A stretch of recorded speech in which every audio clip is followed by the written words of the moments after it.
Thanks to her, my podcast. We got it. Reaching 350 million. They tuning in. CTR Media Network is now accepting new podcasters to join our growing network that's reaching 350 million global listeners. Have you heard? CTR Media Network offers podcast production, podcast training, distribution, and product placement. Book us for your next event or schedule an interview with CTR Media Network podcasters today. To learn more, go to ctrmedianetwork.com. Welcome to a unique dating experience unlike any other. You gave the relationship all you had. Wait, we have to share a bed? Can your ex help you meet your next love? I'm looking for somebody that's gonna make me laugh. Do I have any low-lying feelings for Nicole? Maybe. Sorry, I don't agree with their decision.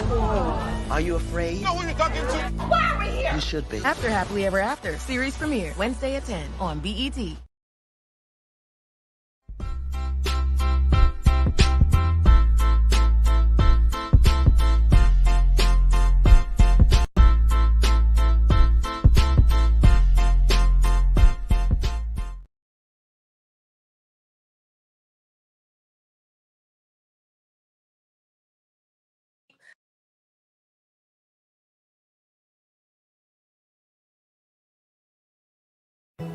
Hey Think Fam, it's your favorite host, Michael Finkley, and you can listen to us on CTR Media Network.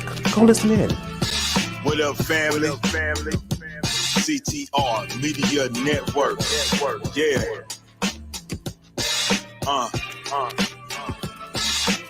Best in the biz. Yeah. Join the team. CTR is who we are, the media network, that's the best by far. Whether you listen at your home, at your job, in your car, come get the information that's needed above all, never lasting. Motivational podcasting, giving you the answers to the questions. This is Olivia Tucker. I should say Dr. Olivia Tucker, and she is listening to the podcast on CTR Media Network. That's me. I'm so happy to be here. Thanks to her, my podcast is doing great. 350 million, they tuning in. We in 50 different countries, we all can. And like minded, find your purpose and your assignment. Come get your fix, your feel, your mental alignment. Get active and speak to the masses. Build your influence all levels and all classes. Now you know you can monetize and grow. CTR Media Network, start the show. CTR Media Network. CTR Media Network. CTR Media Network. CTR Media Network. CTR is who we are. The media network that's the best by far, you know. CTR Media Network. CTR Media Network.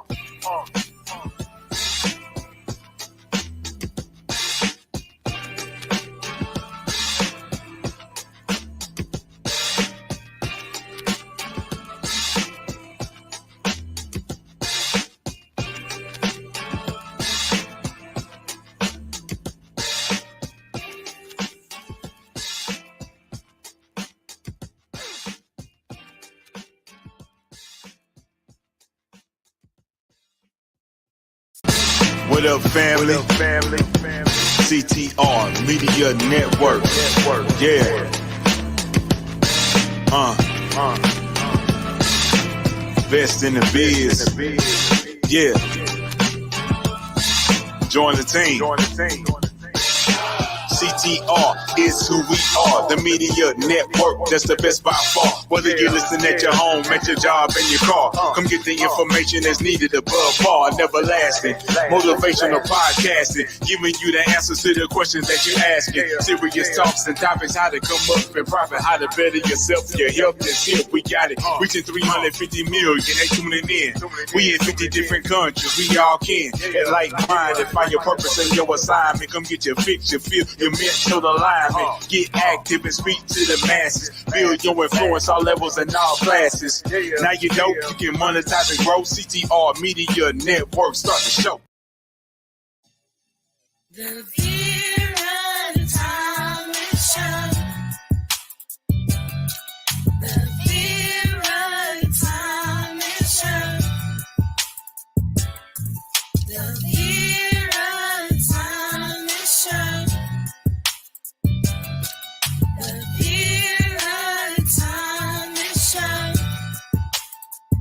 Let's talk about it.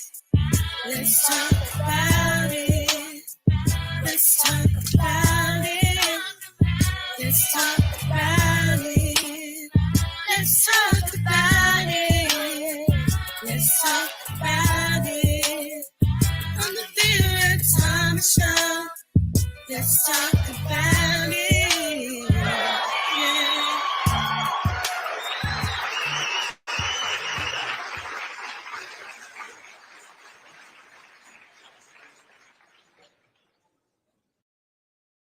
Hello, hello, hello.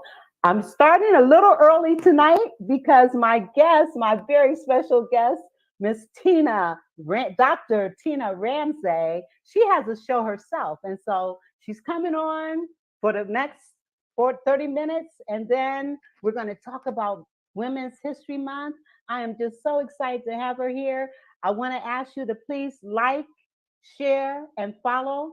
And please subscribe to my YouTube channel. I appreciate that. So let me pull up my guest. Hello, hello, hello. Hey, How are you? I'm doing great. How about you? I am great. I am so excited to have you here with me tonight. And you know, you have taken my podcast to a whole nother level, my video program and the podcast, a whole nother level. And I'm just so grateful to you. And what I want you to do is just take a few minutes and share with our audience who is Dr. Tina Ramsey and what drove you to create such a phenomenal platform for podcasters. So I'm going to give you the floor. All right. Well, hello, everybody. I am Dr. Tina J. Ramsey. I am a podcast coach. I am also the host of the Tina Ramsey Show and podcast. And as you already heard, I am the owner and operator of CTR Media Network. What we do, we create a new standard of podcasting. We reach 350 million global listeners worldwide in over 100 countries now. And we specialize in helping entrepreneurs and podcasters maximize their visibility through podcast marketing. And so our goal is to simply let the creatives be in the driver's seat of their content with ownership and be able to position and place them in such a way that will make a lasting impact on their listeners, on their followers, and the future people in the future that will start connecting with their content. We have amazing guests that come on all the different shows. They talk about every topic from entertainment to trending topics to education and to wellness. It's just a variety of different shows that we have.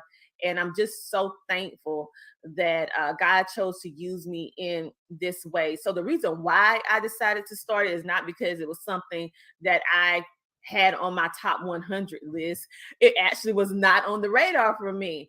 God chose this for me. And I ran away from it for 3 years. I was with everybody else network, love having that camaraderie, community feel, and supporting other people.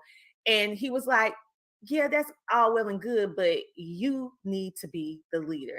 And so all of this that you're seeing is not something that is me. It's something that I found my purpose. I understand why I'm here. I understand why I have to do what I do because God gave me this assignment. So this is an assignment led by God, and he is just directing the right type of people to be a part of this positive historical movement.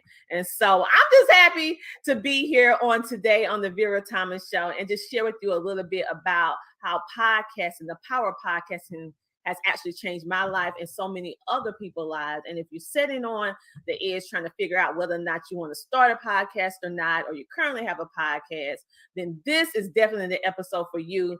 And we have the resources to help you get through all the different things on podcasting, basically holding your hand through the entire process, providing you not just podcasting, but an extension of that, which is taking care of the entire podcaster, mental health, the logistics, all the things that make podcasting so great. So that's pretty much me in a nutshell. And I am a public speaker as well. So you'll see me speaking on multiple stages, motivating people to walk into their purpose in their life, and don't give up.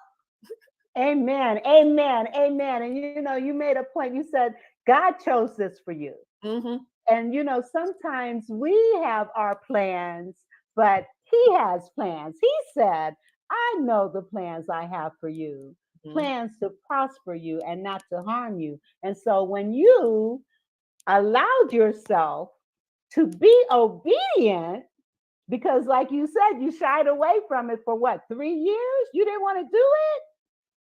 But Nope. you know, when God has a plan for you, and if you're not following that plan, you catch it. Yes. Yes, you I catch went it. through some things. So I was still doing radio, streaming TV, podcasting, but I was doing it with other people being the leader. And I'm still working with other networks because I believe in the foundational piece of collaboration versus competition. So I still work with them, but God said you have to be a leader. So you can still work with them, but you also have to have your piece. And then you guys can come together and make a bigger sound and a greater impact, because all of us bring something unique to the table. I mean, and so with all of us coming together, it just helps make the situation more profound, and it enables us to be able to help more people. Because if you're just by yourself, you're only going to get so far. And so CTR Media Network is just a process of God working with me, being patient with me when I had lack of confidence. Because when you are a leader, people's hopes and dreams are placed on your shoulders. That's a big responsibility. And so for me, I had to accept the assignment, to know that I was worthy to handle such an assignment, and know that even if it's something that I didn't know quite yet, God was going to make sure that He put the right people in my life or the right information that I needed in order to go to that next step that He wanted me to do in the outworking of His purpose for me, which is this. And you know, and the thing is, you know that you are walking in God's purpose when what you do is so loving. You love what you do. Yeah. You know, it reminds me of a quote by James Michener. When you remind me of this, the quote is, "The master in the art of living draws no distinction between his work and his play, his labor and his leisure, his mind and his body, his education and his recreation, his love or his religion. He hardly knows which is which. He simply pursues his vision of excellence through whatever it is he's doing, and leaves it to others to determine whether he's working or playing. To himself, he's always doing both." And I see that in you, Dr. Tina. Wow. That's what I see in you. Wow. Wow. That's what I see in you. You don't differentiate between work and play, your mind and your body, your love or your religion, because it all ties in together. It is. I mean, you're up until 2, 3, 4 o'clock in the morning working, and I know this. And so it's a passion for you. And when you have a passion, and you know, you speaking on this and being a speaker myself, that's what we want to do. We want to empower people and encourage people, motivate and inspire, and encourage, let people know, hey, you have a purpose. There is something that God wants you to do. And you have a story. Everybody has a story. And so this is your time on my show. So I'm gonna be quiet. But one of the things, like with you, give us some tips on podcasting. And I know this is what you do. So I'm not, people need to come, they need to subscribe to everything that you do. They need to go to the CTRmedianetwork.com and look at all the trainings, look at all the opportunities, look at all the podcasters that are a part of this network. And I'm so honored to be a part of this network. I feel so blessed that you chose me to be a part of this opportunity. I am so blessed by that. I'm grateful for everyone that's a part of the network, because it's the outworking of the vision and the purpose that God put on my life. And ironically, you guys are a part of the outworking of my purpose of my life. So I look at everyone that's a part of anything that I'm doing as little beacons of light. Everyone is a little beacon of light, because every person on the face of this planet has something that they're, and somebody or some group of people that they're here to personally invest in, whether it's through monetary funds, whether it's through empowerment of words to enforce and to empower them to walk into their purpose. It's a variety of different things. But I absolutely love sharing podcasts. So I will give you guys some tips, because this is some of the things that we're actually going to be talking about at the Power of Podcasting event that's going to be taking place May the 6th in Atlanta, Georgia. So you'll be able to see and also connect with myself and my amazing panel of experts, such as Sheree Moore from She Trucking with PR Marketing and Branding, Michael Finkley, he is celebrity commentary host. We also have Misfits Radio with Donna coming in, giving you the logistics about radio. And most importantly, we have the amazing LaShawn West, who is going to be dealing with business therapy, because in order for you to be able to be a successful podcaster, you have to understand the waves of being a podcaster and have the proper mindset. And so we're going to be talking about, with your ticket, when you purchase the Power of Podcasting ticket, you're going to get our podcast course. You're going to get a signed copy of the Power of Podcasting book. You're going to get a swag bag. You're going to actually even be able to experience a live taping of the Tina Ramsey show that's actually going to be airing at a specific place that I'm not going to say right now. It's going to be airing, that you're going to be a part of the feel and see how it is to produce a show. And you're also going to be able to ask all the burning questions that you have about podcasting from our media panel, including myself. And so it's so much. We're going to have food there. We're just going to have a really, really great time. And so what is it that people need to know before they start a podcast? Okay, because some people just jump right in and don't have any information whatsoever. And so first of all, before you jump in, you need to learn to write things out, okay? You need to write out your why. Why are you doing this? And then who is it that you want to help? What do you want to accomplish? And realistically, how many days a week or day, how many days within a month are you planning on going live? Or you're going to have audio? If you're going to have video and audio, you need to also map out your brand, your colors, the feel, the name of your show. All of these things are very important for you to do in the beginning of your podcast. And understand that even if you do have all this in place, some things you're going to learn as you go. You can have all the information, but you're going to tweak it and get better as you go. If you want to kind of overstep some of that stuff, that's why you need to be part of CTR Media Network, because we literally hold your hand and coach you monthly to help you. And I make myself accessible to our members. So because I understand I'm a current podcaster, and the burning question that most people have, how to monetize, how to set up sponsorship packages, how to do all these things, and how to connect with the right people in the industry to elevate and position yourself to a financial freedom that you deserve, as well as helping your featured guests come on and provide a great experience for them on your show that is equally elevating yourself and your guests and your supporters. So it's just so much that we're going to discuss and do, and also be a part of our network at CTR with our membership program. And I have a commercial regarding the event. So let me play that right quick. Podcasting is trending. Celebrities and everyday people every single day are starting podcasts.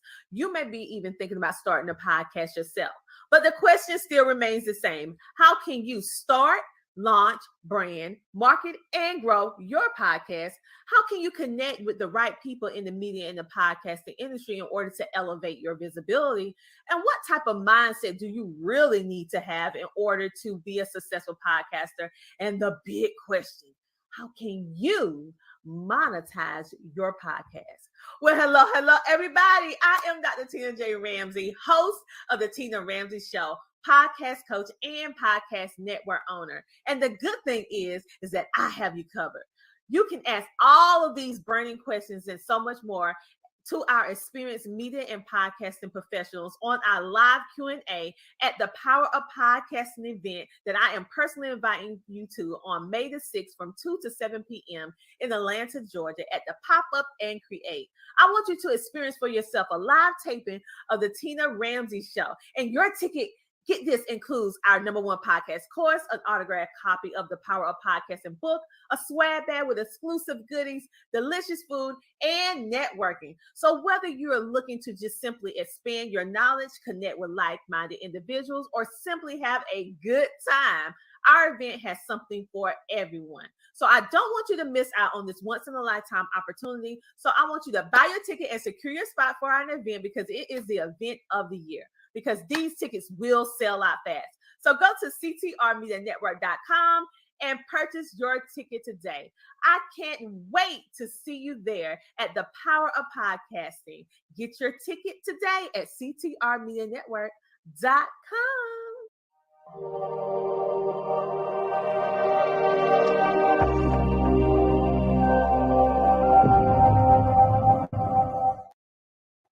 Get your ticket today. Get it today. I'm getting mine. I want to be there. Yeah, we're going to be in your hometown. So I would love to be there. Oh, yes. I've got to be there. I've got to be there. It's going to be great. Make sure you save me a ticket. All right. All right. I will be there. So right. Listen, podcast. And the thing is, what people don't understand, when you do a podcast, people get nervous and they get all jittery and all those. Just be yourself. That's it. That's it. That's it. Just be yourself. Be your authentic self. People are going to either like you or love you. I'm going to say that. They're going to either like you or love you. So be yourself. Be your authentic self.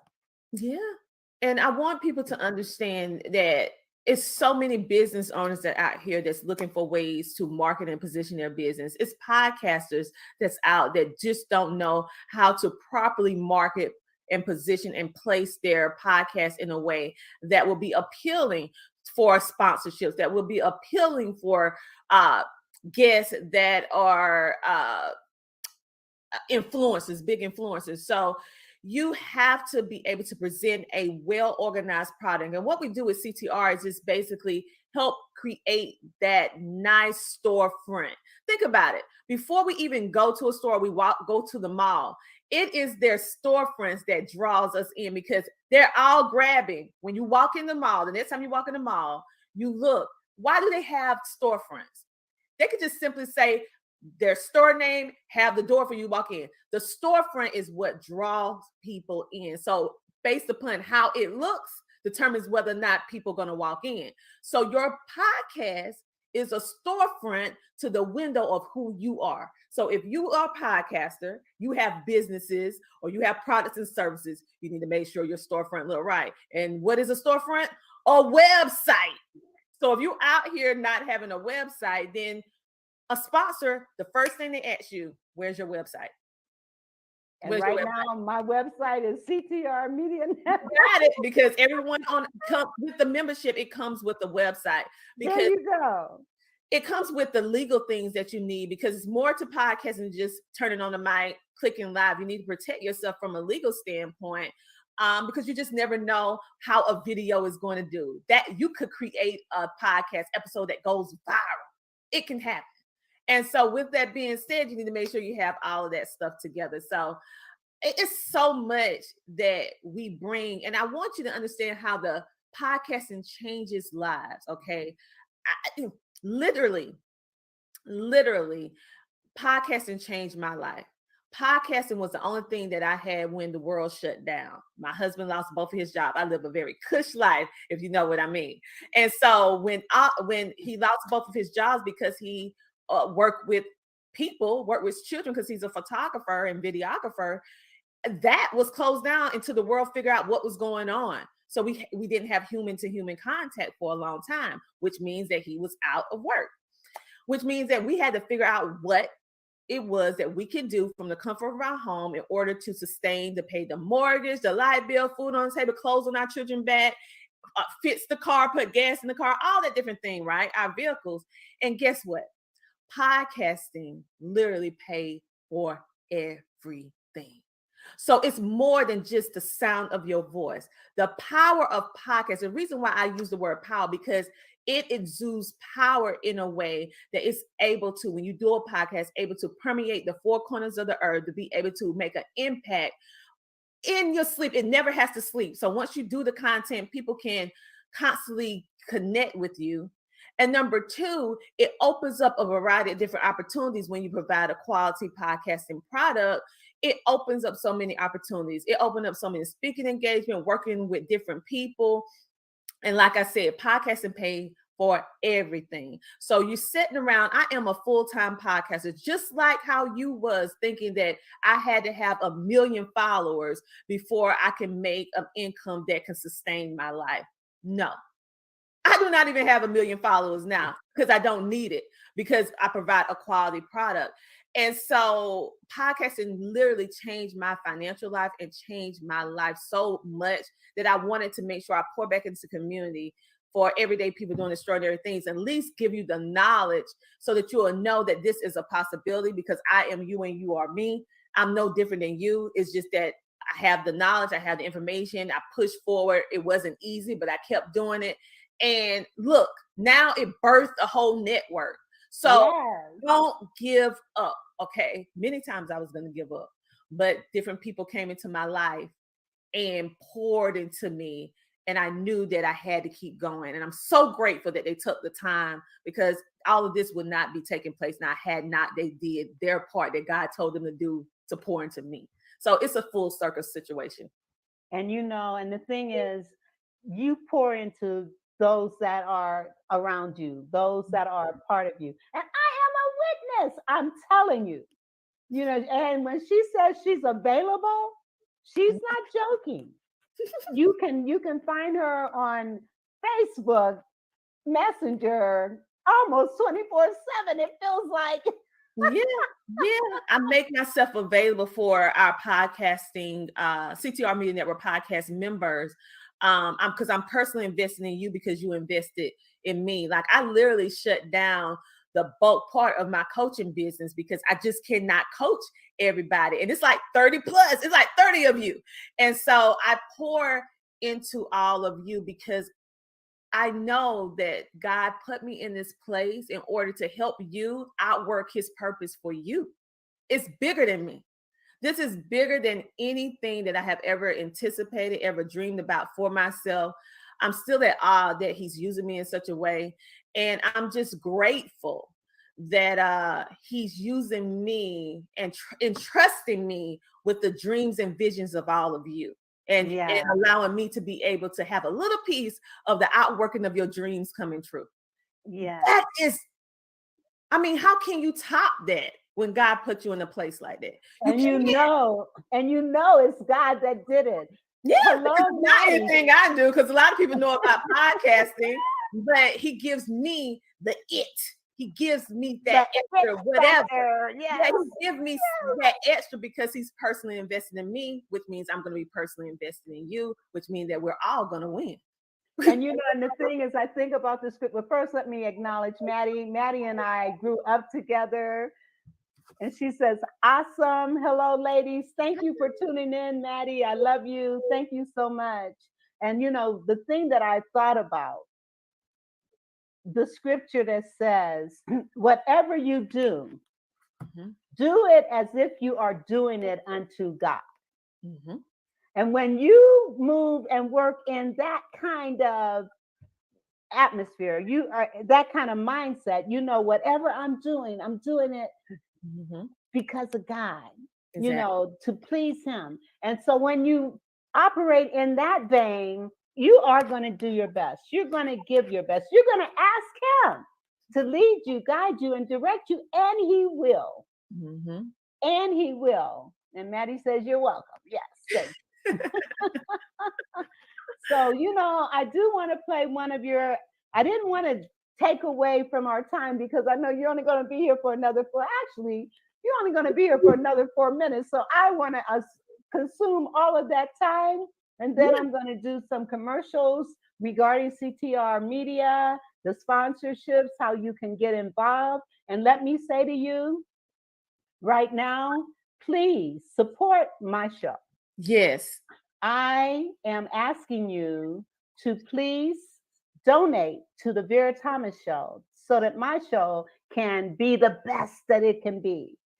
You can do so by Cash App, $instill greatness, or instill great, I'm sorry, $instill great, PayPal or Zelle, Vera Thomas Show 1117 at gmail.com. So please support. If you like what I'm doing and you want to encourage and help me, please, by all means, donate. And whatever God places on your heart would be appreciated. So thank you for that. And also, please subscribe to my YouTube channel and like my Facebook Vera Thomas Show page. And follow me on Instagram and LinkedIn. I'm on all platforms except Twitter. I'm not on Twitter anymore. But Facebook, LinkedIn, YouTube, TikTok, yes, Clubhouse. So check me out, okay, and support what I'm doing. And these are the things that Dr. Tina Ramsey instills in us to support and to toot our horns, even though I find it really hard to do that. I really do. But if you don't know what we do, then how are you going to help us? Right? Exactly. So I need to let you know that I'm also a coach and a speaker. And so if you need anything, especially as it relates to children and their parents. All right. So that was my plug. So now I'm going to, because you got 1 minute to be with me. So I'm going to give you the floor and let you share whatever is put on your heart to share in these few minutes. And let me say, she's only leaving because she's got her show to do. And she's got a very special guest as well. So yes. Okay. So I am a current podcaster myself. And so I have my own show, the Tina Ramsey Show and Podcast. And I am honored to be able to be interviewing the epic, iconic Melba Moore. And so you guys can go and check it out at CTR Media Network, as well as the Tina Ramsey Show on all social media, because her story is incredible it's incredible. And so what I want you guys to do is to make sure that you support the Vera Thomas Show, support mine, and most importantly, support the CTR Media Network movement. If you're sitting here watching this video right now, this live, this interview, this is not, I'm going to make up a word, happenstance. This is not something that just happened. Maybe you've been praying. Maybe you've been hoping. Maybe you've been wishing. Maybe you know it's something that you need to be doing, but you just don't know how to quite do it. And you know that you need to get your voice out because you know you're here to help a select group of people. And how are you going to do that when they may live in the other part of the world? Through the power of podcasting. Podcasting allows you to be able to have access literally to the world. And you do not have to get on a plane, get on a bus, drive a car, use no gas. You just open up the power of your mic. You use the power of your cell phone or your computer and be able to pour your heart out to the people who you are here to help and motivate. There are people that's on this earth today that will not make their next move without you making your move first. So I don't want you to be selfish and think that my story, myself, I'm not worthy. Yes, you are. You are worthy. You're good enough just the way you are. I need you to start walking in your purpose. I need you to stop sabotaging yourself. And I need you to join a community that will back you. Okay. CTR Media Network, we're different. I can't really explain it in words, but you have to experience it. Once you experience it, you'll understand that we're a new standard of podcast. You'll understand why the podcast is why I say certain things. When you're in the family, when you're in the fold, when you're under the protection, the safe haven, you will understand what I mean because we're personally invested in you. So check us out at ctrmedianetwork.com and go ahead and get your tickets for the power of podcasting. And I look forward to meeting all of you and look forward to helping you outwork the purpose that God has for you. I'm telling you, you definitely want to check out CTR Media Network. And Dr. Tina, I know you got to go. I'm going to ask now, my audience that's listening, please check out her show after mine. You can catch the replay. Yes. You can catch the replay. But anyway, but do what you feel you need to do. Okay. I just thought I'd throw that out. Watch both of the replays because it's gonna. That's the beauty of podcasting and the power of the replay. So you guys, I will be coming back to the Vera Thomas show when I can give her a whole full hour. But hey, like I told you, I'm a full-time podcaster. I'm not just talking about it. I'm not just reading about it. I am true to it. I do this for a living. Yeah. And so let me go ahead and get to work. So Vera, thank you for having me. Thank you. And I'm going to play one of your commercials here while you are headed out. So thank you very much. God bless you. And I'll be talking with you really soon. All right. Okay. All right. Bye-bye. Hello, everybody. I am Dr. Tina J. Ramsey, and I want to share with you about CTR Media Network. Have you heard? CTR Media Network is a new standard of podcasting with over 30 plus podcasters. We reach 350 million global listeners worldwide in over 50 plus countries across all major podcasting and social media platforms. We have featured over 1,000 guests. What we specialize in is helping business owners, entrepreneurs, coaches, and fellow podcasters expand their visibility on our platform. We're all about positioning with visibility, connections, and teaching you how to monetize what you do. Let me tell you something. If you're a business owner, we have sponsorships opportunities. We have commercial slots. We also have opportunities for you to be a featured guest on any of our shows. So what are you waiting for?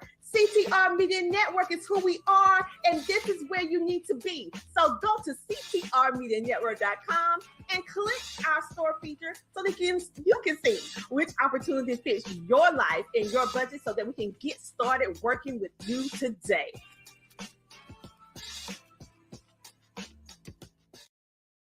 Yes, CTR Media Network. Please, if you are interested in doing a podcast and you don't know where to start, or you are a podcaster and you want to expand what it is that you do, you want to check out ctrmedianetwork.com. Now, she has left. We want to honor and recognize this is Women's Heritage Month.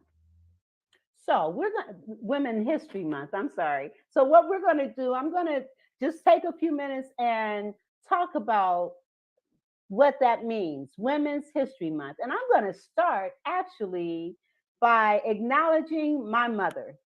My mother was the first radio announcer in Canton, Ohio, the first African-American radio announcer in Canton, Ohio. She taught me how to do this work. So actually, my podcast and my show, I commit and dedicate to her, because if it wasn't for her, I probably would not even be doing this. And so, honor to my mother, Murtis Cole, who was the first African-American woman, or first African-American period, in the city of Canton, Ohio, to have her own show. And what I'm going to do, I'm going to take a few minutes and I'm going to show a couple of videos regarding Women History Month. So let me share this video and let's take it from there.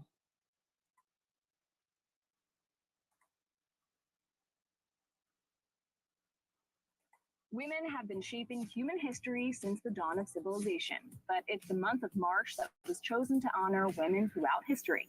Here's why. The origin story of Women's History Month is up for debate, but it was born right here in the US during the suffrage movement, when women were fighting for the right to vote. Some historians say that its roots can be traced back to a protest on March 8, 1857. It was then that a group of women from New York City textile factories allegedly staged a strike over poor working conditions.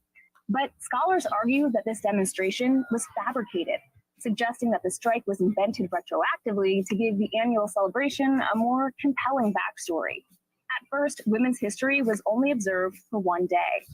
The Socialist Party of America first declared National Women's Day in 1909 amid the women's rights movement, but the idea quickly spread around the globe. The idea of an International Women's Day was proposed and approved in 1910 at the International Conference of Working Women in Copenhagen, which we now celebrate every year on March 8th. Fast forward to the 1970s in Sonoma County, California, where a group of people were fed up that women's history was being left out of the classroom. The first Women's History Week was celebrated in March 1978, culminating with a parade in downtown Santa Rosa, California. This local celebration turned into a movement. Activists pushed to make this week official, and it worked. In 1980, President Carter issued the first presidential proclamation, declaring the second week of March as National Women's History Week. And that momentum kept growing. In 1987, Congress officially declared March as National Women's History Month. A special presidential proclamation is issued each year, which honors the extraordinary achievements of women in America. But more than 30 years later, the fight for gender equality continues. In 2020, for every dollar a man made, women made 82 cents. Hey, thanks for watching. If you like this video, check out the... Can you imagine, even now in 2023, we still are not equal in terms of pay or any of that. And so, listening audience, if you want to chime in and talk, and let's talk about this, then let's do so. Because I'm telling you, we get, and do you know there's a pink tax whereby women products cost more than men products? Did you know that? It's just not right. It's just not right. And so we as women, we need to stand together. We need to support and encourage each other. And, you know, a lot of times people talk about the cat fighting among women. That is not necessarily so. There are women that are supportive of each other, encouraging of each other, uplifting of each other. And that's what we need more of. And I am grateful to be a part of several networks and connections where women are coming together, supporting and encouraging one another. And okay, we have author Jacqueline Cox. Hello, thank you for popping in. And you know what? I'm going to do something that I have not done before. I am going to put the link of this particular show in the chat. And if anyone wants to come on and just have a conversation with me, I'm going to let you do it.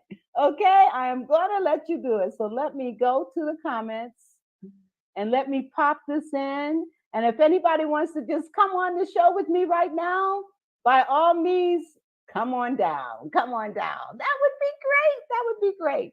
All right. In the meantime, I am going to share another commercial and we will be right back.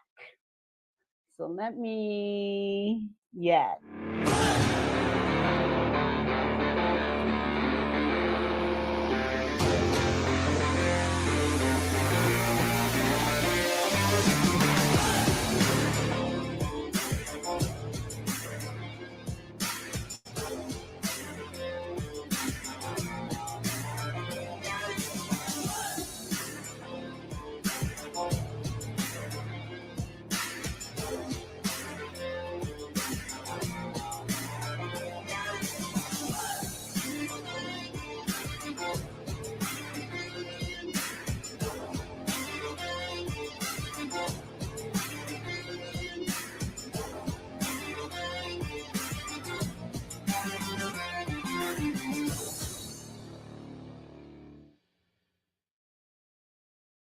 let me ask you. Now, you know that our country is going towards digitizing our money and doing away with the dollar. As a matter of fact, Biden has already signed an executive order for that to happen. My question is, What is your plan in the event that our money is so devalued that we're no longer using paper dollars? What is your plan for digital, doing things digital? If you don't have a plan, or if you are wondering what would be the best plan for you, check out www.soundmoneybenefits.com. We have car insurance, house insurance, medical insurance. We do not have financial insurance. So check out soundmoneybenefits.com. And if anybody wants to come on down and talk to me live here, I am going to allow you to do that. And Jacqueline says, I am actually in the middle of something, but I wanted to show my support. Thank you. Thank you for showing your support. And again, if anybody wants to, the link, I put the link in the chat. So if you want to just come on in and have a conversation, that would be great. In the meantime, I'm going to play another women history video for you to watch. But first, let me share my screen. Thank you. Thank you. I appreciate the stars. Thank you very much. Love you, Jackie. And I love all of you that take the time to listen to my show. I really appreciate it. All right, I am going to share my screen and share another video regarding history of International Women's Month. Women couldn't vote, couldn't run for office, couldn't buy your own property, couldn't loan. A world where you have a lower salary than men. You are excluded from public areas. You cannot wear what you want. You don't have access to proper medical care and legal support, and many more worse scenarios. This was the life of women roughly 150 years ago. But you know too that we women have come so far from that kind of situation in the past. And truly, there's no turning back. This video was made for you to better understand how we, women, has acquired our current rights and how our lives slowly and gradually change. And of course, why we celebrate International Women's Month. Hi, and welcome to Empowered Pinay. Click the like and subscribe button for more empowering videos like this. Let's just rewind a bit. Pagsali sa military, pagbukas ng sariling bank account, pagsuot ng pants, pagiging abogado, divorce, mamili ng walang kasama, pagsali sa Olympics, etc. Lahat ng ito ay bawal gawin ng mga kababaihan 150 years back in the past. Noong 18th to 19th century and even long before that, hindi rin maaaring bumoto ang mga kababaihan. At tanging mga kalalakihan lamang ang pwedeng makilahok sa political issue discussions at decisions. Karamihan din sa hinaing ng mga kababaihan ay ang unfair work hours and labor conditions. Sa katunayan, noong March 8, 1857, nagprotesta ang marami. All right, I did not realize that this particular video was... all the way back to 1776. Okay. I did not realize that that video was in a foreign language because I ended up having to try to find something to do right quick, fast, and in a hurry, knowing that my guests would not be here for the entire hour. So if any of you are interested in sharing some things about women history or sharing anything that you want to talk about, then by all means, let's do so. In the meantime, what I am going to do is do a couple more commercials, and I will be right back. If you are a business owner or entrepreneur and you're looking for a way to share your mission, your purpose, your products and services literally with the world faster, safer, and easier, making your brand accessible to millions from the comfort of your home, well, I want to encourage you to join our Learn How to Start a Podcast and Monetize It class.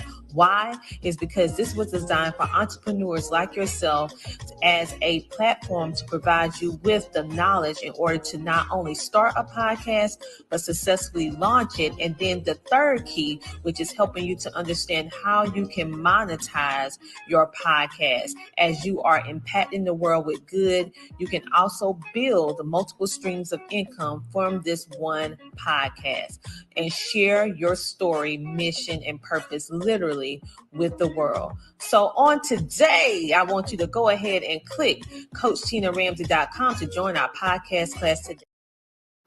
All right. Coach Dr. Tina Ramsey, CTRMediaNetwork.com. Now listen, if anybody wants to come on and share on this platform with me for the next 10 minutes, by all means, feel free to do so. I have put the link in the comments. So feel free to come on down and let's have a conversation. And let's talk about whatever it is you want to talk about. And what I'm going to do, I want to share this. Diamonds and emeralds and pearls, oh my. Diamonds and emeralds and pearls, oh my. Sapphire Emerald Magazine truly knows the gifted and talented people. Sapphire Emerald is a magazine that represents the diversities of the world's news. We believe in presenting people in a positive light and helping the public see them in a different perspective. We report on entertainment, nonprofit organizations, film producers, actors, actresses, culinary arts, fashions, and the positive principles of understanding art. Our mission is to bring people's spectacular talents into focus and allow them to sparkle like the precious emeralds, diamonds, pearls, and sapphires. Yes, diamonds, emeralds, and pearls. Sapphire Emerald Magazine at gmail.com. If you're interested in getting more visibility, you want an article in this magazine, by all means, email sapphireemeraldmagazine.com. Yes.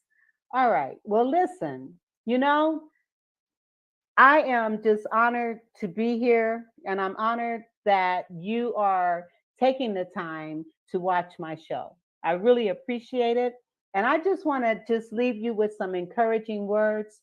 Don't give up on your dreams. If podcasting is what you want to do, whatever it is that you want to do, what I want to say to you before I end this show tonight, hold fast to your dreams. Even if at times it seems it may not come true, living your dreams will depend on you. The roads we take, the paths we choose are necessary to live our dreams through. There may be detours, winding roads, and wrong turns, all in which are lessons to be learned.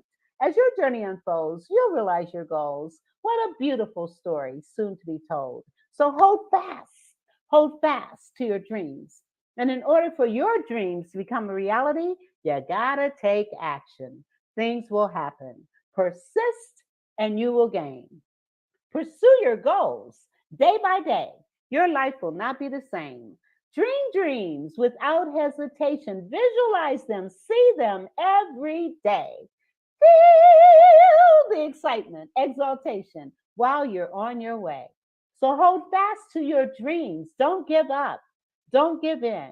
Don't allow anybody else to tell you what you cannot do. Trust yourself. Have faith in your God. Have faith in yourself. That particular poem actually starts one of the chapters in one of the books that I've co-authored that's a part of a 13-book series called 13 Steps to Riches. Working on getting there, but 13 Steps to Riches are 13 books that we have written that is based on Napoleon Hill's 13 principles in his book, Think and Grow Rich. So the first one is on desire, and I actually start my chapter with that poem, Hold Fast to Your Dreams. I would like to play one, and also, again, I want to encourage you to like, share, comment, and subscribe to my show. And please support my show by donating using Cash App, $InstillGreat, or PayPal and Zelle, Vera Thomas Show 1117 at gmail.com. Again, Vera Thomas Show 1117 at gmail.com. I really appreciate you taking the time to be here tonight. And again, in honor of Women's History Month, we want to say kudos to all the women that have fought, that have sacrificed, that have poured into each other and poured into others, that have been the trailblazers so that we can, in fact, do and be and have what it is that we are trying to pursue. And I do want to share a couple more commercials, and then we're going to say good night. So God bless you all, and thank you so much for taking the time to watch my show tonight.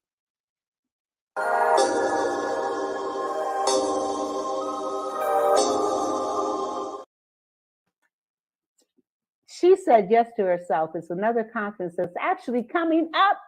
And this is not the correct video for that, but you might want to check out. She said yes to herself. It's another conference that's coming up really soon. So God bless you all where that is concerned.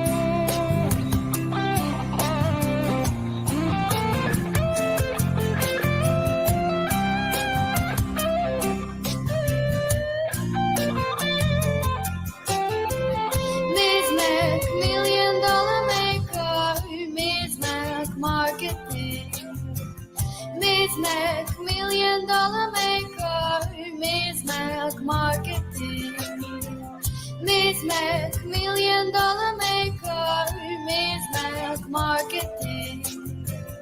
Miss Mac, $1 million maker, Miss Mac marketing. Miss Mac, $1 million maker, Miss Mac marketing. Miss Mac, $1 million maker, Miss Mac marketing. Make your dreams become reality today with Miss Mac Marketing. 848-236-5026. Miss Mac Marketing. If you want a publicist or you want more visibility again, then you want to contact www.missmacmarketing.com or call 848-236-5026. Well, listen, thank you guys for taking the time to check out my show. I do want to play this last commercial again. I played it once, but this is so important. We don't realize what's going on with our country.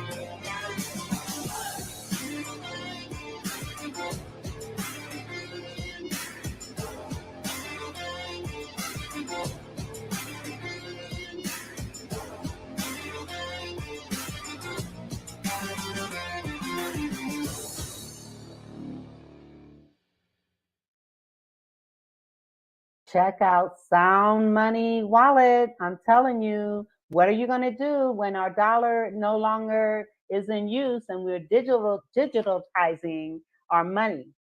What are you going to do? What's your plan A and your plan B? Check out soundmoneybenefits.com. And when you go to that website, tell them you heard it on the Vera Thomas Show. Yes. Well, listen, thank you guys very much for your time. And I am going to see you all next week. So God bless. Bye-bye. The Vera Thomas Show. The Vera Thomas Show. The Vera Thomas Show. The Vera Thomas Show. Let's talk about it. Let's talk about it. Let's talk about it. Let's about it. Let's talk about it. Let's talk about it. On the Bill Thomas Show. Let's talk about it. Yeah.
Welcome to Wisdom Tips, everyone. This is Dr. Connie Green.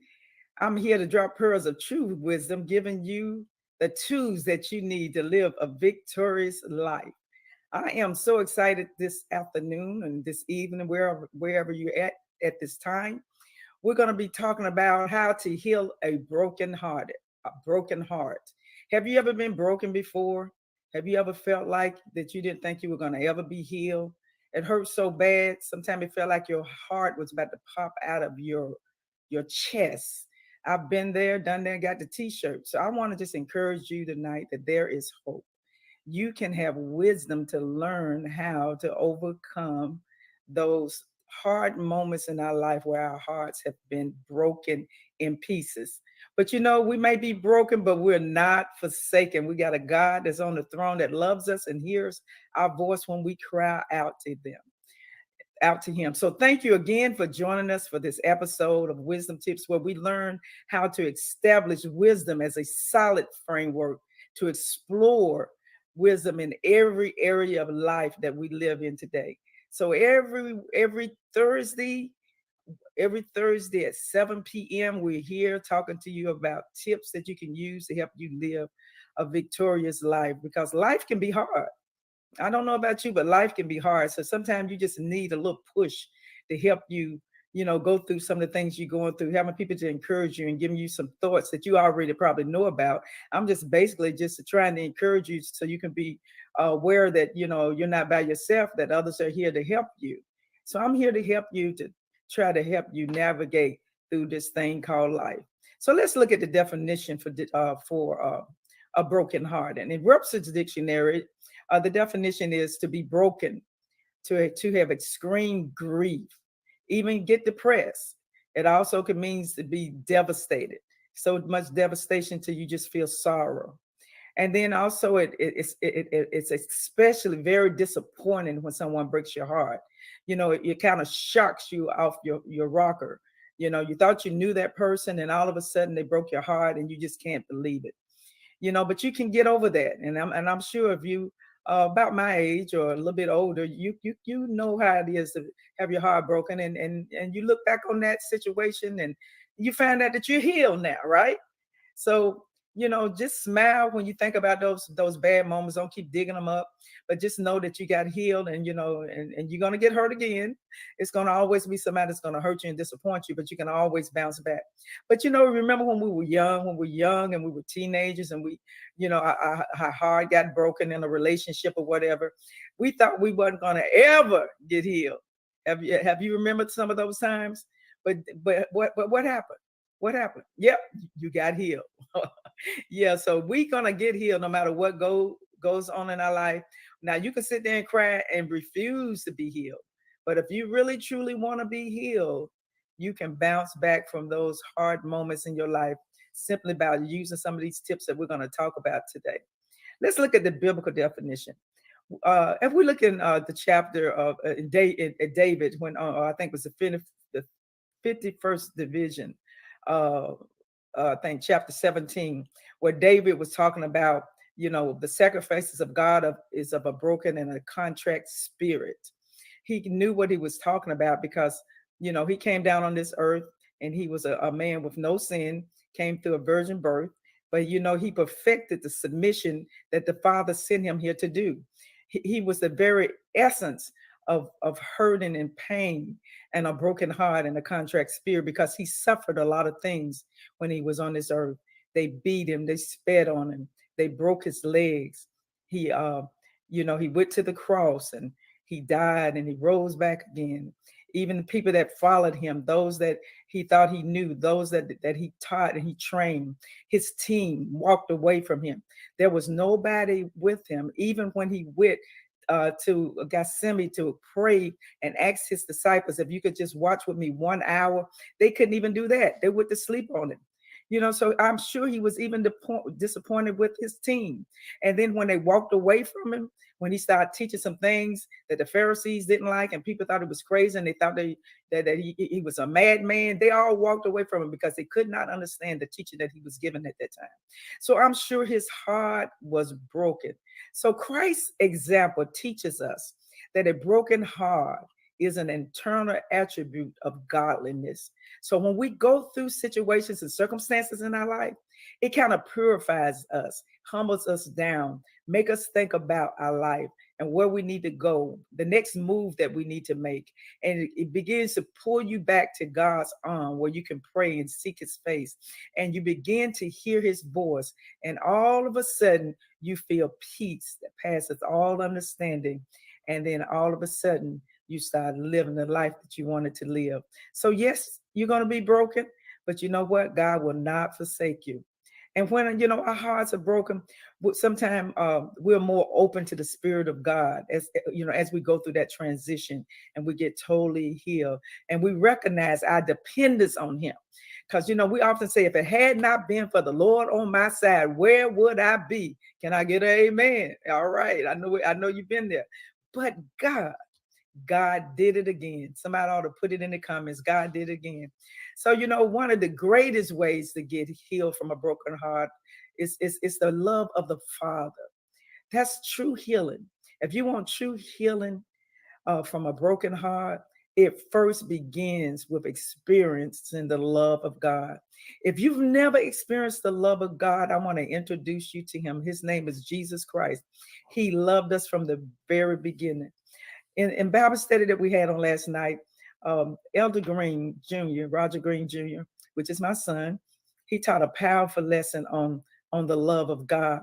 And one of the paragraphs that I took notes on, and he said, and I want to read it to you verbatim, he said, the Bible is God's love letter to us. Wow. I never looked at the Bible that way.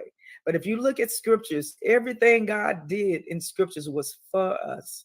It for us to get delivered, set free, or to help us, to support us, to love us, to keep showing us over and over again when we make mistakes, that he will forgive us and he will help us. The Bible is a love letter telling us not only that he loves us, but showing us what he has done for us. He actually demonstrated love when he died on the cross. He wasn't a God that had sinned. He had never sinned, but he went to the cross for us because he loved us so much. It also tells us how we should live and how we should treat other people and experience the power of God and the agape love. So God has a love language. You ought to put in the comment. And that's something to think about. He has a love language. One of my favorite scriptures in John 3:16 says, "For God so loved the world that he gave his only begotten Son, that whosoever believeth in him should not perish, but have eternal life." So what am I saying? God loved us from the beginning. He loved us from the beginning, even with our raggedy selves, the sin that we had on us, the nasty mouth that we had, doing what we wanted to do, not caring about anyone, not loving anyone, because maybe some of us felt that nobody never loved me.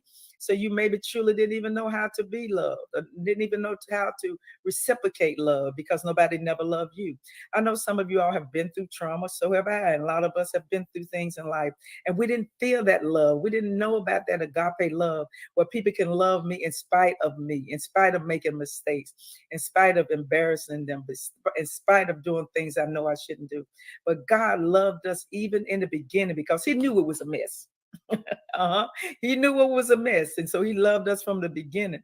So I'm just going to talk to you a little bit about the love of God and the love language of God. You being with us from the very beginning and loving us like we didn't even know it was even possible to love people like us, things that we did, but he loved us anyway.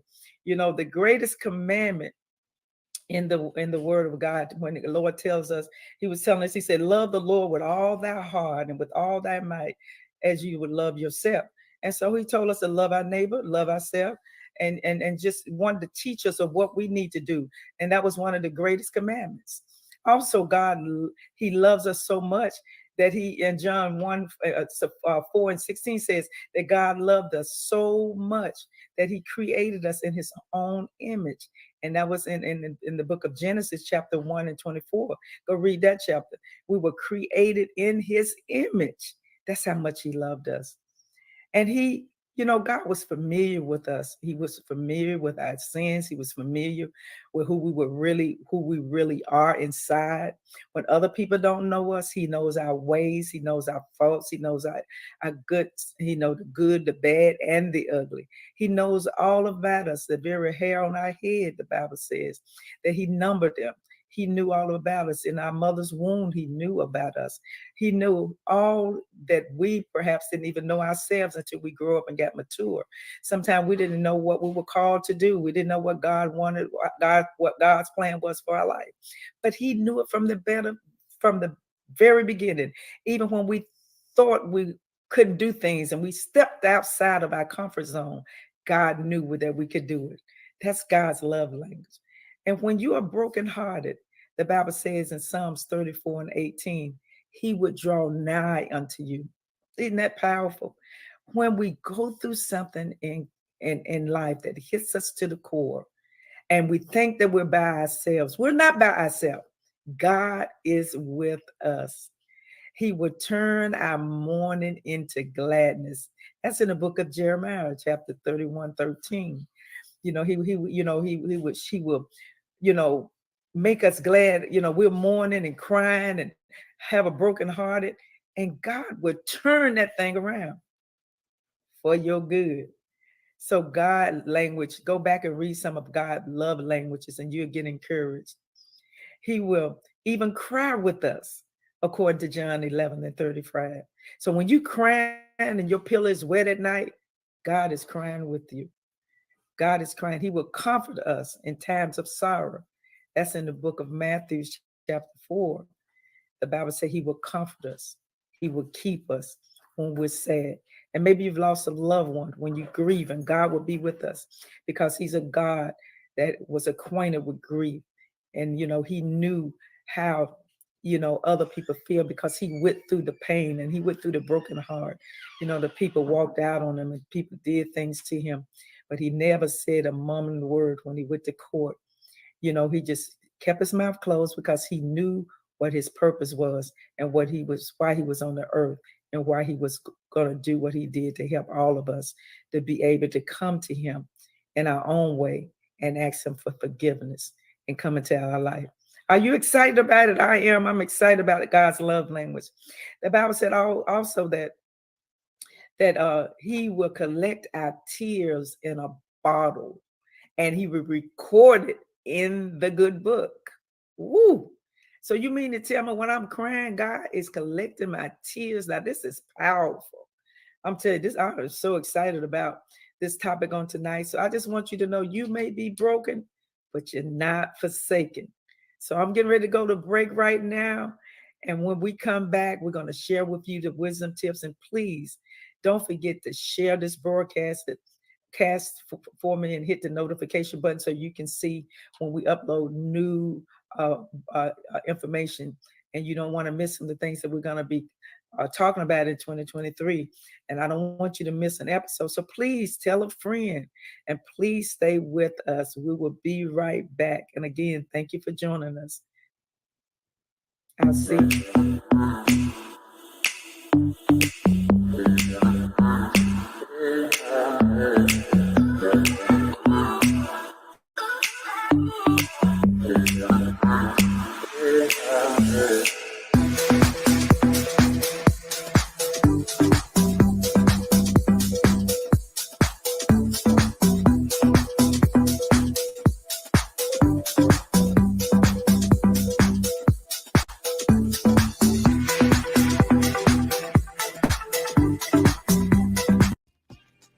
Hello, everybody. I am Dr. Tina J. Ramsey, and I want to share with you about CTR Media Network. Have you heard? CTR Media Network is a new standard of podcasting with over 30 plus podcasters. We reach 350 million global listeners worldwide in over 50 plus countries across all major podcasting and social media platforms.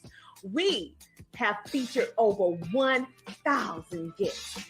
What we specialize in is helping business owners, entrepreneurs, coaches, and fellow podcasters expand their visibility on our platform. We're all about positioning with visibility, connections, and teaching you how to monetize what you do. Let me tell you something. If you're a business owner, we have sponsorships opportunities. We have commercial slots. We also have opportunities for you to be a featured guest on any of our shows. So what are you waiting for? CTR Media Network is who we are, and this is where you need to be. So go to ctrmedianetwork.com and click our store feature so that you can see which opportunity fits your life and your budget so that we can get started working with you today.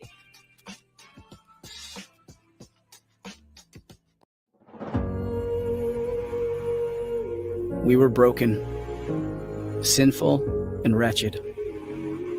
A stain soaked deep into the fabric of humanity. Consumed by death, covered in darkness, lost in the wilderness, set adrift in the vastness. But God, he was consumed too, unwilling to watch his creation wander endlessly, unable to sit by as we dove deeper into the abyss. He was overcome by love, by grace, by mercy. He took our pieces and gave them purpose. He took our shattered spirit and gave it hope. He took our destiny and reshaped it. Though we were unworthy, he counted us worthwhile. We were broken, but in the hands of God, we've been made whole.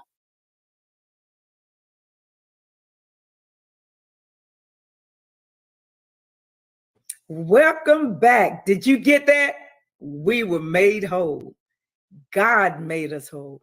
When I was seeping deep in sin, far from a peaceful shore, very deeply stained within, seeking to arise no more, Master of the ship heard my despairing cry, and from the waters he lifted me. Now safe am I. Love lifted me. Love lifted me when nothing else would help. Love lifted me and you. So God has not forsaken us. We ain't got no time for tears and fears. Dry those eyes. Get up off that bed. Get up off that floor. Shake yourself and put on the whole armor of God and let God fight the battle for you. I am so excited about this topic because we've all been there. But I just want to encourage you, you can make it.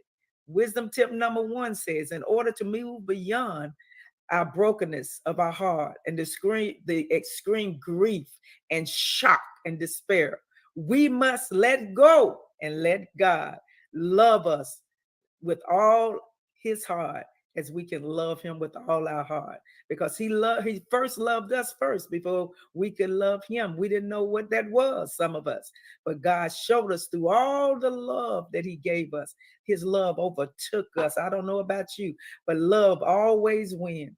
When I didn't love myself and I was crawled up in a knot and I was going through depression and I wanted to kill myself, the love of God came in that room and he quickened me. And he said, I love you. It's not too late to start over.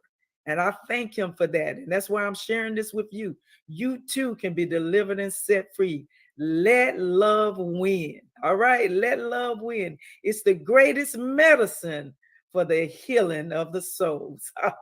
I'm excited about this tonight. Tip number 2, keep a pure heart. The Bible says in Proverbs chapter 15 and 13, a merry heart maketh it cheerful. No, I'm sorry.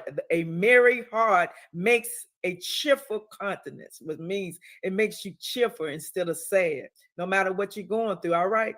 But he that is of a merry heart has a continual fast. In other words, continual feast, should I say. In other words, when you have a merry heart, no matter what's going on, you still gonna feast and bask in the joy of the Lord, because he is your strength.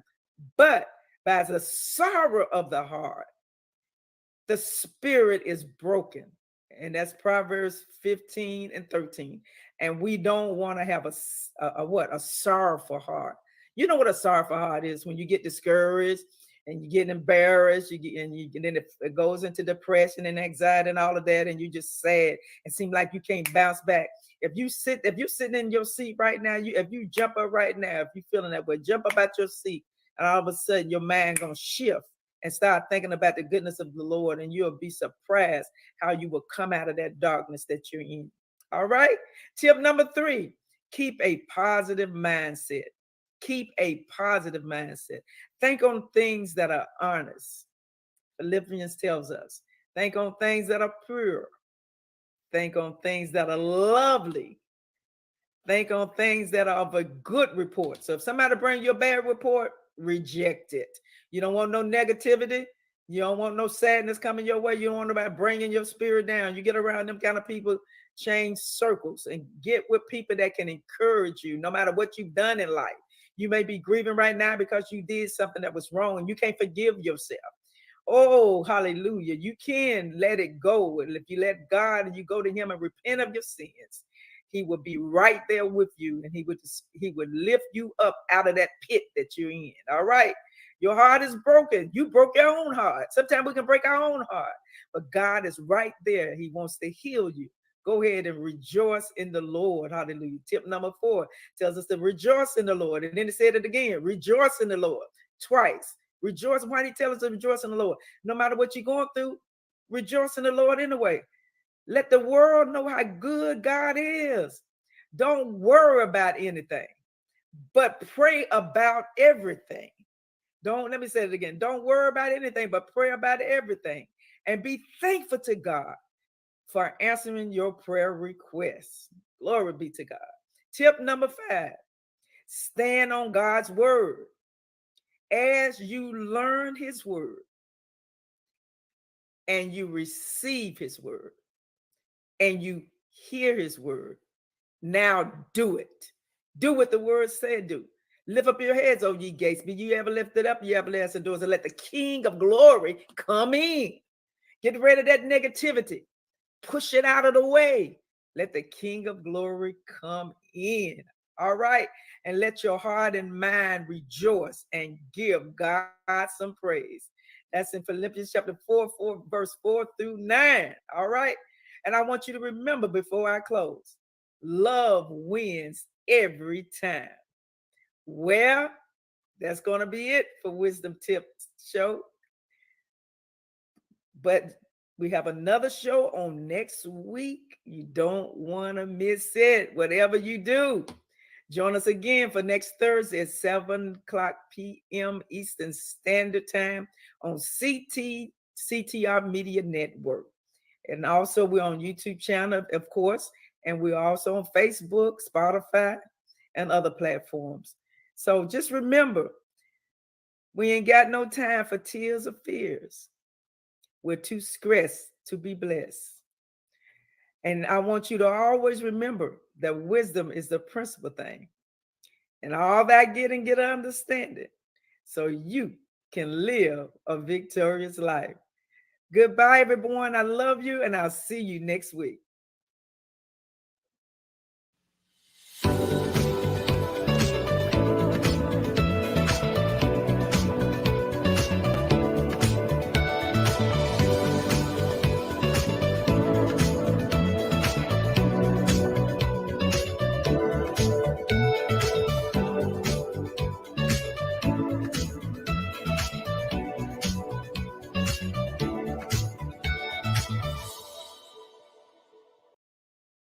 Our sponsors. The Finkley Experience, an educational consulting firm that specializes in first-generation education, in which prepares high school students for college. For more information, visit their website at thefinkleyexperience.com. Fathers to Father Incorporated, a nonprofit organization that strengthens families through father engagement, with a goal to help men in our communities to be great dads. For more information, visit their website, fathertofatherinc.org. Ablaze Entertainment. The goal of Ablaze is to take emerging artists and develop them to the next level of their career. For more information, visit their website at ablazeentertainment.net. Thank you. So this is your Louisiana girl, Denise Boutte, coming at you on the Michael Finkley Show. And you guys may know me from Why Did I Get Married as the really sweet girl, Trina, or maybe Meet the Browns as Sasha. But I'm coming at you guys from the great state of California, but originally from Louisiana, because you know I can't lose that Southern girl, baby. All right, you guys stay tuned to Michael Finkley.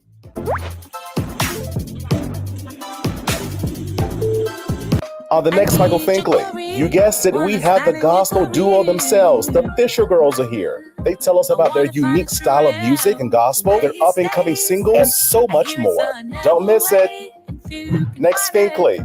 But I want to be the one who... There's a new familiar face this time. Say hello to the new daytime. See it everywhere you go. Doing the greatest show. It's no other than the Michael Finkley Show. There is no other.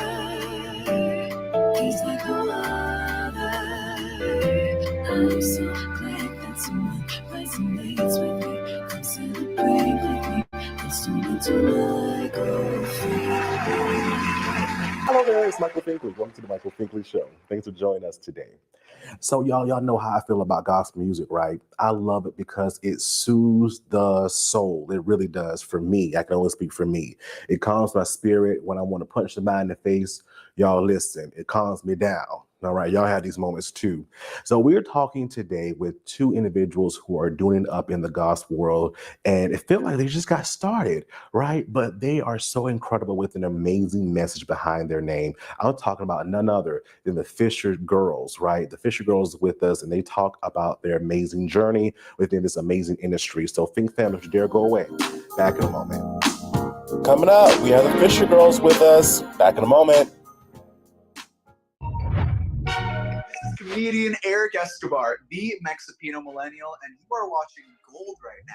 You know why? Because you're watching The Michael Finkley Show. Stay tuned.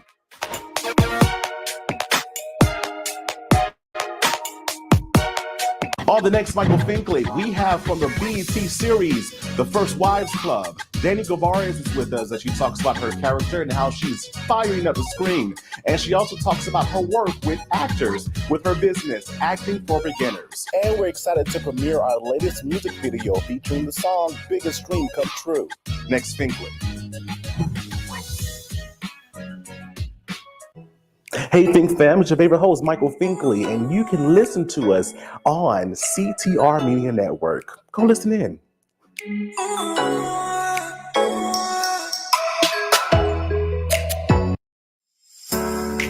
Hello everybody, it's Finkley from the Finkley Experience. We're an educational consulting firm that specializes in first-generation education. So we assist students with their college and career endeavors. We train school administrators on the state of first-generation students. And also, we partner with colleges and universities to assist their first-generation population for easy transition from high school to college. So if you're looking for a presenter or speaker that presents on these topics and so much more, visit our website at thefinkleyexperience.com and learn about all that we do. We're looking forward to working with you.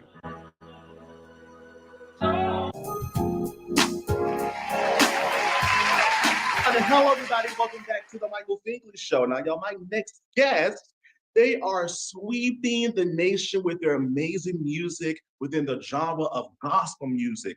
They are the Fisher Girls, Alma and Raquel. How are you? I'm doing great. Thank you for having us. You're so welcome. You're so welcome. I really appreciate y'all reaching out to us, and I love what you're doing. I love gospel music. That's number one. That's the number one genre for me because it soothes my soul, right? It comforts me. And when I want to punch somebody in the face, right, it calms me down. You know? That's what Auntie Duranda said. You know, she said she want to slap something. So, you know, I go with what she says. But thank you so much for what you do within gospel music. We really appreciate you. And so I was reading your bio, and these words really stuck out to me. You say that you draw your inspiration from tragedy and pain. Now, what is that tragedy and pain that you speak of? Well, the tragedy, we lost our brother. He was murdered in the streets of Baltimore in 2001. So that's definitely the tragedy.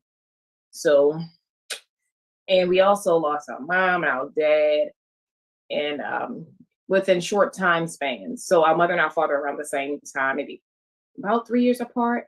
Yeah, mother from cancer and our father from a heart attack. 2015, our mom, and 2018, our father. So that's when God started to cultivate the gift, cultivating the gift of writing in me, and then God started to birth spoken word in my sister. Right. It did. The spoken word didn't happen until my mom passed. Like it came up. I didn't know that it was there. Wow, and I pause so deeply because even in tragedy, right, a blessing can come. We just don't see it because we're going through it, but at the end of the day, God knows what He's doing, and we just have to follow in His steps and continuously trust Him in all that He does in our lives, because we know that He doesn't make a mistake. When people listen to your music, right? What are we hearing exactly? Because yes, we hear the gospel, but we also hear some of the blues infusion in that as well. When people listen to it, what do you want them to get out of it? Well, I think that we're just really being very transparent about our different things, our victories, our failures, and we're just presenting it, you know, I guess displaying our walk with God. Sometimes it's rocky, sometimes it's stable, but we're showing that you can get victory in Jesus, but also we show that we're human. We have fallen short of His glory, but you know, He will deliver you out of sin, not while you're in sin. So we're just being real. You know, everything can't require hand clap and stomp on every situation. You know, if you're struggling in your flesh, fornication wise, everything was like, you can't be doing all that. You need to actually identify exactly what you're struggling with and present it to God. God wants people to be real. Oh my gosh, it's like y'all was listening to my conversation the other day. You know, we have been programmed by the church. We have been programmed, and at this point of our lives, we have to deprogram ourselves because we are real. We are human. We go through things. Things come through our minds. We act on things that come through our minds. We go back and repent. We may not do it again. We may do it again. You know, so it's a process. It's definitely a process. And that's what I love about your music. I was able to listen to a lot of your music and just to hear the lyrics and the message behind it all. What does that process look like for you as you are writing your awesome hits that you have out? Narrow Wave, Full Attention. What does that process look like for you all?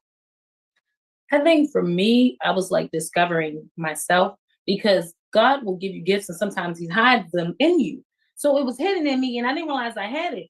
So like, Hard Day, I was produced, God blessed me to produce Hard Day. And that was normal because it was birthed from tragedy. I was suicidal, heavy depression. My brother was murdered. So I kind of understood the bluesy and the jazzy part in that. So it didn't alarm me. But when it was other stuff, I was like, oh, this is not me. And God was letting me know, like, no, that's you. This is how I want you to display and present me. And sometimes I think that when things are not familiar to us, we reject it. And we could be really rejecting our blessing. So I did feel like, because we're still apostolic, but we grew up in very strict holiness. And I'm grateful for it. I'm grateful for the structure, the discipline. I thank God for Pastor Barbara Abraham. She's been a huge blessing in our lives. And still, because she lost both her parents, so she definitely understands and she helps us to this day. But I was like, well, church people kind of hard. Like, God, this us, Right. Lord Jesus, you want us, to tell about, I confuse lust for love, infatuation for sincerity. That's in full attention. So I'm like, you want us, us little church girls, us listen to Shirley Caesar, us to say this. I said, well, when what is it? Your song that you wrote, Don't You? So me and my sister are a lot alike, and we're not a lot alike. So Alma came in the house and she was singing Don't You? And I was like, some about the gift of writing, God will let you know if it came from a person. I was like, Alma, it sounds good. I said, did you write it? And she said, yes. So when Alma wrote Don't You, and if you ever get a chance to listen to Don't You, it's talking about, waiting for merch. I was like, oh, this is us. I'm not the only one dealing with this experience of being jazzy, bluesy, sometimes interpretation of R&B, because R&B more so tells you about struggles in relationship, unequally yoked relationships that gospel should highlight because we're in this world. We struggling with real stuff. So what Alma did, I was like, oh, this is us. I'm not crazy. Right. I'm not weird. Not at all. We're in this together, and this is what God has birthed in us. So And that's what I love about your message, though, because we are not alone. We are not alone, right? If we speak up and say these things as they are, right, that are happening into our lives, other people speak up and say, you know what, oh my God, I'm not alone in this, right? Someone understands what I'm going through. I'm not crazy, right? I am not mad, but I'm human. I am human, and I'm okay. I am okay. And I'm glad someone can relate to this as well, because I grew up under apostolic doctrine as well, right? And they are hard on individuals, right? It's more to me, I feel religion, the spirit.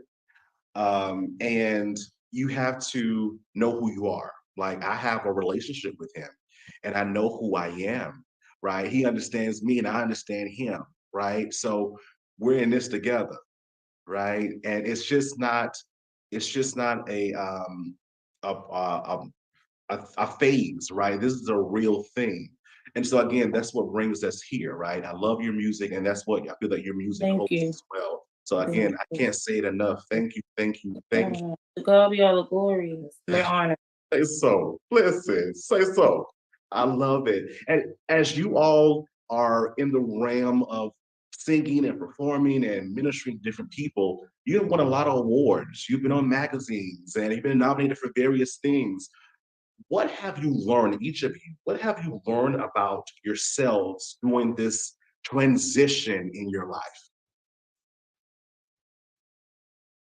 What have we learned about ourselves? That God, He puts the gifts in us and it's all for His glory. And that we have to always be mindful to give God all the glory. And that it's mind blowing because like, oh wow, you chose me. That's what I'm learning. Like, wow, you put this in me. And it is what you said because we see the fruit of it, the awards and the magazines. To God be all the glory. And we know it's Him because it's not like, we're going after the dream, but the Lord is truly, He has been doing reigning. He has been blessing. So it's like, oh, okay, so I am who you say I am. I am who you say I am. Yeah. I think for me, also accepting to be vulnerable. A lot of times we always want to display God is strong, but we are frail and we need Him. So a lot of times in church songs, we do talk about blessings, we talk about victorious and things of that nature, but we sometimes don't really highlight the things that's wrong with us because we feel like we're being weak. But how is anybody going to really get help? That's why a lot of people turn to R&B songs because they really are actually targeting real life issues.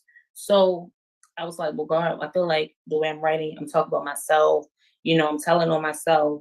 Like this stuff is like, I'm talking about me, but I need to do that to help somebody else.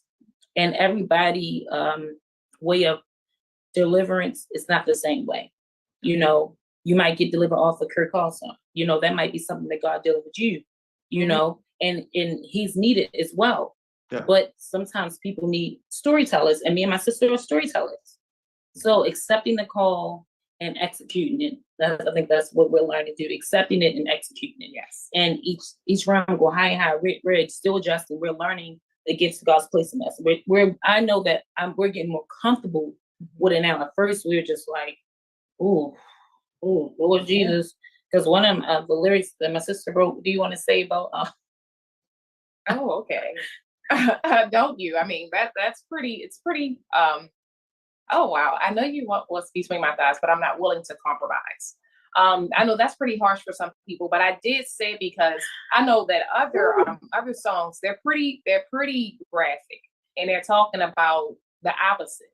So I wanted to say, look, I know this is what you want, but I'm not willing to compromise, and it's a testimony, and I have it in my spoken word as well, what God delivered me from and how I'm not going back there. So that's why I had the song Don't You, and Raquel wrote on the song too, but God gave it to her. I just add some, but God birthed that in her. But it comes from the experience. Yeah. And what I think is that it's kind of funny because we're telling on ourselves, but it's a freedom in it. Yeah. It's a freedom in it. And a lot of times we wonder why, church people, that you just want to listen to R&B, you just want to listen to that. Well, they actually are being transparent and they're telling their story. And everything, you can't dance, you can't shout, you can't jump, you can't say hallelujah. They're telling they're struggling with depression. They're telling they're struggling with suicidal thoughts and how this man ain't doing them right, how this woman not doing them right. Mary J. Blige is famous for that, and we need to have that type of opportunity in songs and gospel. God is about completion. So everything can't be clapped over. I'm hurting.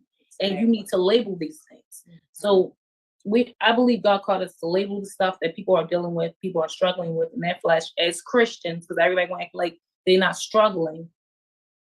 And to show that, hey, God is real and He can deliver you out of the sin, not while you're in it. So that's it. This season in my life, I feel that's been my church hurt, right? That people are just, they put up this front of, all right, I haven't, done this, and this, or they'll say, I've done this, but they'll stop, right? They won't go into, I don't know all the details, but tell me a little something, right? Yeah. Be real with me. Let me know that I'm not by myself. Let me know something, please. Right? And I didn't hear a lot of that growing up, right? I didn't hear a lot of that up in the church. So now it's like, it's okay to talk about it because the youth are watching us now, right? Exactly.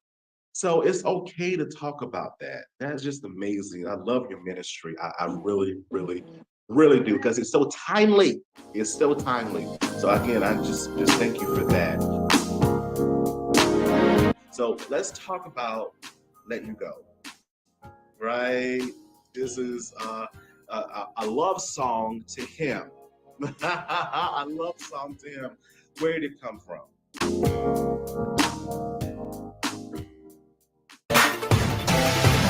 I'm Joey Marie Urbina, and I play Xiomara in Snowfall. And you're watching The Michael Finkley Show.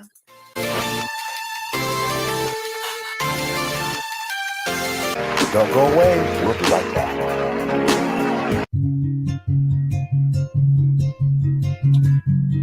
Welcome to Father to Father.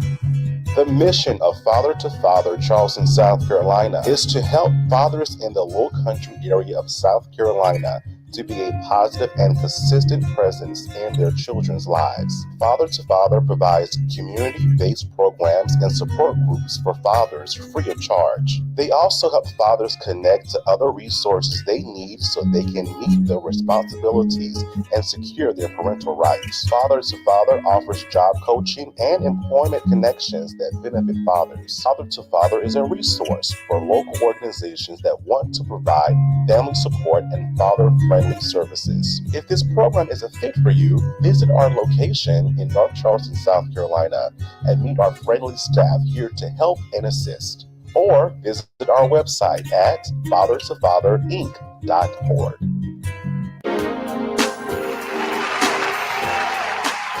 So let's talk about Let You Go, right? This is a love song to him. A love song to him. Where did it come from? Let You Go. It's a song, basically, you know how within our walk with Christ, we go through ups and downs, and it seems like we continue to go through different storms. So it's basically a declaration to God that no matter what I deal with, no matter what I go through, I'm not going to leave you now. You know, I'm not going to leave you at this point, because it's like, but every realm goes higher, you know, higher heights to deeper depths. And of course, the more that you elevate, of course, you're not going to be tested on the same level. So just understanding that God is not trying to ruin us. God is actually, you know, creating us, molding us, shaping us into who he created us to be. So that's Let You Go. Yeah. Yeah, I would definitely say that. Also, it's definitely telling you, like, okay, I feel like it's a reminder to us. Like, he's not willing to leave us, we leave him. So it's a reminder, you know how God always repeats himself, I'm here for you, I love you, I love you. God he's constantly repeats himself. Yes. In the Bible, he will spoke a word to the prophets, but he'll constantly repeat himself. Jesus prophesies all the way in Genesis when Adam and Eve sinned. God always constantly repeats himself. So for me, it's a reminder for us to know, like, God, we can't afford to leave you. You're too valuable. You know, and it's also like, you know, going down like kind of like the history of our relationship. Yeah, different things we've been through. You want some part, I just tell a little bit of song like I've been down, but I'm all right now. So that means you're gonna go through some stuff and you're gonna get over it, because people in the world suffer too. So I mean, you have to go through. It's just the reality of the situation. Whether you're serving God or you're not, you're gonna suffer some form of fashion. But I just can't leave you, you know. Exactly. I'm so glad he doesn't leave us. Thank God. Oh gosh, we'd be truly a ship without a sail. Come on, without a sail, glory. Listen, I love it. What's next for the Fisher Girls? What is that next biggest thing? Your next biggest dream? What is that for you all? We're acting. We're currently acting. We're in a movie coming up. Yes, it's called Keys of the Kingdom. Produced, written by Michael Cleos Chen and Desiree Chen. It should be available, I believe, Lord willing, next month on Tubi and probably other different networks. Right. But yeah, it's available now. You can Google it. The trailer and everything is up. So we're just grateful to God, you know, for the opportunities that he's, you know, given to us. We have a whole lot of different engagements, and Let You Go will be out sometime this month. Yes, either this month or next month. And we have here a flyer. Y'all, please, big fam, go support these amazing women of God in their ministry. I'm telling you, they're doing some incredible things and more to come. This is only a peak of what you've seen them, but more to come. I can't wait to see you at the Stella Awards on stage getting your award, right? At Dove Awards getting your award, right? Because again, we don't put God in a box, right? What he has for us, and no devil in hell can can bring that, can take that away from us. So again, thank you, each of you. How can we follow you on social media? At Fisher Girls. Yes, Instagram, TikTok, YouTube, iTunes, Spotify. Yes. I feel like I'm missing something. Everywhere, Facebook, actually. and you can hashtag the Fisher Girls, and it's Fisher, of course, without the C. So all over Facebook, Instagram. And also, my sister's a published author. This is her second. Well, this is your first book, right? The second one. So yeah. Oh. Yeah. And I got to mention, we were considered for a Grammy for Narrowway last year. Yep, on a compilation. Yeah, so God is truly blessing us. Excited. Listen, just listen, put me in the room because I want to celebrate with you. We rejoice with them that do rejoice. So yeah, let's go. Let's go. Are you all going to the Stella Awards this year? Yeah, most likely. We went last year. It was an awesome experience, and we performed during the weekend. It was beautiful. That was our first time going, and it was just awesome to be in the place. It was. Yeah, it The was live awesome. recording And was we nice. performed at the Spin Awards last year. That was awesome. We actually love Atlanta. Dope Women in Radio. We were there and performed. Yeah. It's exciting. I'm so shocked that I didn't see you at the Stella Awards. I was right there interviewing. But you know what? I probably didn't recognize you because, with so many different people there. Yes, indeed. It was huge. Oh. It was that was our first time, but we were like, Yeah, it was my first time. It was so beautiful. I was like, the television doesn't do it justice on television in person. Yeah, it the was sound. cool. It was like, wow. Yeah, it was more than that. Ooh, he killed. It was great. It was a great experience. Definitely a great experience. When I see you there again, we're gonna kiki kaka. Yes. Yeah. We're gonna do it up. We're gonna do it up. But again, thank you so much, ladies, for being with us. Much success to you in the future. Thank you. We appreciate it. Thank you so much. We're family now. Yes. We're family now. We can change the name to the Fisher Girls / boy. Thankfully, Fisher. We can do it. Big Bell, don't go away. Back home.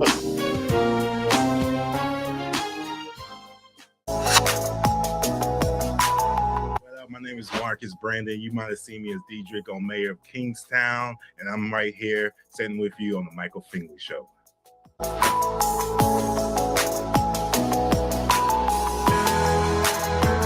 Hey, did you get your merch yet?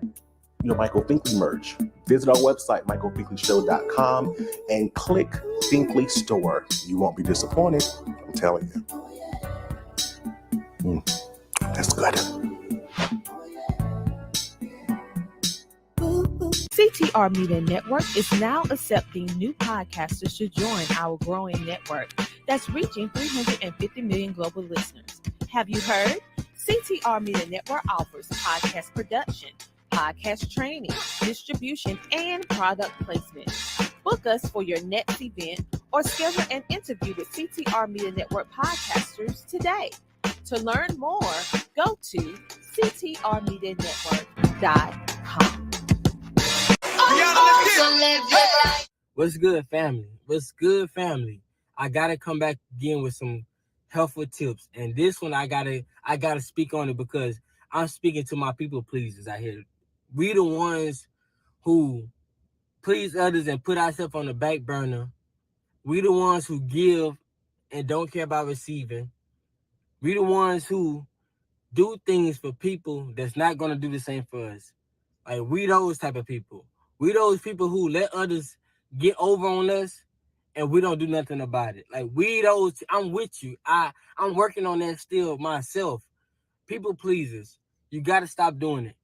And the reason why you gotta stop doing it, from personal experience, I became so drained when I was people pleasing. I became so drained when I was putting myself on the back burner. I became so drained when I used all my energy for others who wasn't giving me no energy back. I became so drained. And when I became drained and it was time for me to produce for me, I couldn't do it as fully as I wanted to because I didn't give it all away. So a tip, do what you need to do for you first, then do for others. And I'm on it now. I'm going to take care of me first. And if I have anything left to give, because I'm a giver, because I have a good heart, because I love to please people, I will give you what I have left. But I can't give you all of me first because I need to say that for me. I'm trying to build something great. I'm trying to do something great.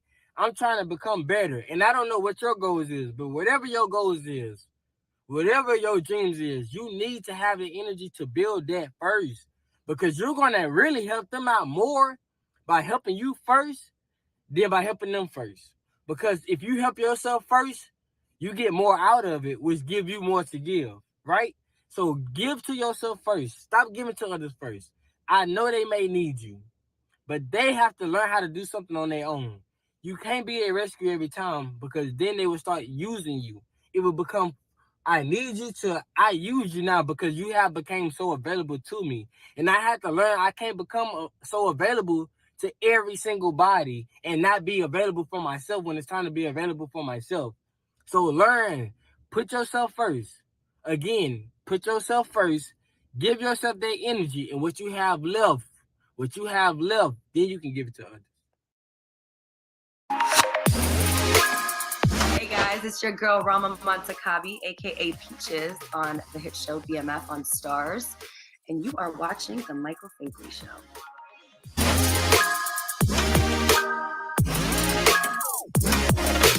On the next Michael Finkley, we have from the BET series, The First Wives Club. Danny Guevara is with us as she talks about her character and how she's firing up the screen. And she also talks about her work with actors, with her business, Acting for Beginners. And we're excited to premiere our latest music video featuring the song Biggest Dream Come True. Next Finkley.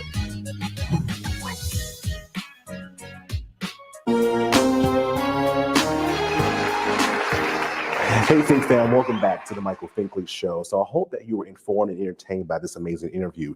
Thank you so much to the Fisher girls for being with us and being who you are as an individual in this industry. Thank you so much for being with us today. If you haven't already, please subscribe to our YouTube channel, The Michael Finkley Show. Ring that bell for notification. We'll see you in emails. And hey, new content's available. Listen to us on Spotify and Apple Podcasts. And for more information about what we do, visit our website, michaelfinkleyshow.com. As always, Fink fam, thank you so much for watching. And always, always, always pursue your dreams. Have a good one.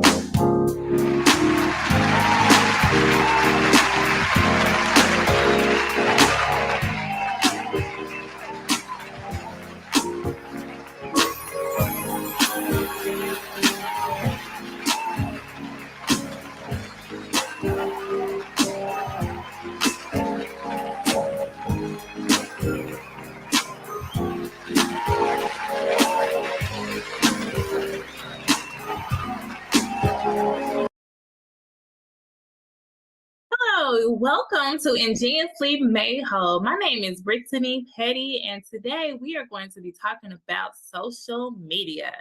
So I am so glad for you guys to be tuning in. As you guys know, you can follow me on TikTok at IMW Counselor Petty. You can follow me on Facebook at Ingeniously Made Whole, as well as the gram, which is Instagram, Ingeniously Made Whole.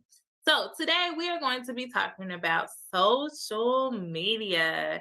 And I have a special guest with me today, Bryson, who is going to talk a little bit about social media and different things of that nature. But before we get started, as you guys know, you can get a copy of my book, Stop the Drama, Stop Comparing, and Focus on You.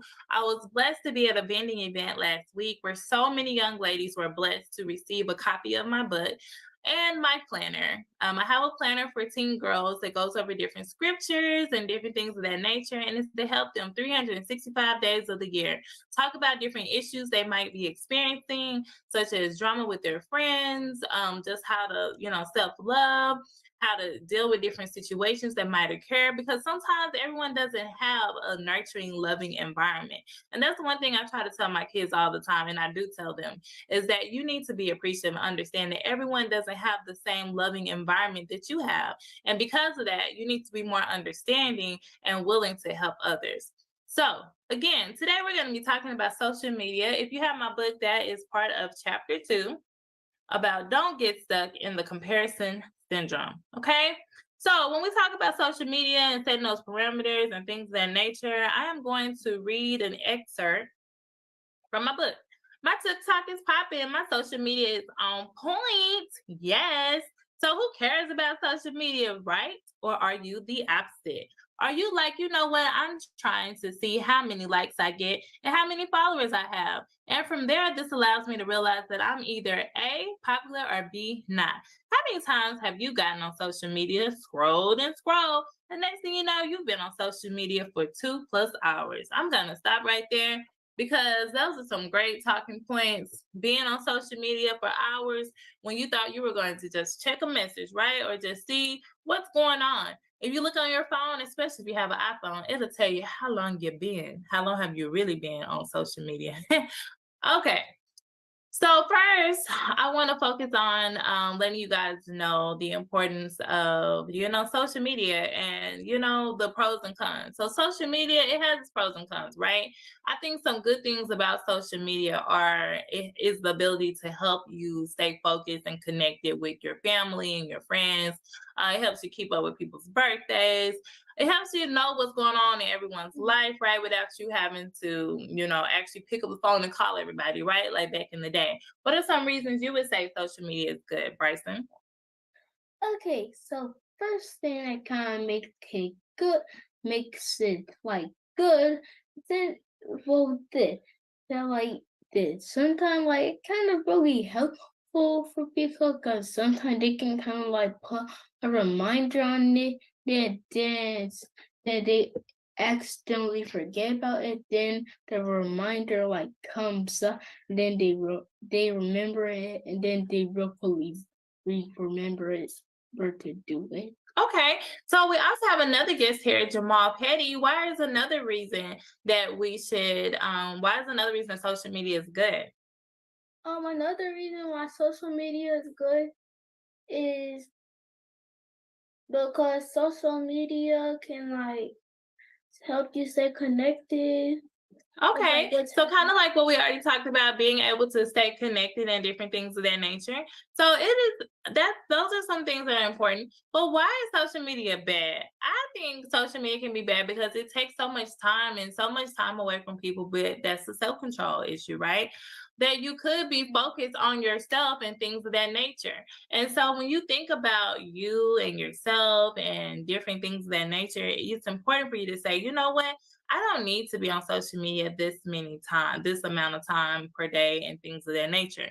So when you are looking at yourself and you're like, should I spend this kind of time or spend that kind of time? Really, most people, they don't think about it like that, right? They don't ask themselves how much time should they spend on social media, right?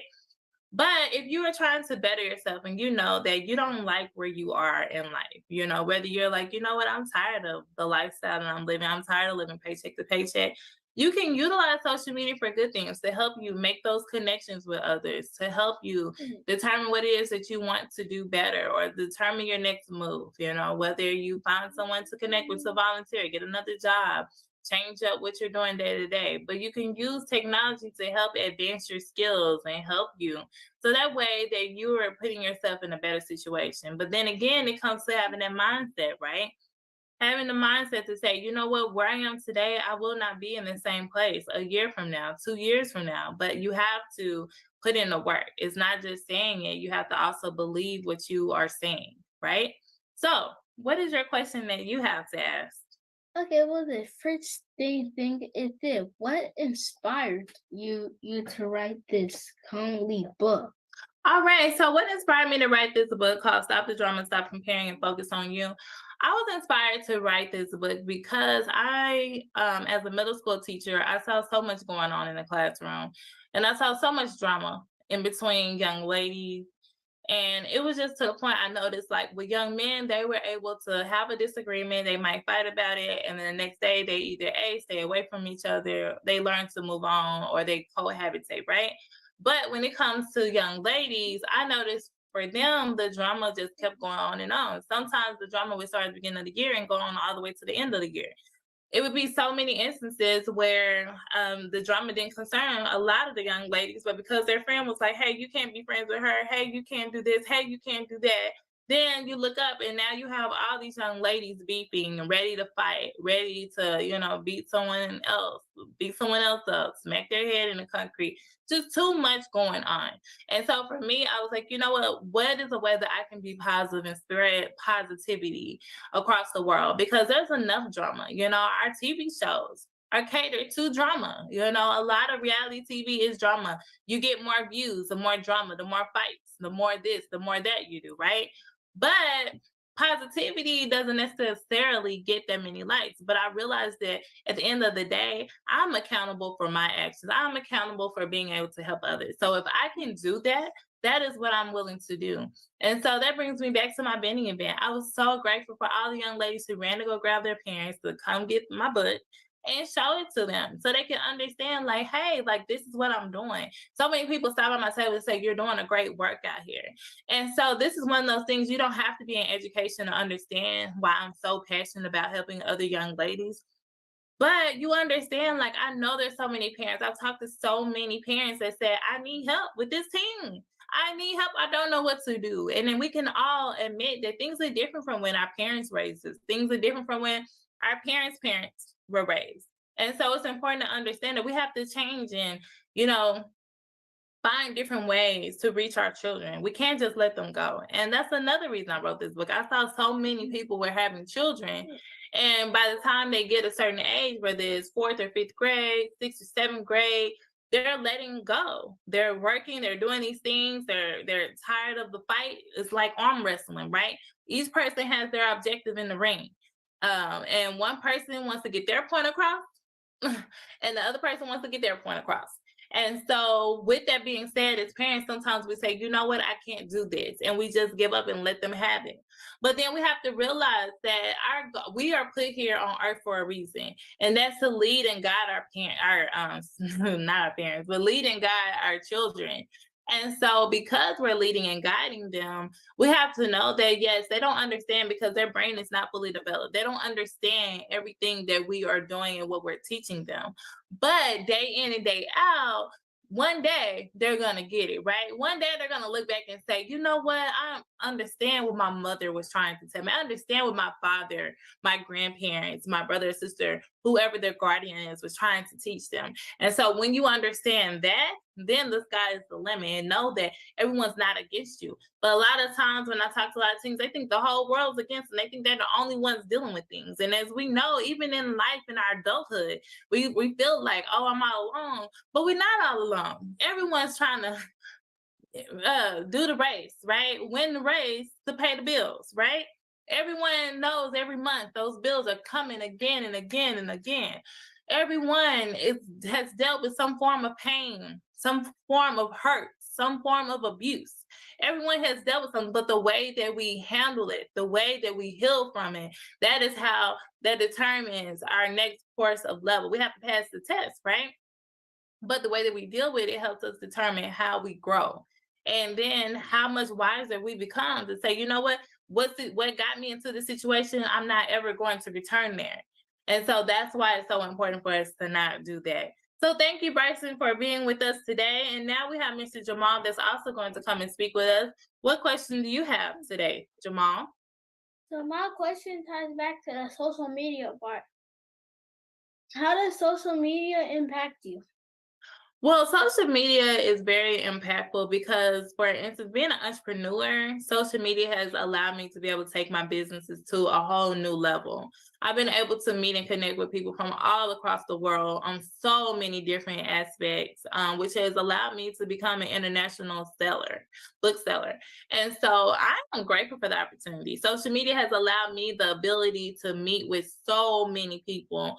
And I've met, authors who are #1 booksellers. I've met all types of connections to millionaires, multimillionaires. And so a lot of these opportunities would not have been made available to me if I did not have access to social media. But it's about you and your ability to be wise in your decisions and how you utilize social media. So like a lot of people will tell you, hey, if you're not using your social media or the internet to get paid, that's a you issue, right? That's a you problem. And so it really just depends on you and your mindset. I love the fact that I'm able to connect with so many individuals. I'm able to get motivation. There are some days that I feel like, you know what, I don't know how I'm going to do this, right? Or some days I might feel kind of down, right? Because, I mean, we're all human. We all have those days. But I can get on social media, see a positive quote, and boom, I'm right back up to where I need to be. And so I'm really grateful for that. So do you have another question? And how would social media negatively impact you? Social media for myself does not negatively impact me. I know for a lot of young ladies it has when it comes to comparing oneself. And that would be the only thing that I would say at times that I have been guilty of that in my ways of growing up, comparing myself to someone else. But then I realized, no, God gave them their roadmap to life or success, and I have my own. So it's important for me not to compare myself to anyone else.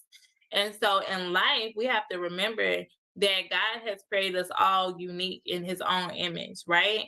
He knew us before we were formed in our womb. And so because of that, God did not create us all to be the same. In that case, he would have made us all clones, created us all at one time, been boom, boom, boom, done, right? But he didn't do that. And because of that, I know that I have a specific purpose here on earth, and so I have to ask myself, just like my book mentor coach, Surreal Vine, that says all the time, she wanted to make sure that she is known and making a difference and know the impact that she is making on others while she's here on earth. It's not about when you die and all these people are lined up at your funeral, right? Which is great, right? But at the end of the day, I want to know that I made an impact and a difference on your life while I'm alive. And so it's the same thing for me as well. I want to know what impact am I making? And so social media, it can be negative, but that's only if you allow it to be. And if you allow yourself to say, oh, this or oh, that. But at the end of the day, if you focus on yourself, hence my book, right? Focus on yourself. If you are so focused on yourself, then you're not going to be worried about the next person. If anything, we're all going to come together and say, how can we help each other? How can we help each other strive and get to the top? And so for me, social media is motivation. When I see others win, I'm right there applauding. I'm right there clapping, because my thing is, if God did it for them, he'll do it for me. I know that no one is any different from me, or I'm not any different from anyone else. And so I know that I can utilize my God-given talents and ability just like God is giving them the ability to do it. And sometimes it's about connecting. Sometimes we just need to have the knowledge. Knowledge is powerful. And it's so powerful that we have to not only hear it, but we have to apply it and utilize it. And so I heard one coach one time said, I give you all the nuggets, I give you all the tools to success, but the key is up to you. Are you going to utilize it? Are you going to use it to better yourself and be better? And so in life, we have to remember that if we want to be better, we have to strive to be better day in and day out. The course is ours. And so at the end of the day, the decision is yours. So like they say, and I know I've said it plenty of times, but I'll say it again, we don't get to pick and choose who our family is. We don't get to pick and choose who our mother or father or our siblings are, right? And we also don't get to choose if we're born into poverty or if we're born into money, right? But at the end of the day, once we get grown and we're on our own, it's up to us. So if you're born into poverty, are you going to have to work harder? Yes. Because you've been instilled with the mindset and the this and the that. And so you have to get your mind right. And I've heard so many people who have made it to success say that they had to get their mind right. And once they got their mind right, they realized their life went to a whole nother level. And so in life, we have to remember that if we want to be better, we have to give ourselves and do what God has called of us to do. And so thank you so much, Jamal, for joining us today. And so when we come and talk about social media and how we're going to utilize it, I definitely challenge you to have a game plan. And I'm not telling you that anything's wrong with keeping up with other people, what's going on and things of that nature. But what I am telling you is don't get so sucked into this person's lifestyle and that person's life, because first of all, you don't even know if that's the reality. You don't know if they are really living their life like that. Are they really that person that they're saying and claiming themselves to be? And so because of that, it's important for you to say, you know what, no matter what, I'm going to focus on myself. I'm going to do what I know I need to do. So set the time limit. Set a limit on your phone to say, I'm not going to spend this much any more than this amount of time on social media.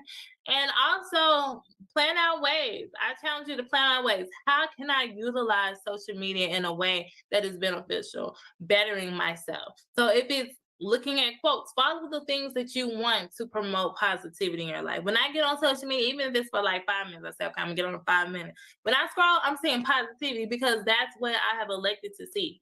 And so you're gonna see what you have allowed yourself and spent the most time on to see. There's a way for you to set limits on that. Like on Facebook, you can see the things that you want to see. They'll ask you, do you want to see more of this? Click yes if you want to see positivity. When it comes to Instagram, don't spend all your time on the ground. Don't do that. Okay.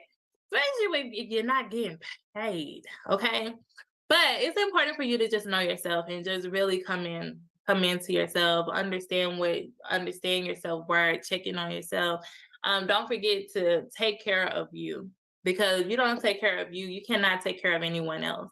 And so for myself, that is what I am focusing on, is the ability to take care of me, the ability to do what God has called me to do. And so for each and every one of you guys, you all have a purpose. You all have a reason for being here on earth. Don't let someone tell you that your life is a mistake. Don't let someone tell you that, oh, you were a one-night stand, oh this, oh that, I ain't want you no way. Don't let anybody tell you that. Because when I tell you, when you know and when you understand your worth and where you are headed in life, if you knew there was a way for us to see into the future, everything that God has in store for us ahead of time, oh man, we walk differently, we'd act different, we talk different, we be different, we do all these different things, right?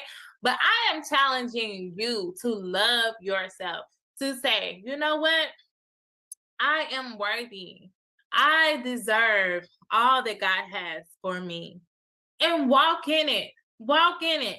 Don't walk with your head down. Walk with your head held high, because you know who you are and you know whose you are. So again, thank you for tuning in to IMW Ingeniously Made Whole, where you are fearfully and wonderfully made whole. Don't forget to follow me on TikTok at IMW Counselor Petty, and Instagram and Facebook at Ingeniously Made Whole IMW. So don't forget. You can also follow me on LinkedIn at IMW Brittany Petty.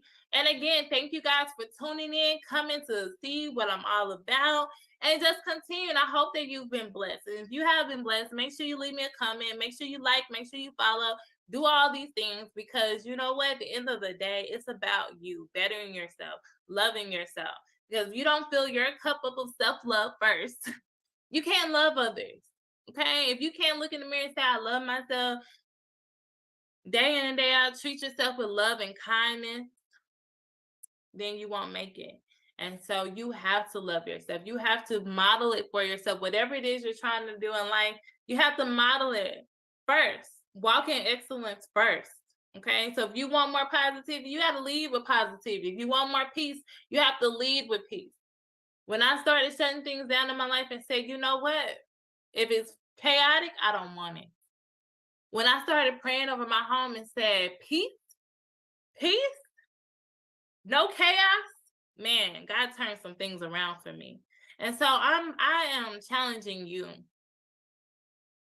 to give yourself the chance and the ability to be great. Be great.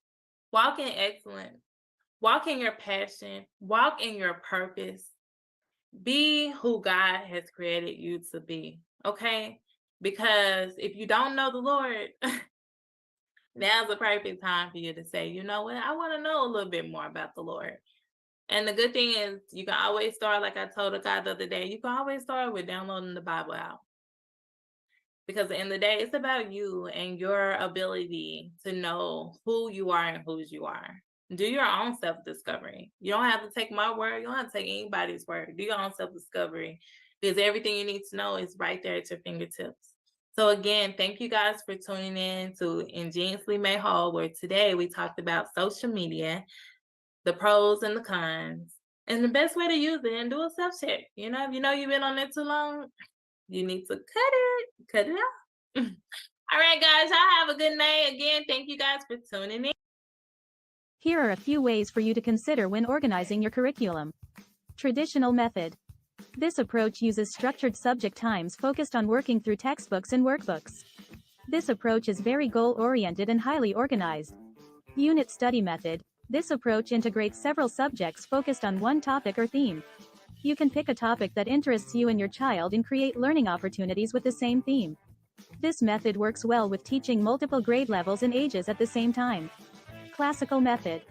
This approach teaches through classical languages, critical thinking skills, and Western civilizations. Unschooling method. This approach surrounds the child with opportunities to learn in an unstructured environment. This can also be thought of as interest-initiated learning. With this method, your child will learn from real-life experiences. Children are encouraged to pursue their interests and glean learning opportunities. Community method. The child learns significant real-life lessons by participating in events outside the home.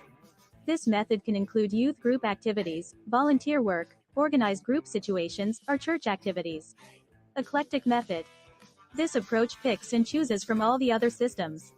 Once you know your family's teaching method, you are ready to look for the right curriculum.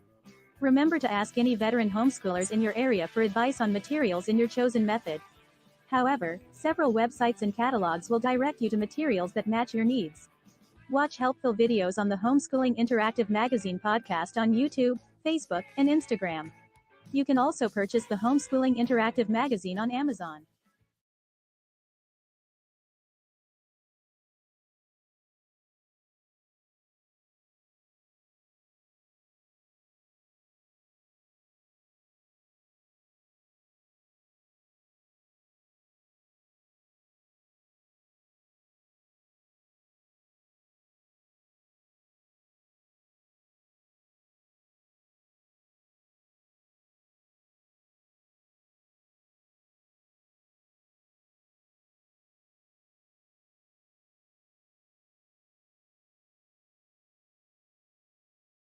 Man, let's keep go to HappyandHealthy.com and purchase my book.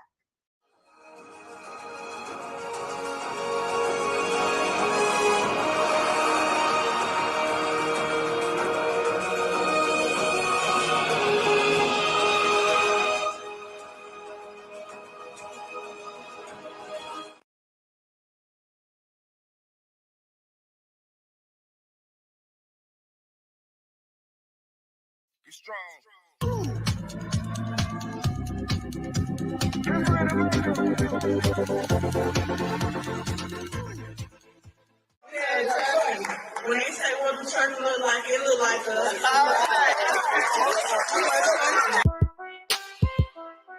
Yeah. DJ Tony. For all my ladies out there trucking towards they goals. Let's go. She gon' take care of her biz, she trucking, she trucking. She a woman with a rig, she trucking, she trucking. She gon' take care of her kids, she trucking, yeah.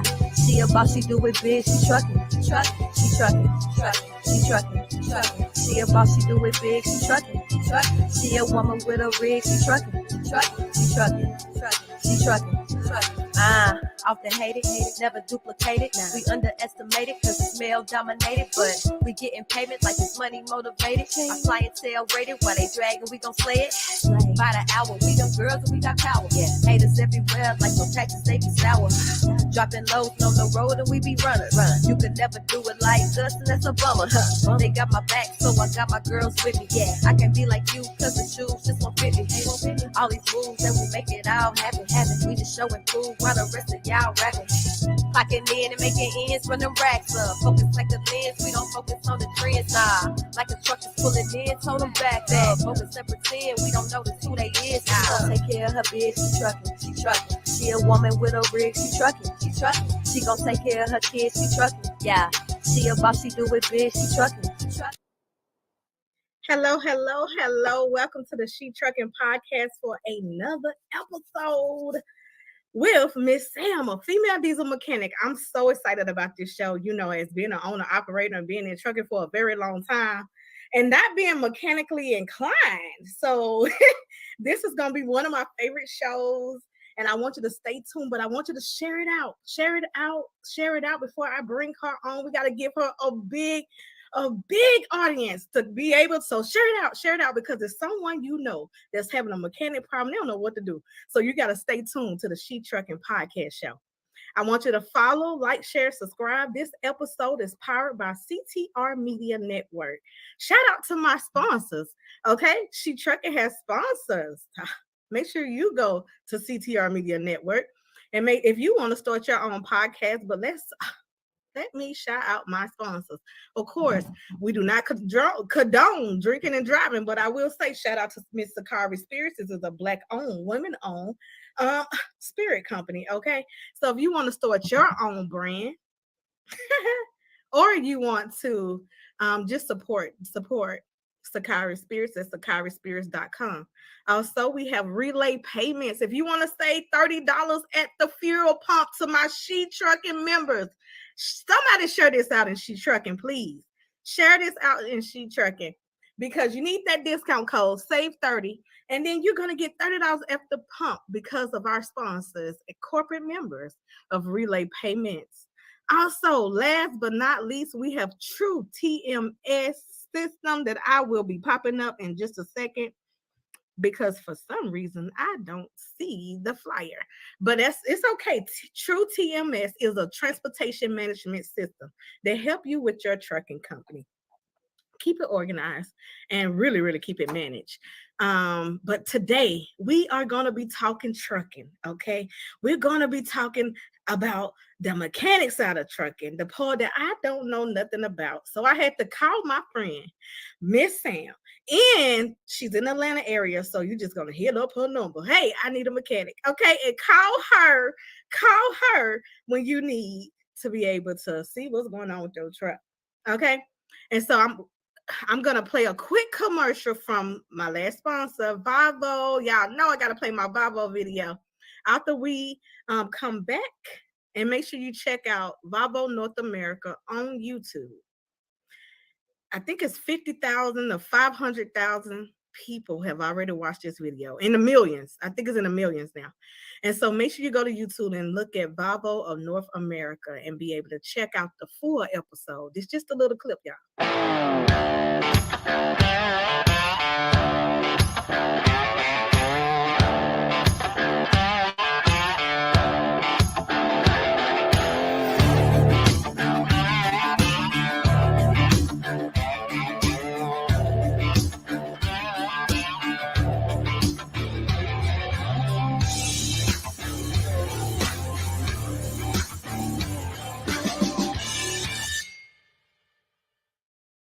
And we are back. Hey, Miss Sam, how are you doing today? I want to get you to unmute your microphone and then you can come on in and introduce yourself. Thank you for joining the She Trucking Podcast. As y'all know, this show is live, so we may be experiencing a little bit of technical difficulties, but it's okay because Tina always got a backup plan for us to run some commercials. Oh, we back. You with me? Can you hear me?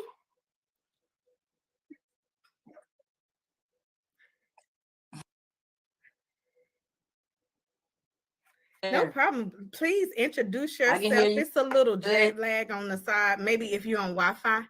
Are you on the Wi-Fi? No. No? Okay. Well, introduce yourself to the audience.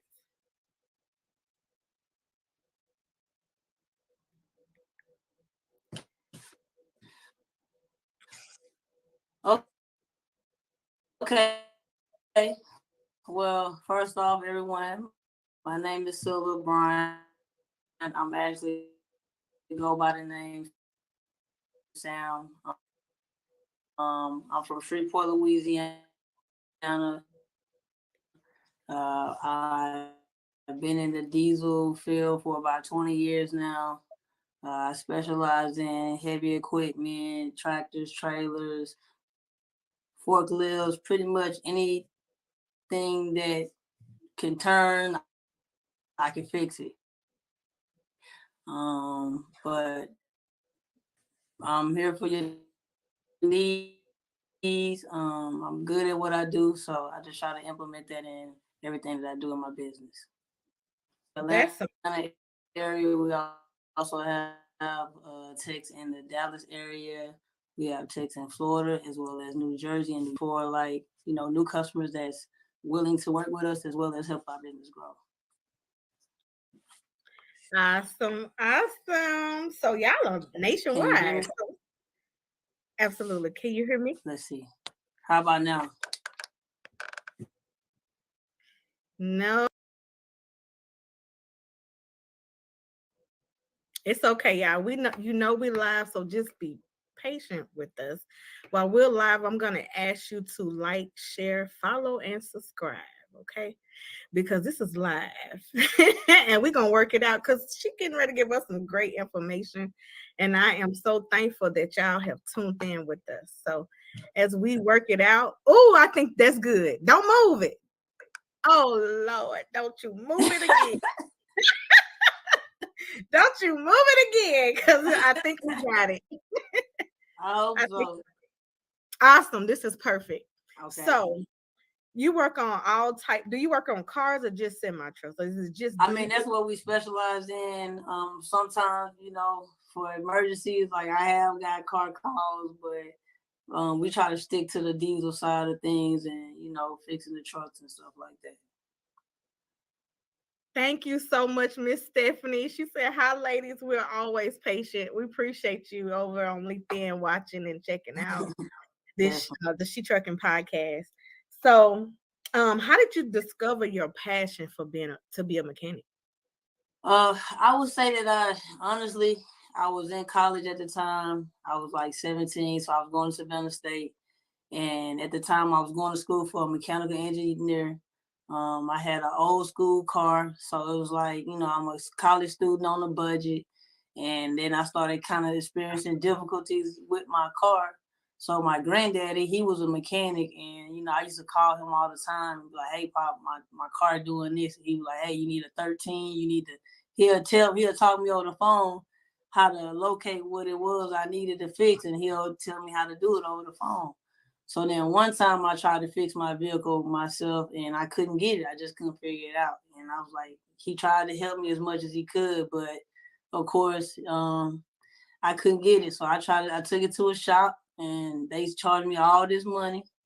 And after they charged me all this money, I was just like, I drove my vehicle for like a week and it broke down again with the same issue. So at that point I said, I'm never taking my vehicle to a shop again. And I just went from there. I just started mastering my skills, started going to school, joined the Army, got certified as a diesel mechanic through the Army, got as much certification. Every trying to training they was going to send me there, I was going. So that's I just took off from there and just continued to grow in the business.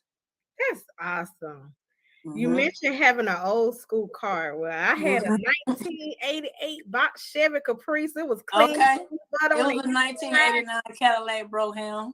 See, that's what I was going to ask you. What kind of car did you Broham? Fleetwood. Fleetwood, yes. Long body, yep. That's what I had. So, hey, I love that car. That car got me through college. Yes, and though now you don't see them as much because now they like collector's items, but like you said, that's so. I bought a 2005 Freightliner Century because I knew, like you said, you could work cat engine in it. Truck. No, I didn't know. I had a Detroit 60 series. Okay. Well, I mean, it's gonna be either or. Right. I had a Detroit 60 series. And so that truck was really good for me because it was things that I could do for myself. Easy to work on. Easy to work on. And so you talked about being in the Army, being in the military. So what tools did you take from being in the military that you transferred over to your discipline when it comes to being a business owner and an entrepreneur? I would pretty much say a lot of it, like just the discipline of it, like being on time, being punctual about where I'm at, what I'm doing, how I'm doing things, SOPs, everything has a procedure, a process. So just following and complying is like one of the biggest things in the military that you have to do. So I would say that that's like one of the things I definitely implement in my business. Like I'm all about compliance. I'm all about safety. I'm all about, you know, making things the right way. If you want it done the wrong way, then you gotta find somebody else. So, because if you call me, it's gonna get done the right way. So that's kind of like been my thing. The aspect of just, you know, covering yourself. That what we call it, covering yourself. As I took that from the military, it's important to cover yourself because, you know, stuff happens and somebody got to point the finger. So when it comes down to safety and things not right with trucks, I'm documenting. I'm making sure, you know, that you're informed. You might not want to be informed, but by the time I'm done with it, you're gonna know everything going on with that truck. So absolutely, kind of like how I do things. So thank you all, everyone who's watching. Oh my God, y'all are showing so much support. Y'all probably like me, like, oh my God, it's a female mechanic out here. Yes. Because we know that the environment that you in is a male dominant industry. Can you talk about and really elaborate on how it is to be a woman in that male dominant space? And you make, listen, let me just say this, y'all. The name of the company is Smart Decisions. So if you contact her, you're going to make a smart decision. So Exactly. let's talk about being a woman in the male dominant industry.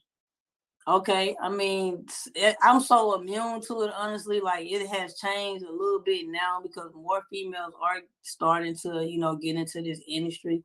Really? But I would say in the beginning, like when I first started and, you know, became a mechanic, like it was challenging because automatically, you know, you're a female, so they automatically feel like you can't do it. You know, and you amongst a bunch of men that automatically think that they should know how to do it. So it's like, oh, well, you can't do what I do. So that's why it was so important to me to master everything I did, because automatically the strikes are against me just by being a female in a male dominating field. So how I did that, I just mastered and just being the best at what I do. And by that, and showing people that it's just kind of like a win-win. Like, I mean, they more so feel like, I would say that the men in the industry, they can be very intimidated by me because, you know, it's like, but they have to understand that I have years of experience. Like, I just didn't wake up like this. So you can't just expect just because you're a male that you're gonna automatically know and do what I can do just because you're a male. And that's just a narrative that's just kind of like saturated right now. But I would say outside of that, just dealing with males, I'm used to it. I've been doing it for a long time. I know how to shut them down, you know, because I know what I'm doing. So it's kind of like I educate them too in the process. So it just, I would say it's not challenging as it was in the beginning because I had to become who I am today because of that. So it molded me into a better technician too. I totally agree. I think that when you going through these challenges and you overcome it, it makes you a stronger, better person. It's the experience that shows, you know.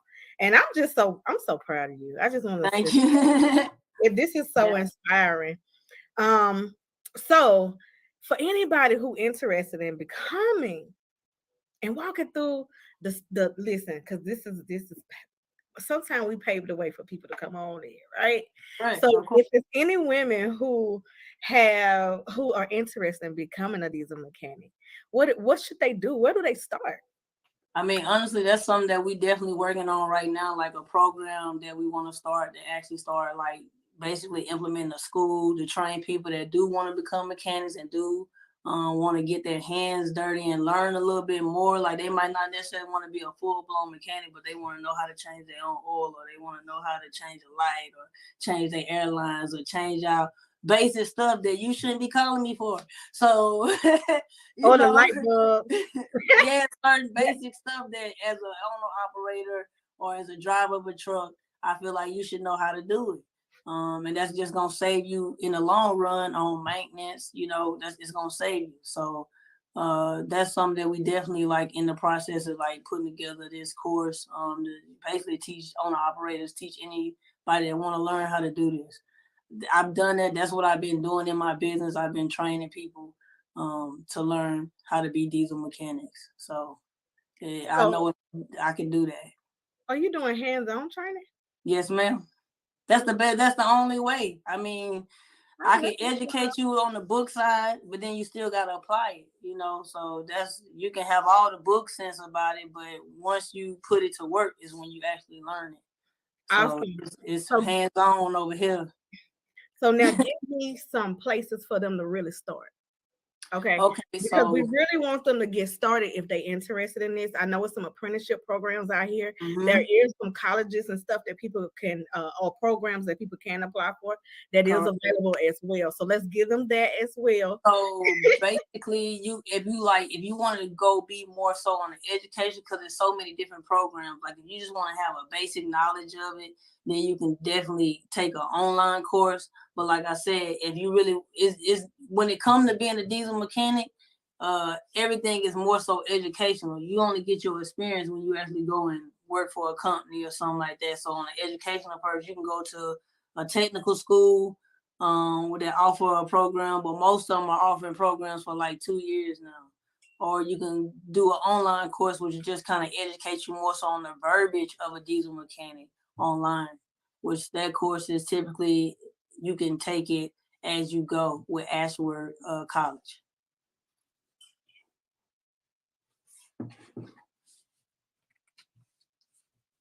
Thank you.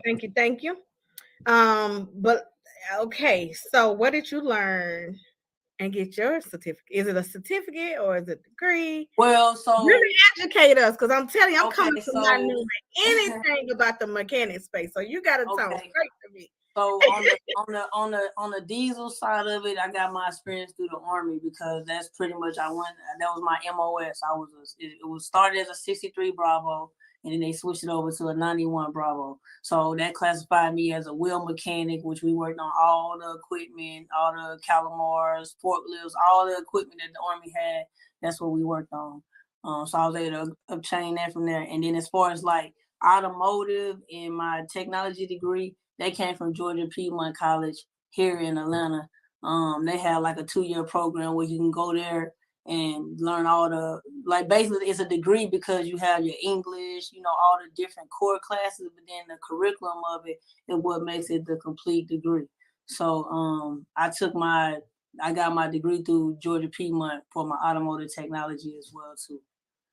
And then everything else is just pretty much like, as far as my certifications and stuff, all our certifications, if you are a mechanic, it's through ASC. So all of our ASCs is how we get certified and classified as being a certified mechanic. Well, I just want you to know that you have our support when I open up the school. We will be recommending people, sending people your way. She is a part of the She Trucking community, everybody. So you can also be able to talk to her within our community. And you can also be able to how do people reach you? They can reach me. I'm on Instagram. I'm on Facebook, Smart Decision. You can look me up. That's my number right there. Our website, www.wefixitsmart.com. You can go on there, book us. We come out wherever you at. We can dispatch a technician to come get you. That's so awesome. All right, so I'm gonna give you a little water break if you want to have a little water break. So I can. I'm gonna run a quick commercial just to give her a second, and then we're gonna get into 5. I want you to think of 5 tips for preventative maintenance that the women who are on the road can be able to use. Okay. Okay, for sure. Awesome, and we'll be right back. Okay. I'm going to show a video from the Breaking Bobby Bones show that's on National Geographic. I had an amazing opportunity to be able to. Like this. There are cars everywhere. Bobby's, you're about to get on the interstate, oh so slow God. the truck down. Oh, God. Slow the truck down. For real, slow the truck down. Stay over here on the left, okay? Take your high side. Go up here, okay? I cannot believe I'm getting on the interstate. Accelerate. Stay on this side, accelerate. Go faster. Go faster, Bobby, faster. Crap. Look at all this traffic. There are cars everywhere. And now we're going to take it to the highest gear that you've ever been in. We're going to take it to the 10th gear. Now? There we go. 10th gear, baby!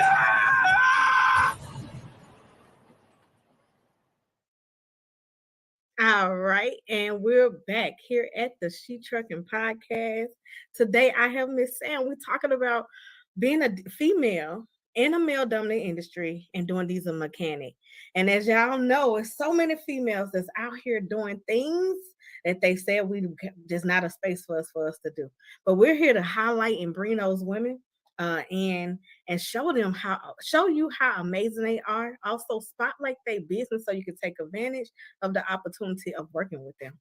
Okay, Miss Shauna, she actually was our business spotlight today on the She Trucking podcast. She did an amazing job, and if you want to spotlight your business, then make sure that you give us a contact or give us a call, DM, or go to our website. SheTrucking.com is right below. You can go to SheTrucking.com and let us know that you want your business spotlight.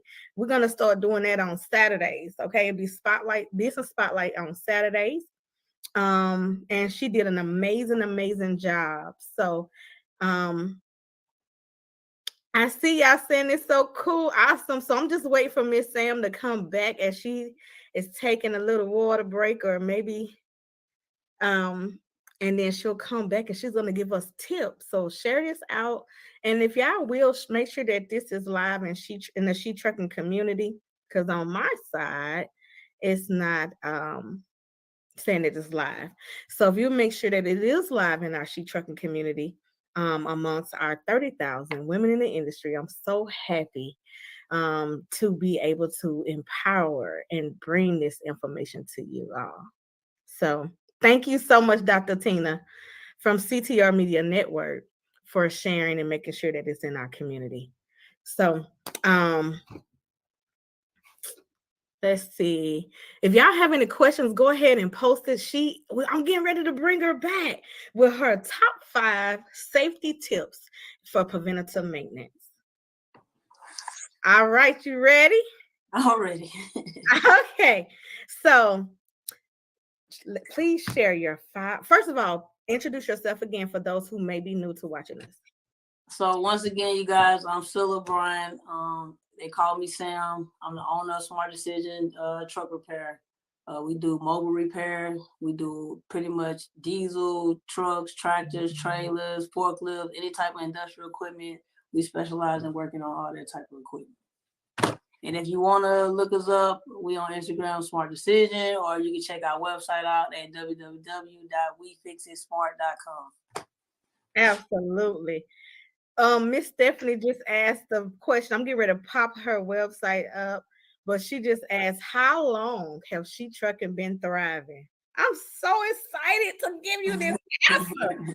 Okay, because this is our 6-year anniversary on April the 1st. I've been doing this for 6 long years. Started She Trucking within the semi truck. So it's been 6 long years that we have been thriving and empowering women in the industry. And today we get the power of female mechanic. And then you're making me think of the time that I looked for a female mechanic and I could not find one. I couldn't find it. So this is history. Well, much needed. Why? Because I feel like a lot of the men, they take advantage of the females in the industry. So when they see a female come in by something, they feel like you don't know what you're talking about. So they can tell you anything, you're going to believe it, and then they going to bap you, So it's that's why a female, somebody that you can relate to, is important, because you won't they'll educate. That's one of my things with my customers. I always try to educate them. Even though I know they might not know, I'll try to educate them. I show them videos, I show them pictures, things, just so they can kind of be aware. So the next time they might be able to either identify the issue, or, they can kind of know, and then they can say, hey, I see this going on in my truck. Can you help me out? And it kind of give them a better understanding of their vehicle or their truck that they drive. So that's kind of why I kind of bridge the gap. But I try to educate people, not just keep taking their money. It's all right, I'm going to take your money this time, but the next time, I'm going to need you to know that this is what you need to do. Absolutely. That is awesome. It's awesome. Because I've been, okay. 5. I already know. Bent over. Absolutely. I remember paying for a little, I never forget. I keep it with me. I will prove The little bit of pen cost me $300 to stop the air leak. The man cut the cord. He put it together on one side. The key $3, and I paid $300. I went to For that time. AutoZone and got me a package of those things. And every time that air would go out, I would push it together myself.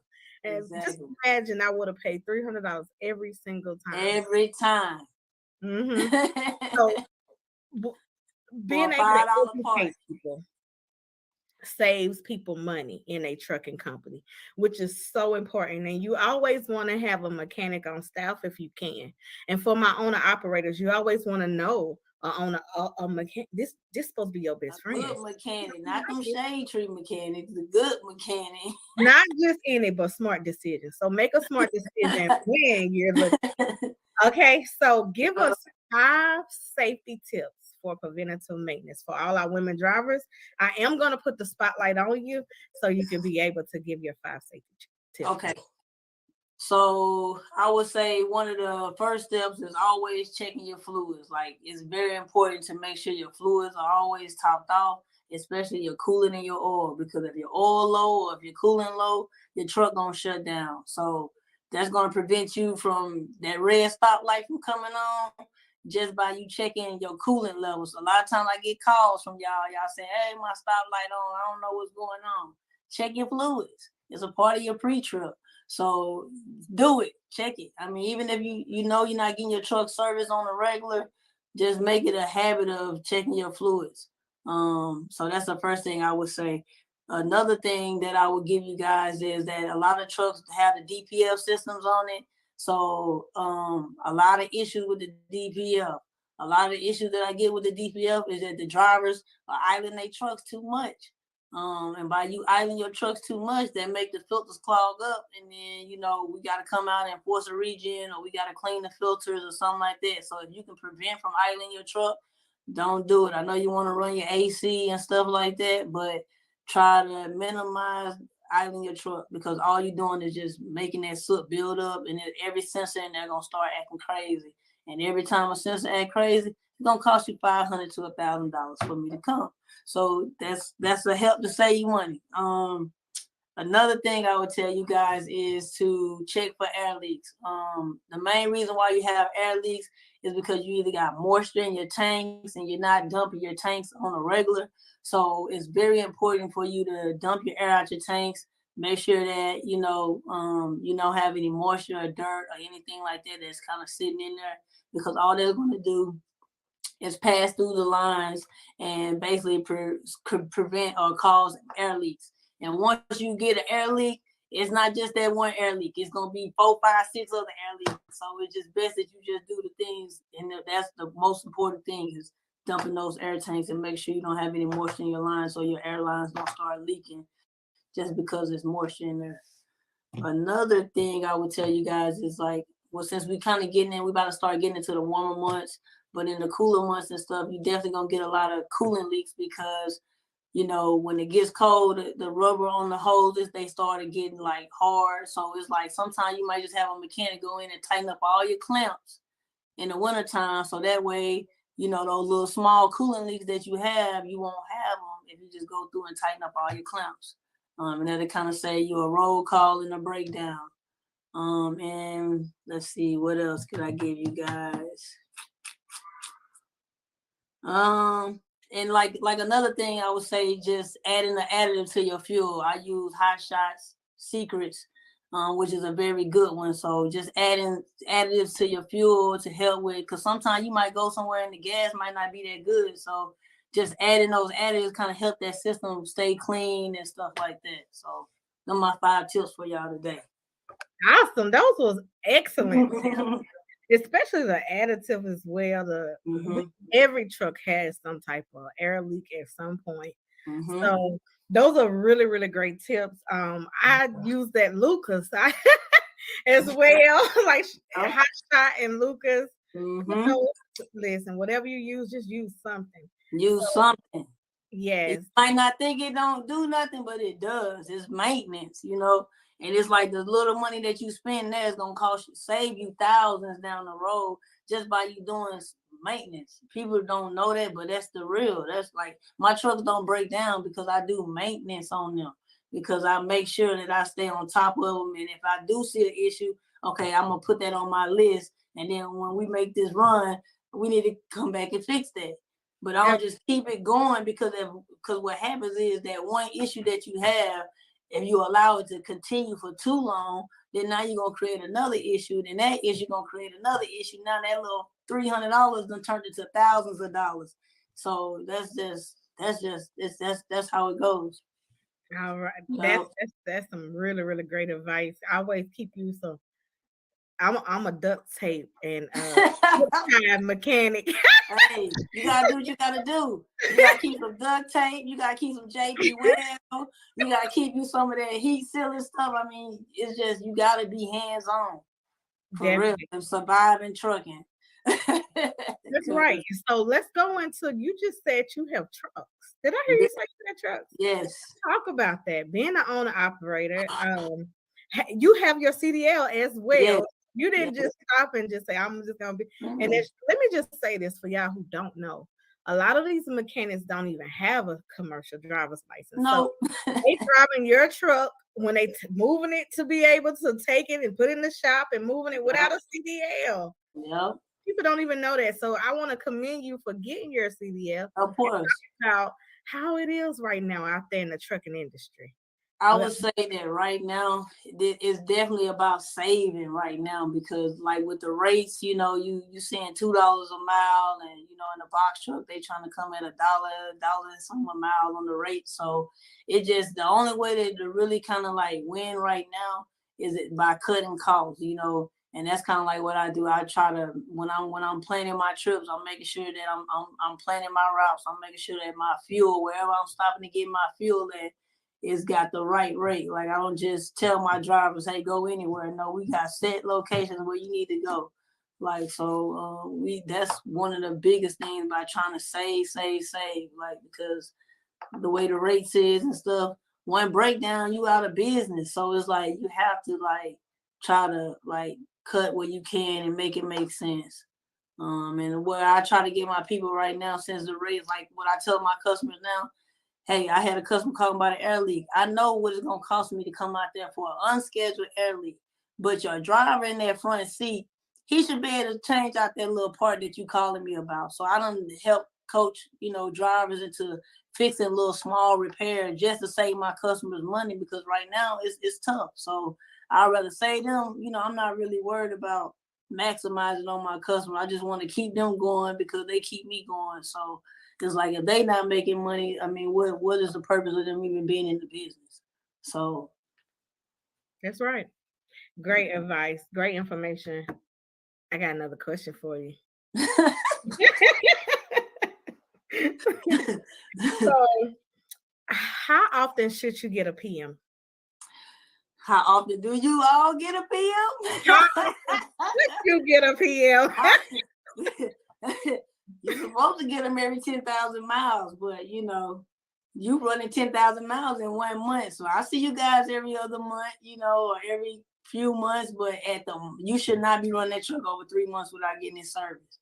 But if you running it hard, you definitely need to be getting it service once a month, like 10,000 miles. But if you got it, and then like a lot of times, like what people don't understand is that just by switching up, like adding the additives and stuff, you get a longer life out of stuff. So you that 10,000 miles, you might get a little more out of it just by adding additives and doing certain things, or using a higher grade oil. You'll get 20,000 miles instead of 10,000. So it's just certain things that we do to try to save in that way. But you definitely need to have eyes on your truck at least once a month. Even if you're not getting a PM done, you need to have somebody walk over and just put their eyes on your truck and just make sure everything is good, because the driver not going to tell you everything, and then it's going to be too late once they get out there and you can't find help, and now you got to spend all this money just to get help. I mean, that's a tough feeling. I don't know how you do it, because I wouldn't be able to do it, because it's, I mean, just getting out somewhere, your truck breaking down, you got to spend all this money, and don't you have a driver? Now you got to spend all this money to get your truck fixed, and then you still got to pay your driver. Like it's tough. It is. And I want y'all to also clean up under your engine. I like to take and get my engine washed. Can we talk about that? I do. I like my engine to be clean, and because it makes my clothes clean when my engine is clean too. So I like my engine to be spotless. So let's talk about that.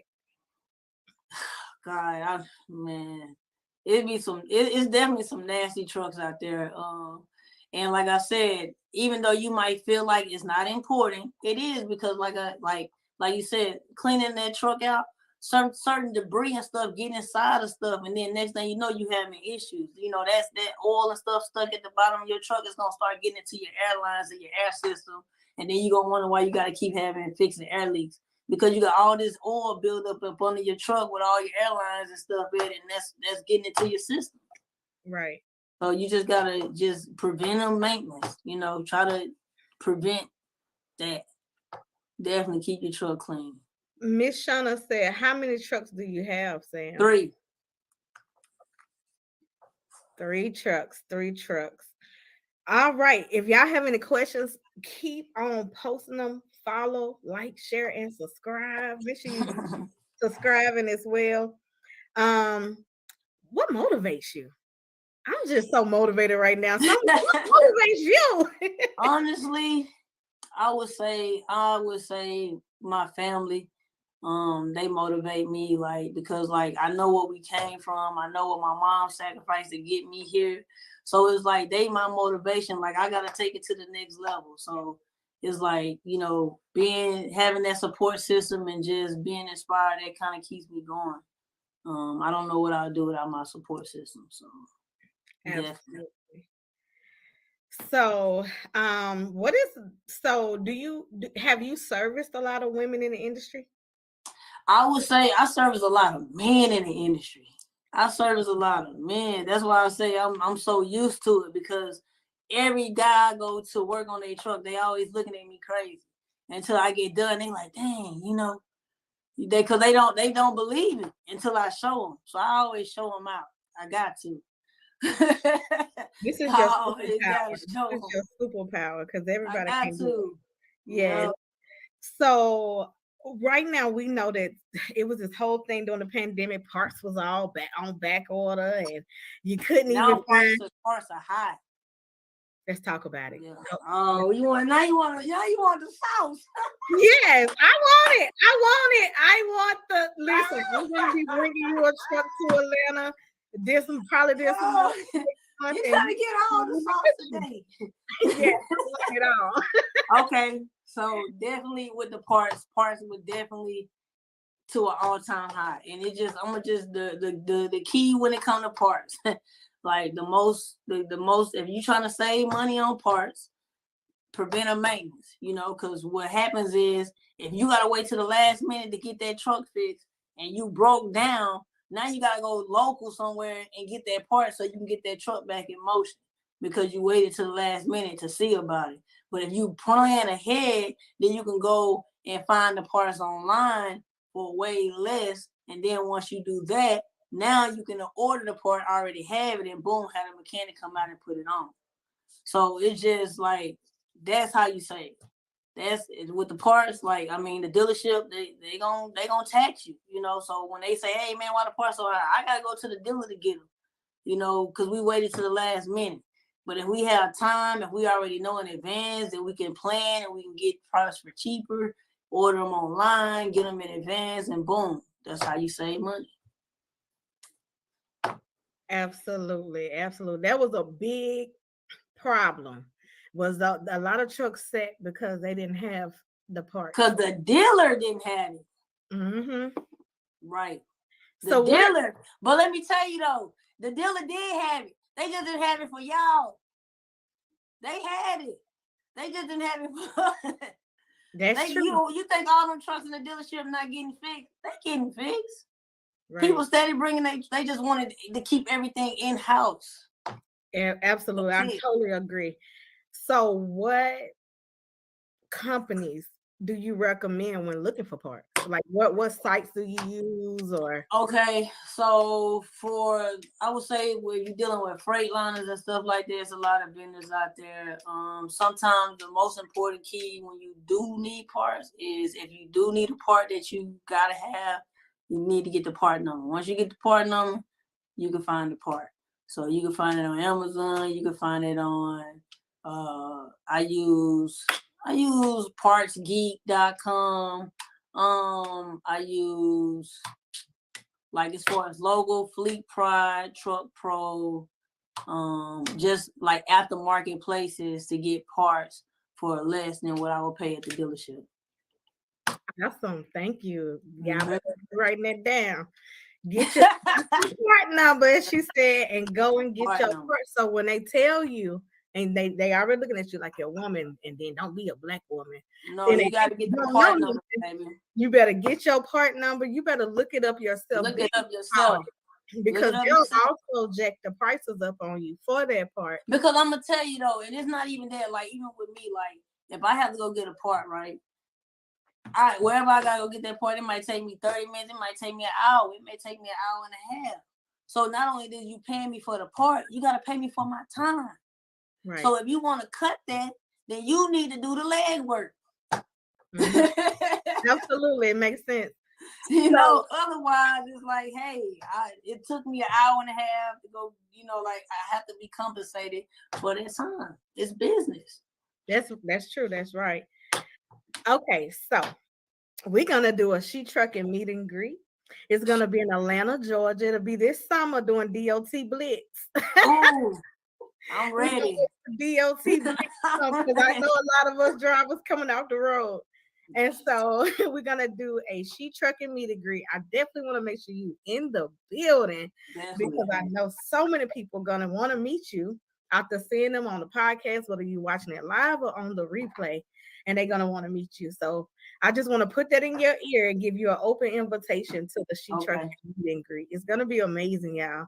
And it's not on the website, so don't go look on my website yet, because I'm gonna be posting this into our community.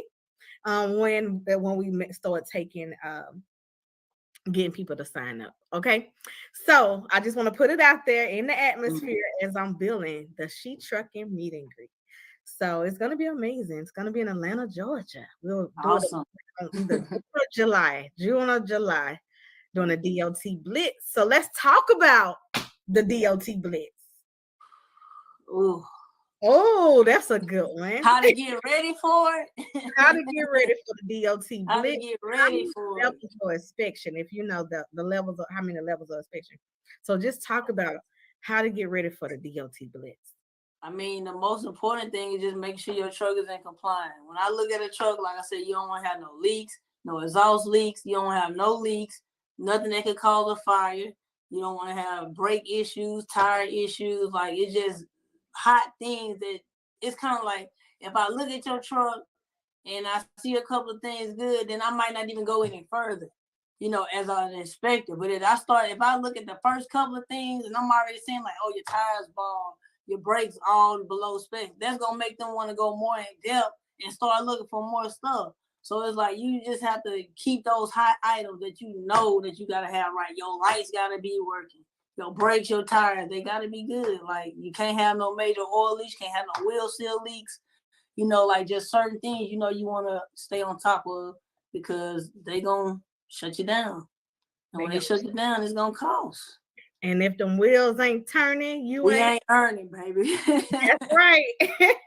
So we want to keep plan ahead now. Get the start. You know, hey, okay, because my goal is with my trucks is like, I don't want no breakdown. So if we ran this week, no breakdowns, cool. Like, we're gonna put this little money to the side and we're gonna build that money up.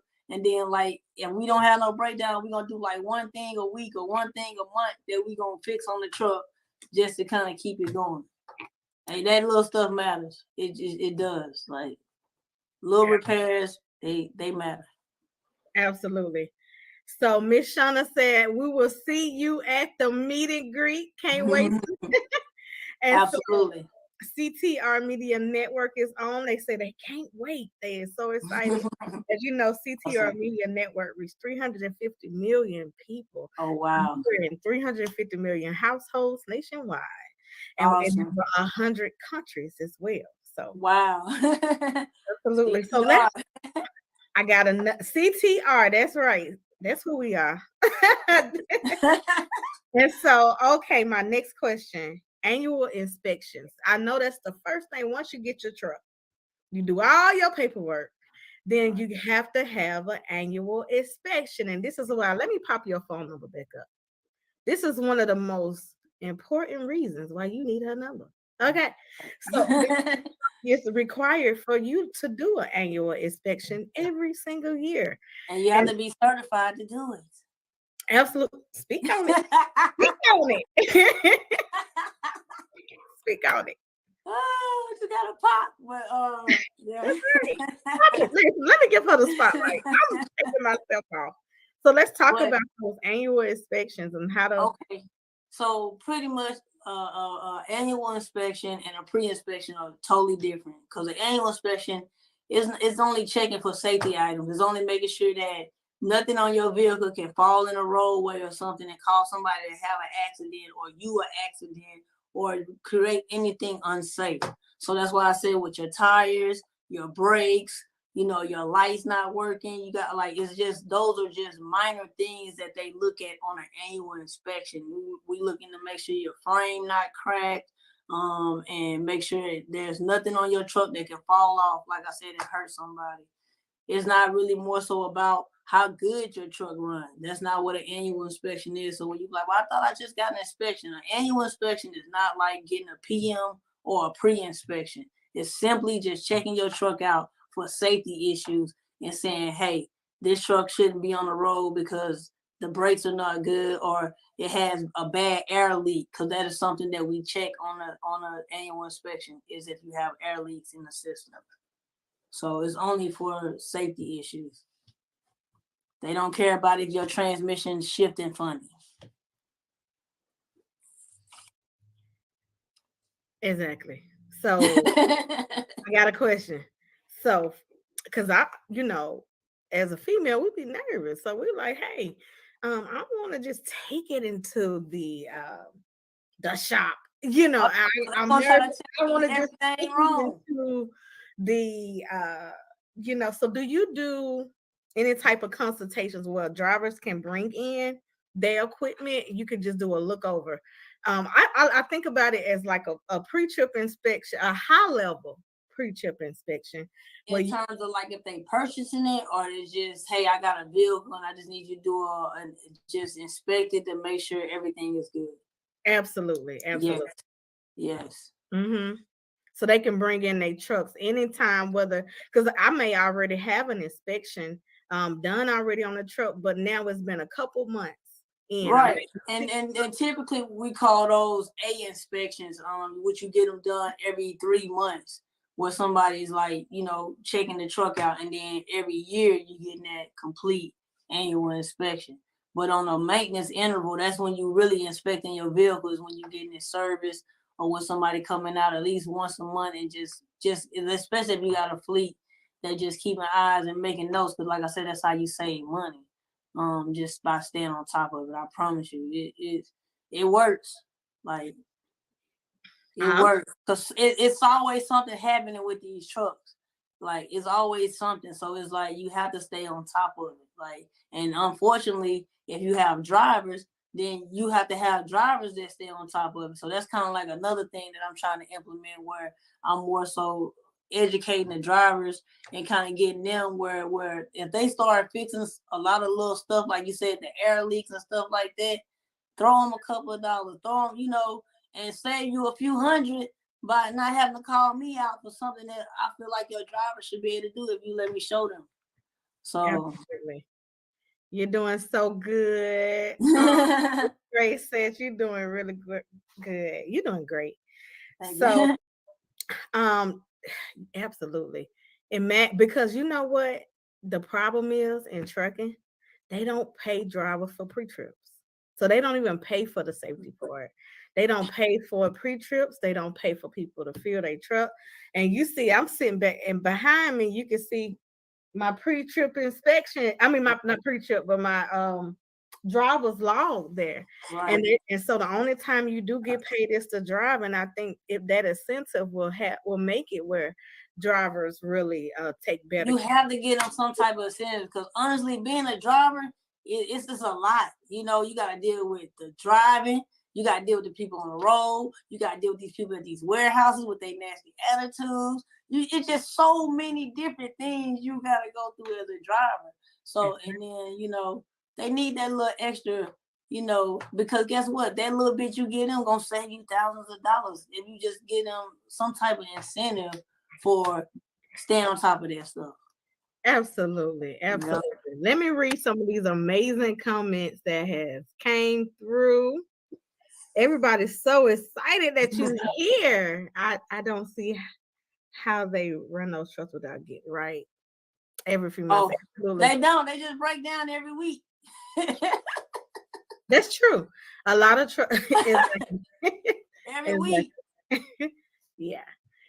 I seen the IFTA sticker in 2022.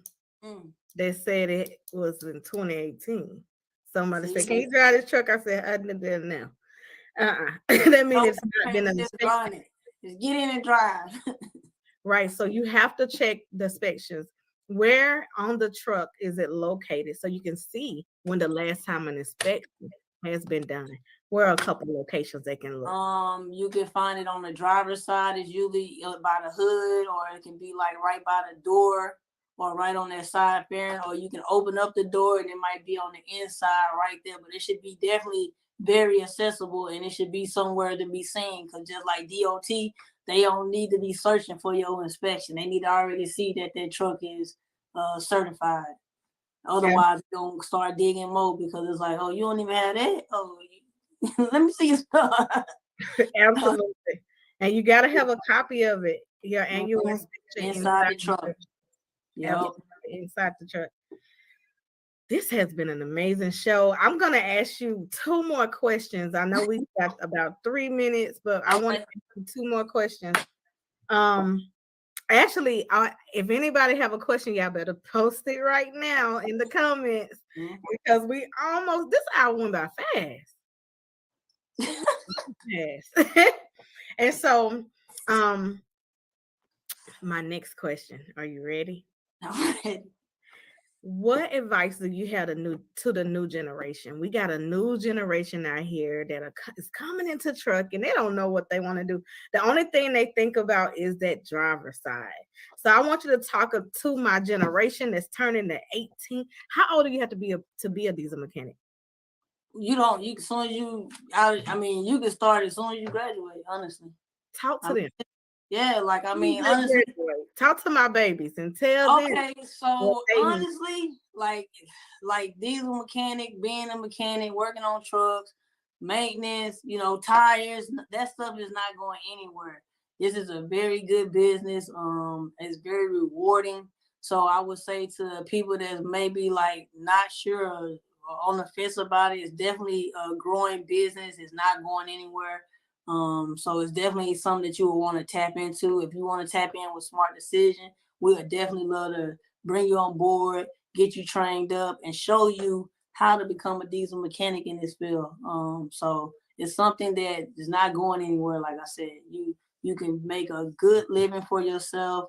It won't be like a struggle. So I definitely would encourage you that if you're on the fence about something, or you want to challenge yourself, I would just say probably the strongest skill that you would probably need is to be a good listener. Like, you have to be willing to learn, and you have to be open to learn and be hands-on. If you're hands-on and you like to learn things hands-on, and you're a visual learner, then this could be something that could be good for you. Just tap in. Absolutely. And again, her website is We Fix It. It's Smart. Absolutely. We Fix It Smart. .com, and just tap in.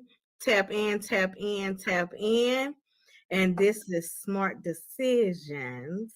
is the name of her company, Smart Decisions. The phone number is 678-431-2625. So make a smart decision. The next time that you out there and you need somebody and you're in the Atlanta area or the surrounding areas, reach out and tap in. And I get calls from people that, I'm gonna be real, like sometimes cousins call me from different states and stuff like that, and they might have the driver in the truck, and we get them off the road just over the phone. So don't be just no question is a dumb question. If you're not sure, give us a call. If we can educate you, we will. And if we need to be of service, we will be that too. And now my next question is, say if I got a truck and they like, oh my God, I gotta bring it somewhere. Do you have somewhere to park my truck or that I can? We have locations that we partner with for parking and stuff like that. So we definitely have that access to be able to park trucks. And if anybody needs like I said, any type of movement of a truck or something like that, we can provide those services too. Absolutely. We got a question. I'm gonna let you read it so you can answer it. Miss Shana Seller says, Sam. Okay. So from manual to automatic, honestly, I feel like everybody should know how to ride a manual first before they get into automatic, because it's like you can't drive an automatic truck how you drive your automatic car. So you have to understand how the gear ratios work when you accelerate and your RPMs and all that stuff. You have to understand as a driver, period. So I feel like with automatic transmissions, drivers don't get that understanding, and that ends up causing trucks losing themselves on mountains and stuff like that because the driver don't understand RPMs, engine brakes, acceleration, and things like that. So that's my thing with it. I feel like people should have manual experience before they get an automatic, so that way they can kind of understand how to work an automatic. I totally agree. I think you got to be totally qualified for trucking, the industry that you're in. I like being able to drive 13 speeds, 10 speeds. I like that, but I like the automatics. I like the automatics in the traffic, but it's like when you, like I said, you still have to know how to drive it. So it's like, and I feel like you should know how to do both, honestly. But if you don't know how to do both, then you still should understand RPMs and, putting your engine in low gear and that type of stuff. If you're going to operate automatic transmission, you should know how to control it. I said I had 2 more questions. Okay, now I got 2 more questions. Right. Okay, I'm sorry. You made me think of something else. So, was it scary when you pivoted and said, hey, I'm going to become an entrepreneur? I'm going to take a leap of faith and I'm going to name my company. I'm going to do everything necessary to stand on my own 2 feet. So, tell us about that? I would say that I've been preparing for it my whole life, but it definitely was that fear of just completely stepping out on faith, in which that's what I've been taught, to walk by faith and not by sight. So I just had to take that leap of faith and trust in God on that move. And I mean, it's been wonders. So I can't complain. I would just say that, you're never going to know how far you're going to go until you try. So I've been studying. Everything that I've done, I've prepared myself for this. I just didn't know it yet. And now that I'm here, I love it. So. Awesome. Because it's scary to go out there and be like, it is, but I'm going to. It is, because I face challenges every day just by being a female. And like I said, just being in a male industry is like, it never stops. It's never a day where I don't have to show myself or have to show people like, hey, this is what I do. Like, you might have your opinions and, you can't in your mind figure out how I know and how I can do this. And like, I trained, let me tell you, I had a driver the other day and I was teaching him how to put a tire on. And I mean, he sat there and fought with that tire and I let him fight by 10 minutes. Then I came over there 2 seconds with a bar and I put it on. He was like, I said, everything ain't about strength. Sometimes it's just about technique. So you trying to go at it like a man and handle it, and it don't take all that. So he just like, dang man, you this. I'm like, hey, I'm just, but that's just the nature of what I do. So I'm used to educate people in the process of them trying to figure out how I know what I know. But it is what it is. I'm used to it. I love it. I love it. I love it. I love it. All right. So for my last, we got so many people. Listen, y'all don't want her to go either. I know. I'm trying to hold her. Listen. So let's shout out some of the people who watching, because without y'all, this show wouldn't be a success. And so Miss Cindy says, amazing. She is one of our admins in the She Trucking community. So the community. I seen her. Yes. I seen Miss Cindy in there. Absolutely. Miss Shauna is our lead admin in She Trucking, and she said those automatic trucks. It depends on. I wouldn't say that they not. I'm not gonna say they not as powerful. It also depends on how they program, and then also, like I said, how you drive it, because they not just gonna rev up like you said on the stick shift. Like you can rev it and you can get in your gears faster. You know, with a like when we drive a stick, I can start off in 5th gear. You're not starting off in 5th gear and automatic. You starting at that 1. So like you have to know how to manually shift that automatic to get it in 5th gear so you can take off faster. I like my automated truck that I drove for Volvo in our Torque video that made by a truck driver named Joe Moore, who was on the She Trucking podcast a couple weeks ago. I absolutely love that automated truck. It made my life so easy, but I do like shifting every now and then. And the only reason I like shifting, I'm gonna tell you the truth, because the men, that old trucker stuff now. Yeah, that's it. That's all it is. It's just it's like these men wrong. Like you know, a driver old school, they still know how to drive a stick. Like, oh yeah, you one of them. Yeah, that's all it is for me. It's just I can do it. That's it. I just like to, I like a challenge, But I did love the automatic, and I wish that when I started in this industry, all the trucks was automatic, because I would have. These two. I mean, it has a lot of more safety features on it too, though. So it kind of like make it like, if you messing up a truck, I don't really know what you're doing, because it has a lot of features on it now that kind of to slow you down if you. So as long as you're using those features right, you should be good to go. Absolutely. So we have Mr. Rodney, that's Rodney Bryant, that sent a heart and a thumbs up. Nicole Ward, she is the founder of the African American Women's Trucking Association, and she is on here watching you right now as well. She's amazing. She's going to be hosting the She Trucking podcast on Mondays. Awesome. But she's amazing. We have Miss Shauna Work Smart. That's right. Absolutely. Prince. Thank you, Prince, for tuning in from YouTube, sending you love. Miss Ashley is one of our moderators, and She Trucking as well. She dropping so much knowledge. I know. That's why I'm gonna try to keep her. Freight line. Okay, so Freight line. Freight shaker, baby. Freight shaker. What's your favorite truck? Which truck is your favorite? I mean, honestly, I like anything that got a Cummins. I could rock with a Volvo. Volvos make good trucks. Kenworths. It just depends. Like a truck is a truck. They all have different features, but like I said, certain things are programmed because that's how the truck is set up. You can tweak things on the truck, but I can't get into all that right now. But it just depends on what type of parameters on the truck. Because at the end of the day, it's still a diesel engine, so it's all in how it's programmed to operate. That's it. Especially when you're driving a company truck, they got a lot of stuff set up where you just, you can't do nothing. Did you just say Volvo? I like Volvos. Not everybody can work on Volvos. They good trucks. For real. Volvo, any truck got a Cummins engine in it. Them trucks gonna last. I'm not too much of a fan of a Detroit 15, the Detroit 60s all day, because that truck, I got that one. So that truck will go all day. Like it's gonna last after these 15s fall off. So absolutely. And you know what I love about the Volvo is that was the first truck where I could reach the pedals. I'm 5'3".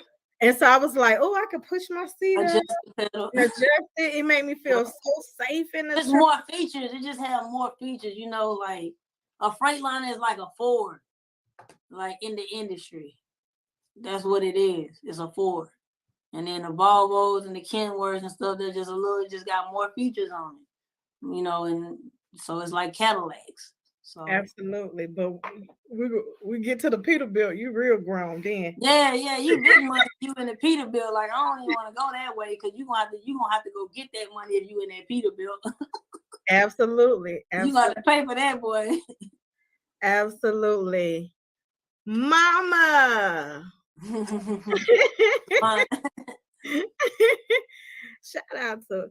Okay, and then let's see what else we have. Let's see. I love Nicole. Oh, look at this sisterhood. I just love it. I love Shauna. I love Nicole. Love in the air. Yes, great interview, Sheree and Sam. I definitely learned a lot. Awesome, perfect. Big money truck. So my last thing, I always like for people to close out with a quote. What is your favorite quote? And it don't necessarily have to be. Sometimes it's something that Jay-Z might have said. I may quote. You know what I'm saying? So it could be anything that just motivates and inspires you. What is that quote that your favorite quote? My favorite quote, I would say my favorite saying is going to be related to this, which is 333, Jeremiah 33, verse 3, call unto me and I will show you great and mighty things without know it's not. So that's pretty much my thing. Like if you want something, you got to go for it. You got to ask for it so you can receive it. I love that. Mm-hmm. So you the reason why I saw 333 today on my clock. Oh, I don't know, but that's me, baby. I promise I looked. I said, oh, it's 333. Mm-hmm. Yep. So I'm a numbers person. And I was like, I wonder what that is. I didn't know you had. Look at that. Okay. I want y'all to really look up the numbers. If you are not into numbers, look up those numbers. That is a great Bible verse as well. Jeremiah 3:33 is easy to remember and just live by it. As y'all saw, we had an amazing woman on this show today. Absolutely amazing. This has been one of the best shows. I have really enjoyed it, especially coming from the owner-operator perspective. I'm going to be bringing you a truck here soon. Awesome. I'm ready. We ready for it. So bring them on in. Let's get it. My last question. Okay, I'm sorry. It was full. Is if someone right now is interested in getting a truck or looking at a truck at an auction, do you ever go to the auctions with it? Will you go to the auctions? Yes, I do pre-purchase inspections. I highly recommend if you're gonna purchase a vehicle that you get a certified technician to check that truck out, because you don't want to purchase something and not know you're gonna have things wrong with it. So you don't want to purchase something and not know what you're getting yourself into. You want to have it on your mind, like, okay, if I buy this truck, I'm gonna have to put $5,000 into it, or I'm gonna have to put $10,000 into it. So how much money I got to play with to buy a truck? Then that's where you set your budget at. So you definitely want to get it inspected. We go to auctions and inspect trucks. We go out of state to inspect trucks. Wherever there's a truck at, we'll go and inspect it for you, provide you with an ECM report, as well as any type of inspections on it. We'll do all the inspection on it and the DOT and do a test drive on it. So that way you are sure and know what you get before you purchase it. I love it. Thank you so much for that. Oh, wow. Information. Before you go, I want to put the spotlight on you. I want you to tell everybody who show that who got the best women in trucking. She trucking, y'all. One thing I know, like I've been following this woman for a long time, and she's definitely empowering women in this industry. She's definitely bringing women together. So if you haven't joined the group, I would suggest you tap in the She Trucking group. We definitely be having a lot going on. A lot of people dropping gems. A lot of people in there encouraging one another. So that's very important in trucking, because you're going to run into so many things out here, and you're going to need somebody to lean on, somebody to call, somebody just to run information by, just to help you in a tough situation. So if y'all want to know something, y'all need to tap into She Trucking and get in with this group. All right. Thank you. And on that note, we out. I am your She Trucking. I was able to interview my first female mechanic. I'm so excited. Y'all just watch history, and y'all gonna see more of her. Make sure that you are at the She Trucking not Expo. Hold on, y'all. Don't let me say Expo. You finna The do She something Trucking meet and greet in Atlanta, Georgia. We're gonna get together. We're gonna be able to meet all in person. You'll be able to listen. Bring your truck if you need your truck. I will. Hey, bring it. We Yeah. hook right up to it on site. Tell you Yeah. what's going on. Yeah, heard it. So make sure that y'all like, follow, share, and support. We have a long lineup of people that are coming on as well through the She Trucking podcast. That we have today was Miss Miss Sam, pronounce your first name. Scylla. Last I is silent, so it's pronounced Scylla. Miss Scylla Bryant today with Smart Decisions. Next week, we will have on Saturday, okay, we'll have our women's panel for International Women's Month. We're going to be recognizing the women in our community. We have 10 women who are going to be on the panel who are all in trucking. They all truck drivers. And and so I'm excited about this panel as well. We might have to bring her back on as well. I don't know. If I get some mechanic questions, I'll bring you back. Because I can't answer that for you. So, and we're going to just keep promoting and keep on making sure that people know about her. Because this is the first diesel mechanic I ever met who in the industry that's a female and that's a woman. Once again, shout out to my sponsors. Relay Payments, we thank you. They are in the Atlanta, Georgia area, and you can be able to save $30 at the fuel pump. Okay, so you can save $30 at the fuel pump. Also, my last sponsor, True TMS. It's a transportation management system that you can be able to use for your trucking company. And last but not least, my favorite of all, Sakari Spirits, owned and operated by a Black woman. This is a Black woman brand. So get you some. And if you have a business that you would like to be spotlight or recognized here on the She Trucking podcast, inbox us, send us an email, send us a message, go to the CTR Media Network, inbox and ask, how can you get your business and your product in front of our audience? Okay. And so we appreciate, yes, Miss Grace. Miss Grace, thank you so much for tuning in. We appreciate you for this opportunity that you absolutely, I'm here to support Miss Sam and Smart Decisions and everyone who's a part of our community. So thank you all. Thank you all. This is history. Exactly. She's making history and paving the way for other women who are interested in this field. Next week, get ready. I'm so excited, y'all, about the International Women's Month Women in Trucking panel with our 10 amazing drivers in the industry. Last but not least, let's please meet us in Atlanta, Georgia for the pop-up and create. For the power of podcasting at Pop-Up and Create.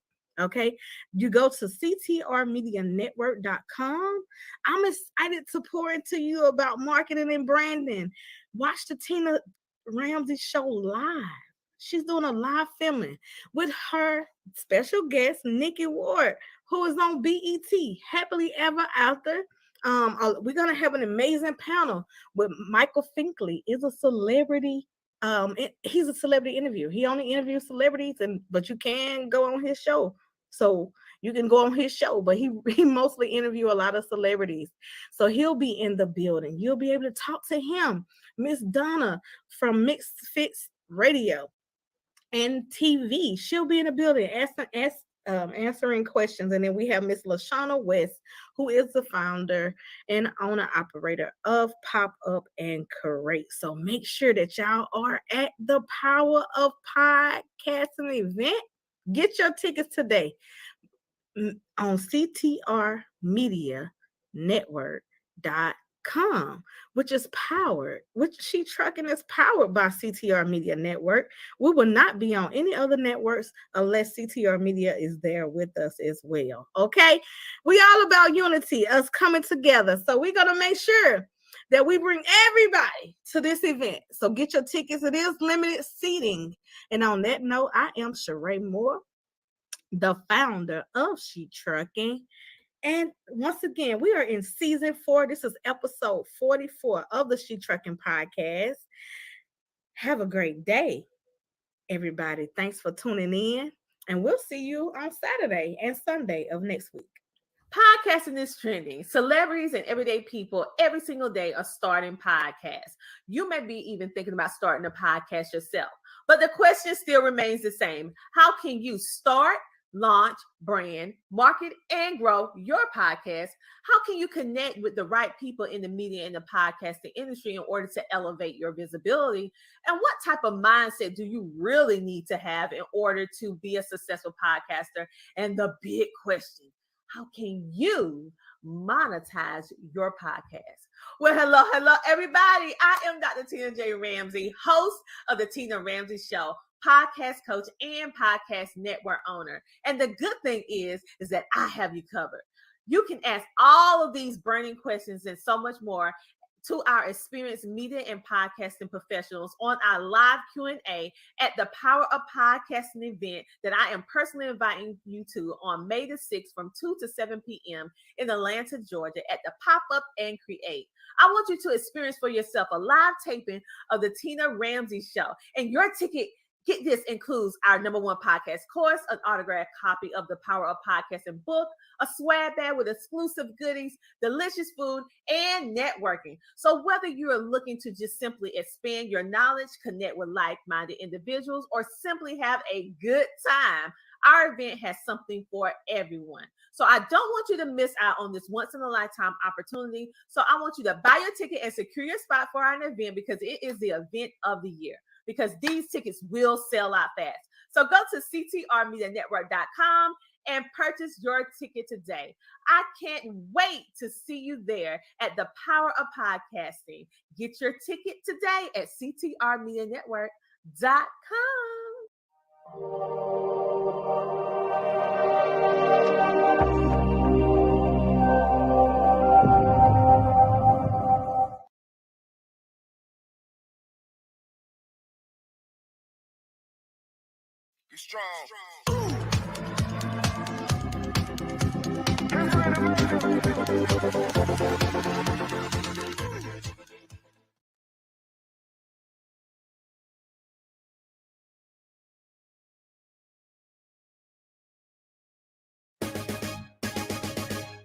Celebration of life. Get your daily balances. Kill Jacob's conjure. We're here to open your eyes, making your day great and for life even better. Say, oh, daily balance. Get your daily balance. Daily balance. Get your daily balance with Kim. Thank you so much, band. Hello, thanks so much for being here. Are you guys excited today?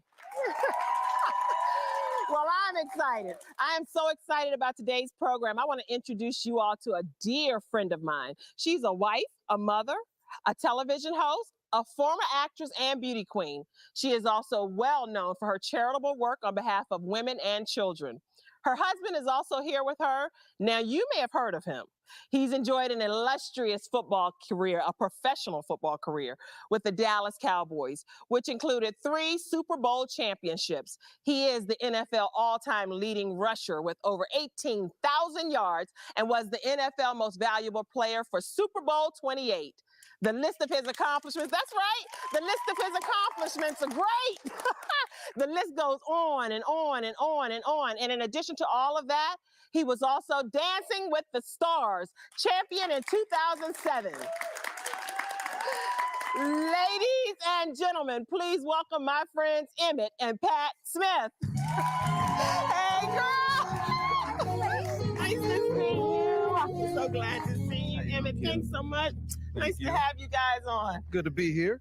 Oh my God, where do we start? Girl, I'm just start here. I'm so proud of you, Kim. Oh, I'm so proud of you. This is amazing what you're doing. Far cry from our college days. Huh? I know. Look, high five, girl. Look what you're doing in life. My God, I'm so proud of you. Thanks, But just so Kim. you all know, Pat and I went to college together at James Madison University, and I am just so proud of all of the great things that's happened in your life. So I'm so glad to have you here. You're looking mighty, mighty fine. Oh, well, you know what? He keeps me happy. Oh, good. We're going to definitely talk about you, too.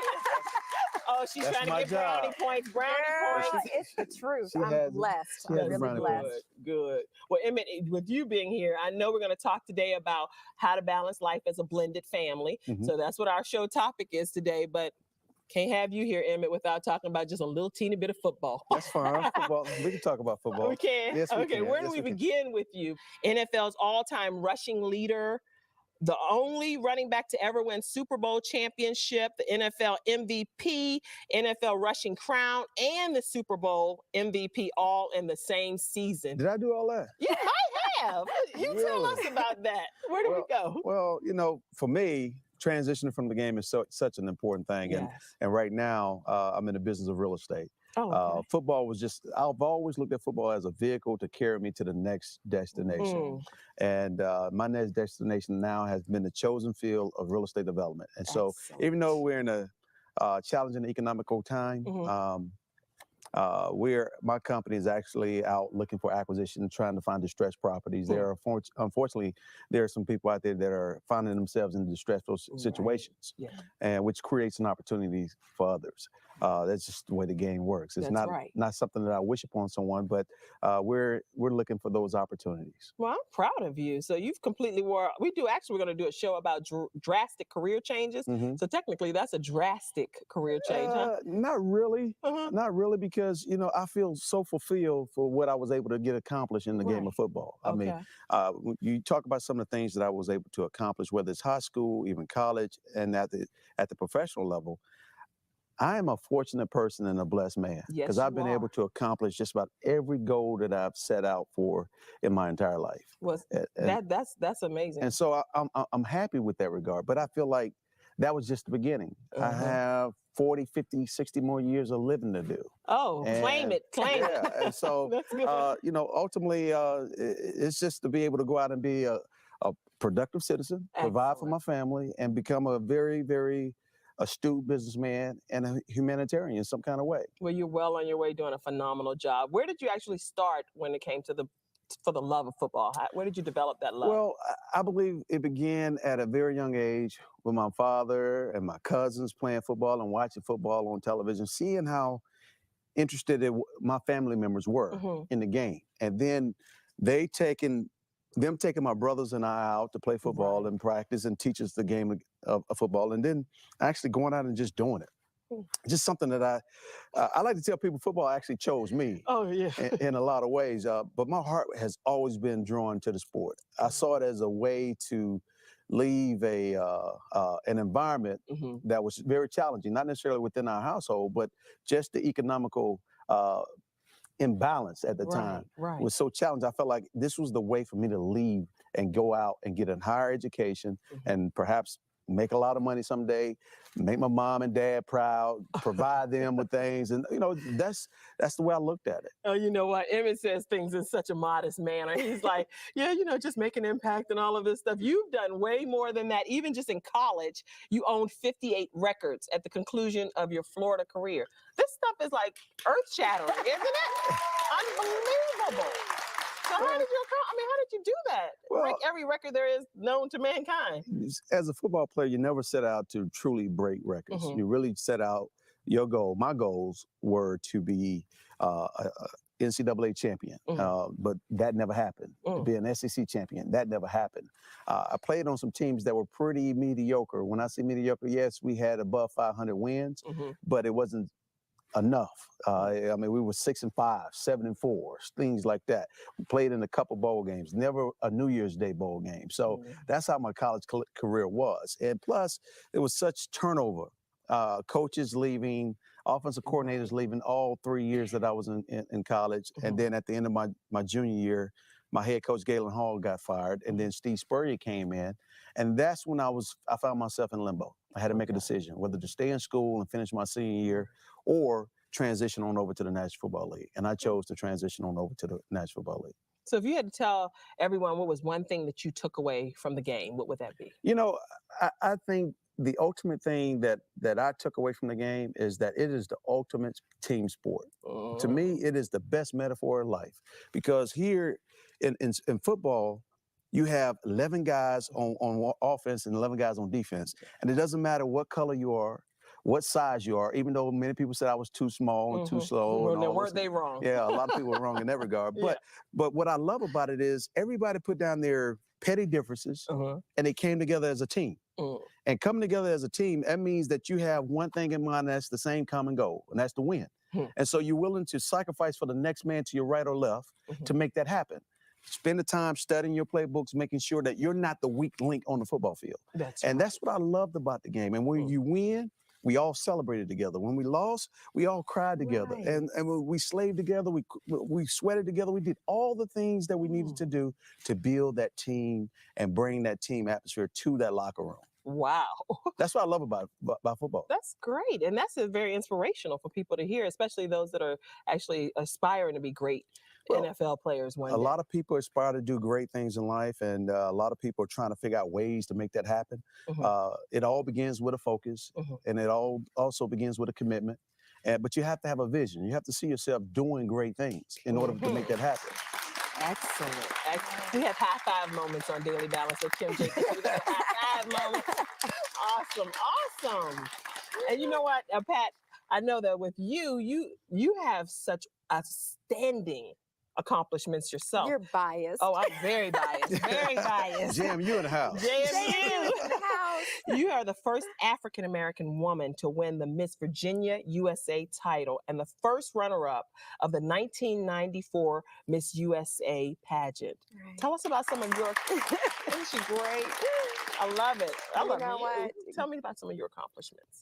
First of all, God has been awesome. He has really afforded me some great opportunities, and it definitely goes back to Miss Virginia, which was amazing. It happened the year that my mother passed away with breast cancer. I remember that.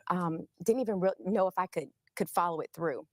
And by the grace of God, we were able to do it, and I was able to win and compete in the Miss USA pageant and become first runner-up.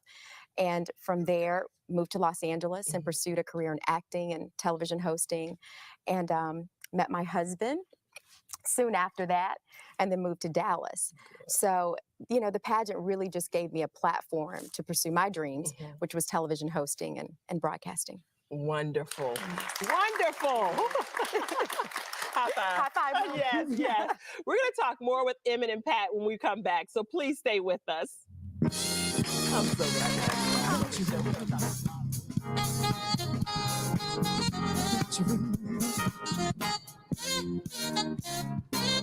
Daily Balance with Kim Jacobs is sponsored in part by 5 Links. 5 Links is committed to being in the forefront of the telecommunications industry and offers products and services throughout the United States and worldwide. Services include Global Links digital phone, cellular services, satellite TV, high-speed internet, Global Links Wi-Fi phones, and 5 Links home security. For more information, call 1-800-575-4021 or visit our website today.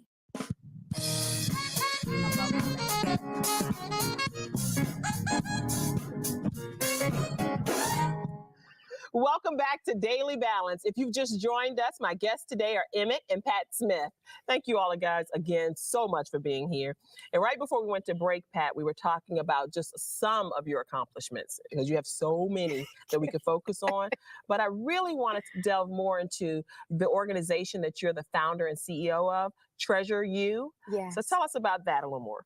Well, Treasure You, it's my baby. I absolutely love it. It's my passion. In addition to your 4 kids. Exactly. In addition to my husband and my 4 kids, Treasure You is my other baby. Okay. And basically, it was birthed because I found that there was a lot of women who were living in the shadows of something, whether it's their husbands, their children, their jobs, their professions. And I said, you know what? It's time for us to step out of these shadows and start working clearly in what's passionate for you. What's your purpose? Why did God put you here? That's right. And I found so many women over the years that were struggling. My struggle was, when Emmett was doing Dancing with the Stars, which was amazing, but at the same time, I felt like I was lost in that. Look at him, he's looking at me. He's like, I didn't know that, babe. I'm just paying attention. I'm just listening. This is not new news This to is him. not new, okay. No, trust me, he heard a lot about it. But really, it was great, and it was an awesome experience, and I'm glad he won. Thank God he won. But for me, I kept saying, I was sitting on the sidelines, literally wondering, but what about me? Why am I here? What am I supposed to be doing? Right. And so after that, God placed in my heart to formulate a retreat for women just like me that were married to awesome men, high-profile men, where we could come together, where we could share in a very intimate, safe environment. And Kim, it was amazing. We had 20 beautiful women who came together that weekend. I know I saw some of the footage. It was beautiful. It was beautiful women. And since the retreat, so many of those women have stepped out in their passion. Yes. And have, launched successful careers, successful charities that they are, very passionate about. And so once I got back, all of my other friends were like, okay, that was cool for them, but like, what about us? What about the other regular everyday folks? Exactly. And you know what? I said, you're absolutely right, because we all have the same challenges. And so from that, I launched a segment on Good Morning Texas back at home. That's right. Yes. I saw that. You do an awesome job on it. Thank you. And tell us how the segments work, because I've seen some of the high-profile women that are featured on your show, right? They're from the Dallas area, correct? Absolutely. I call it our big old pajama party for all the women across North Texas to meet up every Monday to share and to grow and to inspire one another. Wonderful. So yes, we do highlight high-profile women, but we also highlight just amazing women that are doing great things in the community. Oh, tell them about that woman that received the award. I saw she was so Was happy. she the mother of the year? She was the mother of the year. Oh, Tell us about that. Kim, you were amazing because you got 5 kids, and we have 4. But 5. This woman has 8 children. Right. And she is now opening an orphanage over in the Dominican Republic where she'll have even more children. But she's a beautiful woman. She's a stay-at-home mother who basically tutors and, teaches her own children at home. And so she was our mother that we honored, because I just think there's so many unsung heroes in our community that don't get the recognition that they so deserve. And she was so touched. Wasn't she sweet? Surprised. She couldn't say anything. And I mean, literally, it was like, so what do you think? And I'm like, pumped. Like, I've been waiting for her all week. I couldn't wait to interview her and to surprise her. And I'm like, so what do you think? And she was like, thank you. One of the best things about that was the woman's daughter actually wrote into the show and recommended her mom, which is so awesome when a daughter can recognize her mom and want her mom to be recognized for the contributions that she's making, not only in that individual personal life, but also in the whole family's life. Right. And now, I mean, they're taking that to the Dominican Republic, to build an orphanage. So they're going to bless so many more children through her program. Well, Treasure You is what Pat Smith is the founder and CEO of. And you can learn more about Treasure You at treasureyou.org. And you can also visit my website at dailybalancewithkim.tv to learn more about Treasure You. That's an awesome, awesome story. Now, I also want to make sure that we share with people how your paths personally crossed.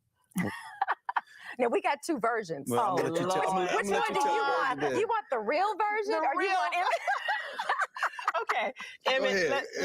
Go ahead. Give them the real version. Give us the real version, please. Give them the real version. Please do. No, we actually met in Aruba. Oh, wonderful. We met in Aruba back in '97. And we both were going through breakups. Okay. So we kind of came there. Literally, I went with some friends of ours from school that encouraged me, said, you really need to get away. And he had some friends of his that said, you need to get away. And we ended up on this island at the same time. And he was there with a mutual friend who I didn't know knew Emmett. But anyway, he introduced us. And when I met him, I thought, God, what an amazing guy. Like, he just seemed so kind. And so I had my swag on. Oh yeah, he had a swag on. I wasn't the only one who was noticing the swag either. Oh boy. Because he was getting all kind of attention, and I wasn't a real big football fan at the time. Now I'm a huge fan, but then I wasn't, and so I kept going like, man, you must be like good, like like really good. And so anyway, we connected and we danced all night. Oh, she wouldn't give me her number. Oh, okay. which was appropriate. Yeah. And so what I did was I took the liberty to give her every number I could possibly think of in terms of trying to give her somehow, some way to get in contact with me. Pager. Cell phone, fax office, line, home. He meant that you were going to be mama's his woman, number, right? mama's number, assistant's number, cousin's number. Call me. Just call me. You did the right thing Just to make call sure me. that she was not going to get too far from you. Exactly. Before we learn more about you all and your rendezvous from this super couple, we're going to talk more with Pat and Emmett when we return. You guys are crazy.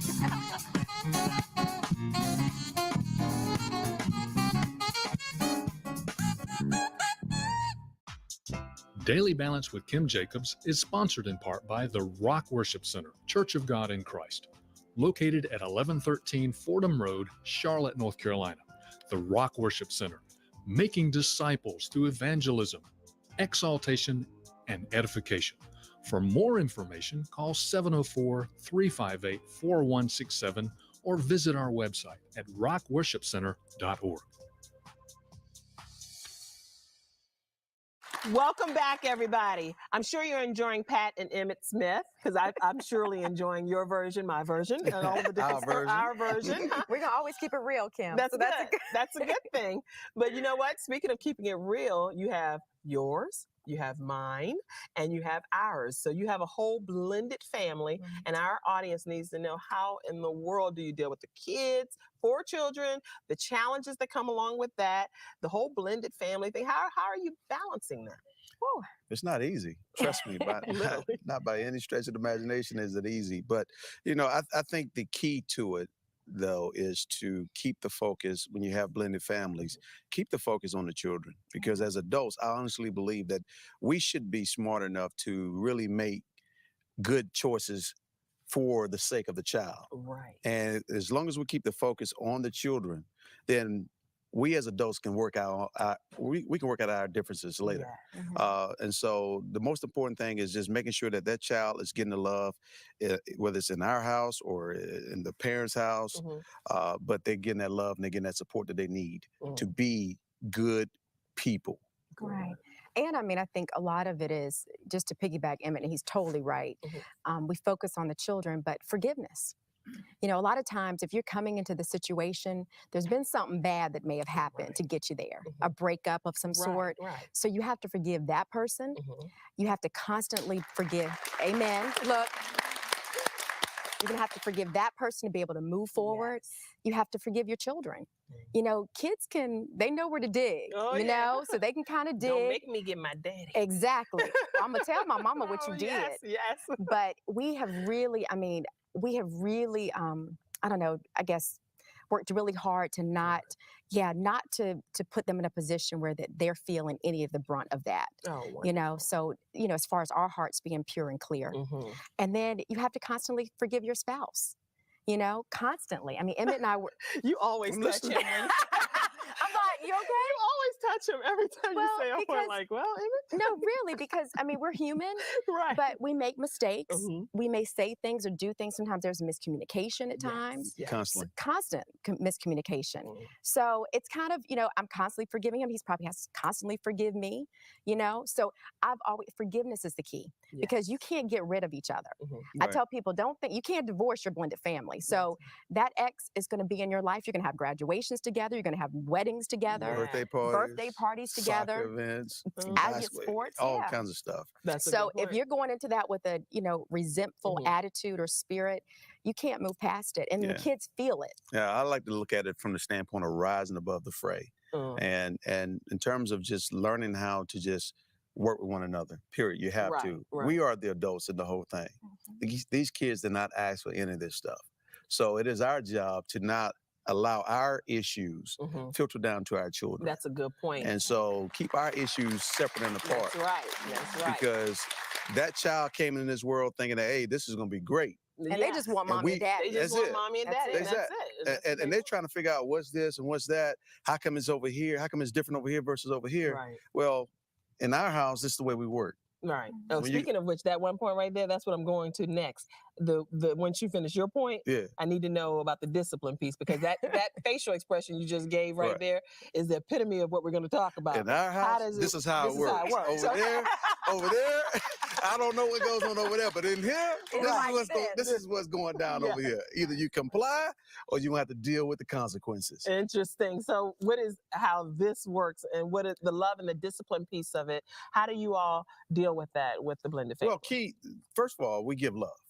My house, our house, to me, it feels, the whole environment feels nothing but love. That's what yeah, I'm serious. That's what, and so with that, it's kind of easy because we run our household as if all of our children are there anyway, and this is the way it's going to be. We don't use step in our house. No, we don't. So it's my brother, it's my sister. You know, it's like to just acknowledge some of our supporters and talk about those people and what they've done. Also invite your guests to come on camera with you.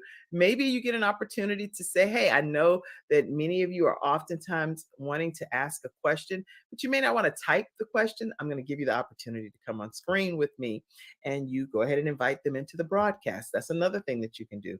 You can also offer them the chance to be a part of an exclusive membership. I have what's called a Patreon membership, so people can unlock content that everybody else cannot access. And so you can give people that chance to join in on a private community that you've created.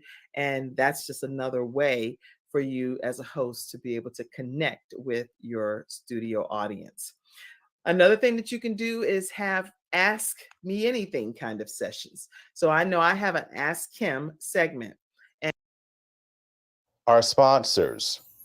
The Finkley Experience, an educational consulting firm that specializes in first-generation education and which prepares high school students for college. For more information, visit their website at thethinkleyexperience.com.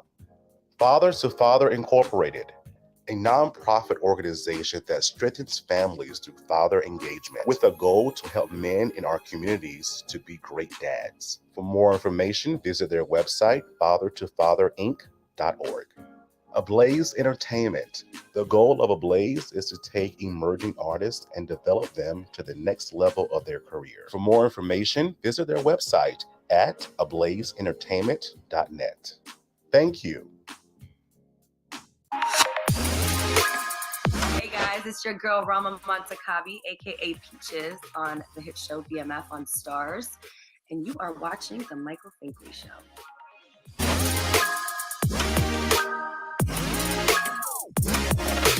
On the next Michael Finkley, we have from the BET series, The First Wives Club. Danny Guevara is with us as she talks about her character and how she's firing up the screen. And she also talks about her work with actors, with her business, Acting for Beginners. And we're excited to premiere our latest music video featuring the song Biggest Dream Come True. Next Finkley.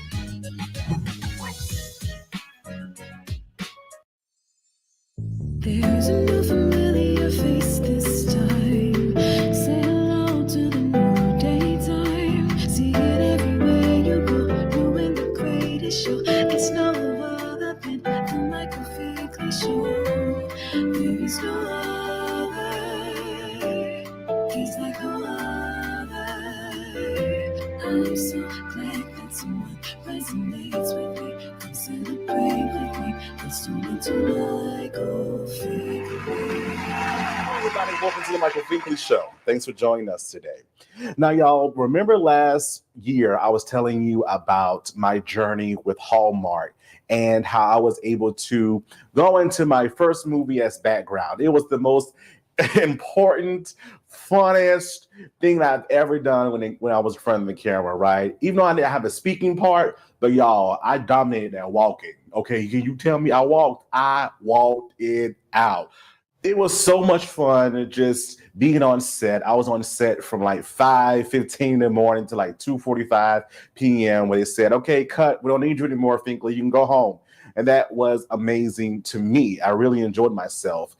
Just to have the opportunities to live out my dream and continuously go forth with saying, I'm going to conquer it no matter what anyone says. I'm going to do it. And you can't stop me. You can't stop me. And I love listening to person's stories in that right. And we have none other than that relates to this story, Danny Guevara is with us, and she talks about her time in the awesome world of acting. And you probably have seen her on the BET Plus series, The First Wives Club. Y'all, she talks about this and so much more. Fun conversation here at Think Fam, so don't go away.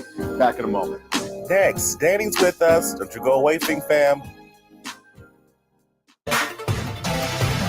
I'm Joey Marie Urbina, and I play Xiomara in Snowfall. And you're watching The Michael Finkley Show.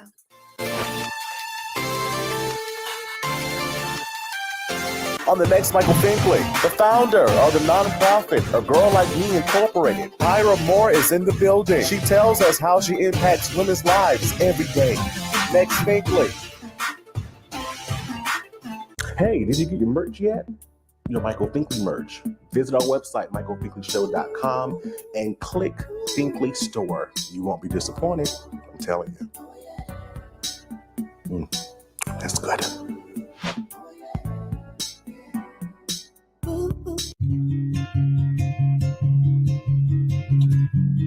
Welcome to Father to Father. The mission of Father to Father, Charleston, South Carolina, is to help fathers in the Low Country area of South Carolina to be a positive and consistent presence in their children's lives. Father to Father provides community-based programs and support groups for fathers free of charge. They also help fathers connect to other resources they need so they can meet their responsibilities and secure their parental rights. Father to Father offers job coaching and employment connections that benefit fathers. Father to Father is a resource for local organizations that want to provide family support and father-friendly services. If this program is a fit for you, visit our location in North Charleston, South Carolina, and meet our friendly staff here to help and assist. Or visit our website at fathertofatherinc.org.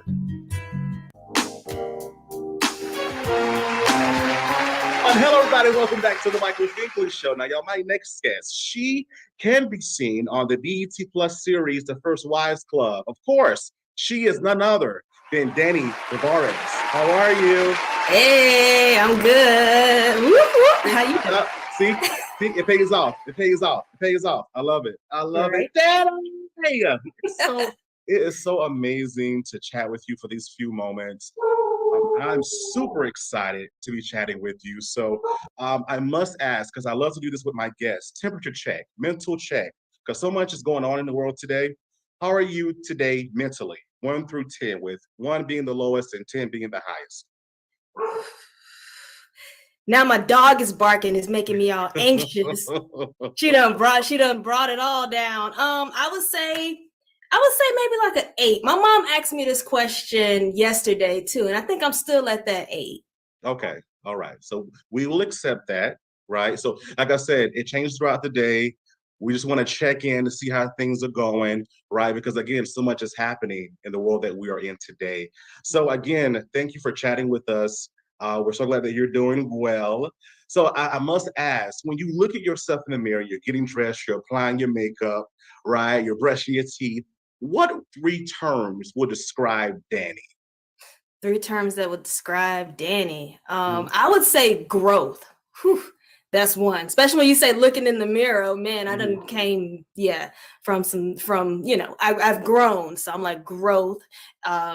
It's gonna be probably a lot of words with that self-love, so beautiful. Because it wasn't always there. You don't always think you know what I'm saying? And it's inside as well. So I'm seeing it more, on the inside. So growth, beautiful, and well, you said 3 words, but I'm gonna say child of God. Okay, great. That works well for me. That works well for me. Exactly. I love that. And in these 3 words, why these 3 terms? Well, I mean, the growth, because even within this month, I've seen so much growth in myself of how I'm handling situations. I know you asked, with doing my temperature check, how I see, myself, where am I within everything that's going around in the world. I don't even let that stuff affect me anymore, as much as it has, before. It's like now I got my focused goggles on, and I'm focused I'm focused, on me. So it's like if there's something over there that's at a 1 or a 3 and y'all trying to bring me down, right now I'm feeling good. I'm at my 8, and I say 8 because I'm still growing. So, that's that growth. What was the other word I said? Beautiful. That comes with just look at you, duh. Oh, duh. Come on, well, Pink thank Fam, you. look at her. Well, like I said, it wasn't always there. And it's like it was something I had to work on internally to accept what I saw, on the outside. So, beautiful within the inside to radiate on the outside. And then just being a child of God, that's something that I had to learn too, and what that really meant. So it's just a lot of growth in all of those areas. Of that. And we're always growing. We're always improving, always trying to get ourselves to the next level. And I love the way I've been doing some research on you and different things that you've said throughout the years. How did this journey start for you in the pursuit of your dream? Where did it begin? Well, when you say where did it begin, I've always had this passion or this go-getter type of spirit in me ever since I was a little girl. My mom put me in dance classes, and when I was in there, the coach or instructor, the dance instructor, she was teaching us how to do splits, and it was a jazz class, and I was in there, trying to do this split, and I was so determined to get this right split. So and I got it. And I would say that it was this determination that anything that I put my mind to. So when it came to acting, of course, I've doing that since 2008. I put my mind to it. I'm like, I'm going to go ahead and do it. So, 15 years of doing it, it's like, wow, finally, I got that speaking role on TV. I've done commercials where it's like a glimpse, is that Danny? But it's like I went hard and you know what? No, I'm going to get this speaking role on TV where people, see me. So I would say it just started from that split, as a little girl learning how to do that split, being determined to get it. And I just used that in everything that I put my mind to. Oh, we're so glad that you're so determined to do that for you. When you were talking about, having glimpses of you in this, that, and the other, it took me back because I was just in my first movie on Hallmark, and it wasn't a speaking role. It was in the background, and I had to freeze. I'm like, Mama, that's me. Look, I'm walking by. Look, Mom, that's me. Yep. So that's just determination and faith saying, if I can do this, then I can go to the next level. So thank you for pointing that out, definitely. At what point in your career did you say, you know what, Danny, you got this, right? I got this. This is me. This is what I need to be doing. Ooh, I've had quite a few of those moments, but then that doubt comes in. So I'm trying to figure out that real, nah, this is it. I would actually say that this is it. I would say is, another one came in my head. All right. So I was going to say First Wives. I was going to say that because I was on set with these actors that I've watched on TV, and I'm a fan of the show. And just being there, I was like, okay, I got this. I'm confident in this. I was going to say that. That's one. But then I went back to a film I had assistant directed, which was At Mamu's Feet. And I was assistant directing I was gonna say Carl. I didn't assistant direct Carl Payne, but he's in the movie. But I was assistant directing Dorian Wilson, Professor Ogilvy from the Parkers. Him and Tommy Ford, may he rest in peace. Him and it was Michael Key from 112. I was directing him. So, I stepped into that. I don't know if that was by accident. I don't know how that happened. I was hired on as something else, but I stepped into that position, and with them listening to me as I was directing, I'm like, okay, yeah, I don't know what I'm doing, but I got this. Okay. Okay, we're going to fake it till we make it. Exactly. That's exactly what happened. You mentioned that you've been doing this now for 15 years. What would you tell Danny 15 years ago that you learned present day?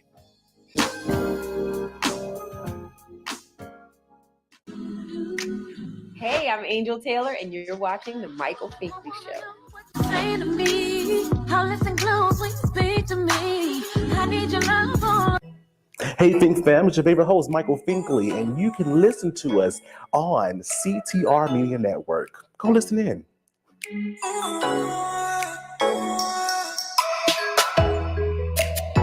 Don't go away. We'll be right back. Hello, everybody. It's Finkley from the Finkley Experience. We're an educational consulting firm that specializes in first-generation education. So we assist students with their college and career endeavors. We train school administrators on the state of first-generation students. And also, we partner with colleges and universities to assist their first-generation population for easy transition from high school to college. So if you're looking for a presenter or speaker that presents on these topics and so much more, visit our website at thethinklyexperience.com and learn about all that we do. We're looking forward to working with you. So you mentioned the BET Plus series that you're on now, First Wives Club, and many people look at you as they watch this amazing series. Where did this come from? How did this get on your plate? Because you're good at it. That's number one. Thank you. How did the role come to me? Mm-hmm. My agent, acting, I gotta give a shout out to Actors LA Agency, Sharon Morris. That's my agent. We've been working together for 4 years now. She sent that audition. I know she sent that audition to me. I auditioned 3 times. So she sent it to me. I auditioned for one role. I didn't hear anything. They sent me another one, maybe a month or so later. I auditioned, didn't hear anything from that one. But then I got the role of Nina, and I auditioned thinking nothing of it. I'm like, this is their 3rd time. I'm just going to let me go ahead and just audition, send it in. If I hear something, I do. If I don't, whatever. But then a week later, she called me and said I booked the role straight off of tape. I didn't have to go in, do no callbacks or anything, just straight off of tape. And I was in there. I was Nina. It's amazing. And truly, if you didn't believe in the scripture that your gift will make room for you, by you saying that, it's like my gift really made room for me, because I literally sent in a tape and it said, come on in. Exactly. Come on in. So that was made for you. When you're on this set with these amazing cast in this awesome series, do you still get starstruck? A little bit. It's like a flash of it. It's a real, quick flash of it. I don't know who would really do that to me. I don't know. I haven't crossed their paths yet. But when I was on set, I did see Jill Scott. Mm-hmm. I'm like, oh, that's Jill Scott. But I was in such a rush. I couldn't even, I had to go do my hair and makeup. So I was in such a rush that when I saw her, I was like, oh, that's Jill Scott. I got to keep going. But when I was working with them, I was so focused on not messing up and fitting in. I didn't want to be that person, that fan of everyone while on set. I wanted to come on set and be that equal. Like, I'm just like y'all. Y'all just don't know me. Exactly. Yeah. And someone said this to me before too, that was up in Caliber. They said that the only difference between you and me is that more people know my name. That's the only difference. That's the only difference. But you're almost there. I'm like, okay, you better speak into my life. Right. So listen, Daddy, we're almost there. Listen, we're almost there. We're getting there. And I talk with a lot of actors and actresses. They're doing some incredible things in their career. They're living out their dream. And I must ask, you wear so many different hats. You're an actress, you're an author, you're a coach. What have you learned about yourself, Danny, as an actress? Let's see. The different emotions that I have to tap into, when you're acting, you're expected to tap into those emotions that Danny wouldn't, So when I'm in that in that role, in that scene, I'm like, okay, wow, this is a feeling that I was trying to hide, but now I have to be vulnerable in front of cameras or on stage, and I can't shut this off. And now I have to feel it. And sometimes when you feel that, even when you're rehearsing, things that I haven't dealt with will come up. Yeah. So when it comes to acting, you have to use all of your emotions and you can't cut it off, because if you cut it off, you're now shutting that audience off of the story. So I would say when it comes to acting, it's helped me to tap into myself as well and to handle some things that I haven't handled. That's a good way to put that, Danny. It really is, because you're using one side to help another side of yourself, to improve upon yourself, and vice versa, right? So again, you can be effective for yourself, but also you're being effective for others. Not only do you act yourself, but you teach it within your business, acting for beginners. Please tell us about it. Yeah, so acting for beginners, I'm coaching students that are in South Africa, all over, but the majority of the students who reach out to me are in South Africa. And their number one question is always, how do I get started in acting? So and it's a very important question. Everyone has an interest in acting, wants to know how to get started. So I'm kind of like that beginning coach to help them, show them how to get started in acting. And that's what I do for those all over. But the majority of the students that reach out to me are in South Africa, based from my Facebook, my Acting for Beginners Facebook group. That's where the majority of them are. So I'm just really giving back my 15 years of experience. I'm just giving back to them, showing them the ins and outs, what to do, what not to do, and then teaching them how to have the right mindset with doing it, because everyone wants it overnight. And I'm like, hey, it took me 15 years for that maybe two and a half minute clip that you saw. but 15 years just to do that. So everyone's journey is different, and that's what I teach to my students. I love that. Paying it forward. Yeah. Paying it forward. And as they're watching, this is free. This is free cost for them, correct?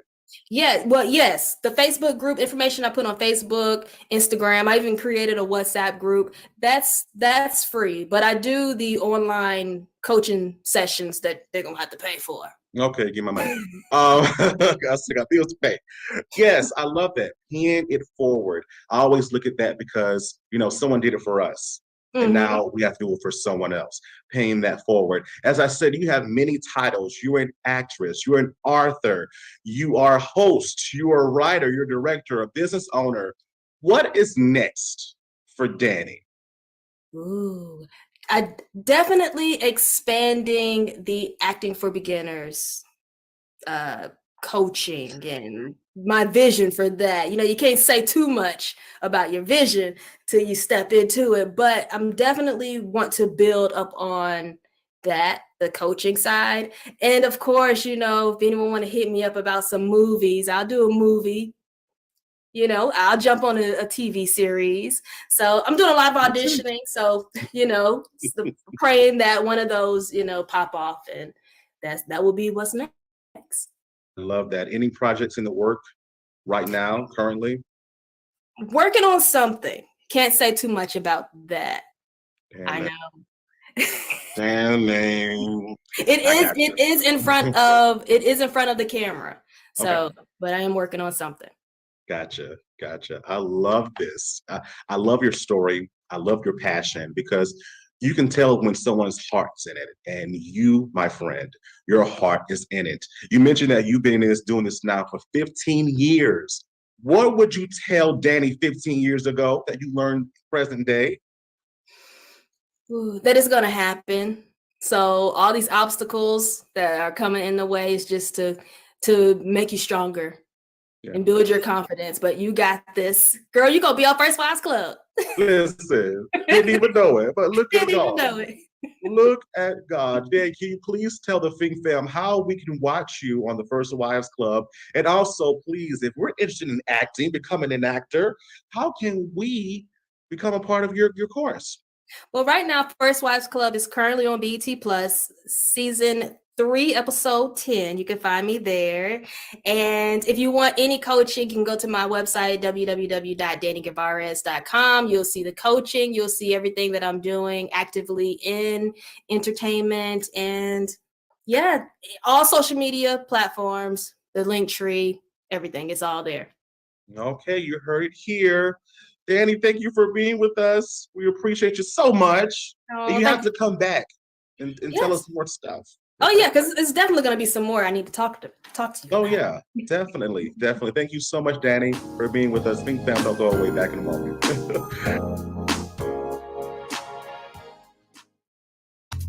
So this is your Louisiana girl, Denise Boutte, coming at you on the Michael Finkley Show. And you guys may know me from Why Did I Get Married as the really sweet girl Trina, or maybe Meet the Browns as Sasha.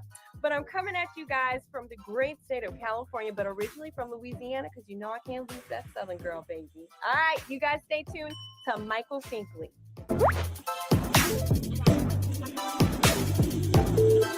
Hey, did you get your merch yet? Michael Finkley merch. Visit our website, michaelfinkleyshow.com, and click Finkley Store. You won't be disappointed. I'm telling you. That's good.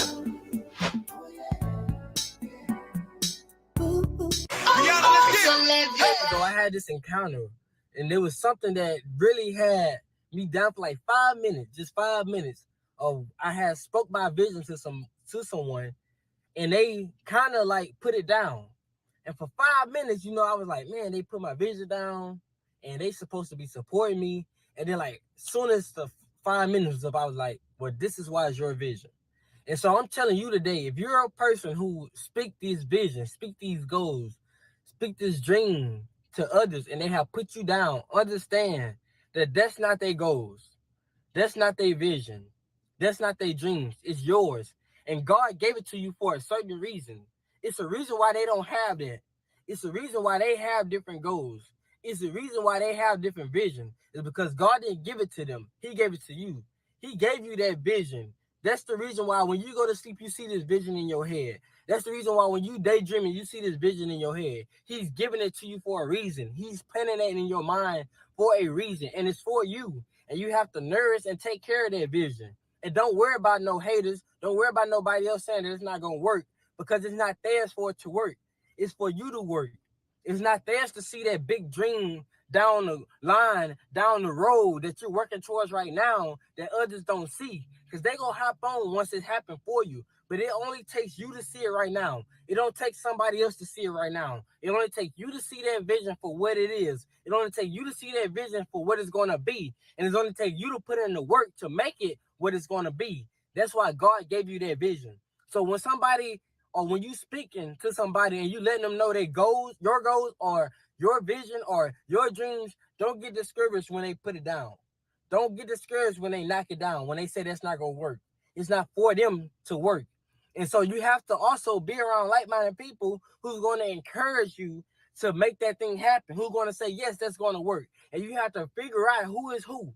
Figure out your crowd. Figure out the people that's going to fit for you and who's going to encourage you and who's going to support you. And if nobody else supports you, support yourself. Be your biggest cheerleader. This is comedian Eric Escobar, the Mexipino millennial, and you are watching Gold right now. You know why? Because you're watching The Michael Finkley Show.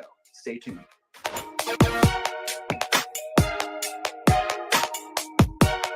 CTR Media Network is now accepting new podcasters to join our growing network that's reaching 350 million global listeners.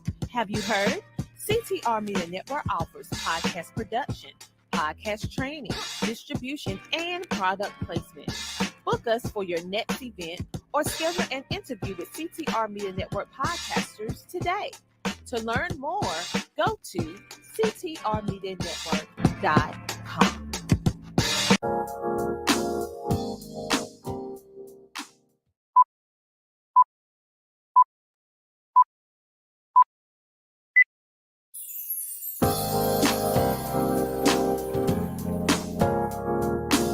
New Michael Finkley.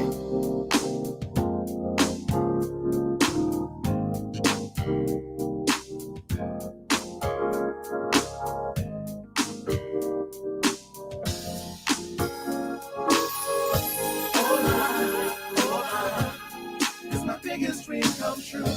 Oh my, it's my biggest dream come true. Oh my, it's my biggest dream come true. Oh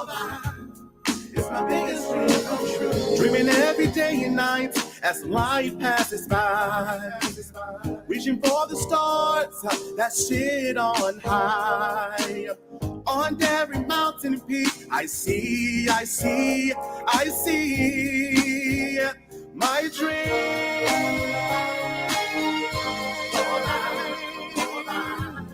It's my biggest dream come true. It's my biggest dream come true. It's my biggest dream come true. It's my biggest dream come true. So close to your dream, you can taste it. Walking through the narrow road to past every test. You're gonna get there. You wait and see. At the end.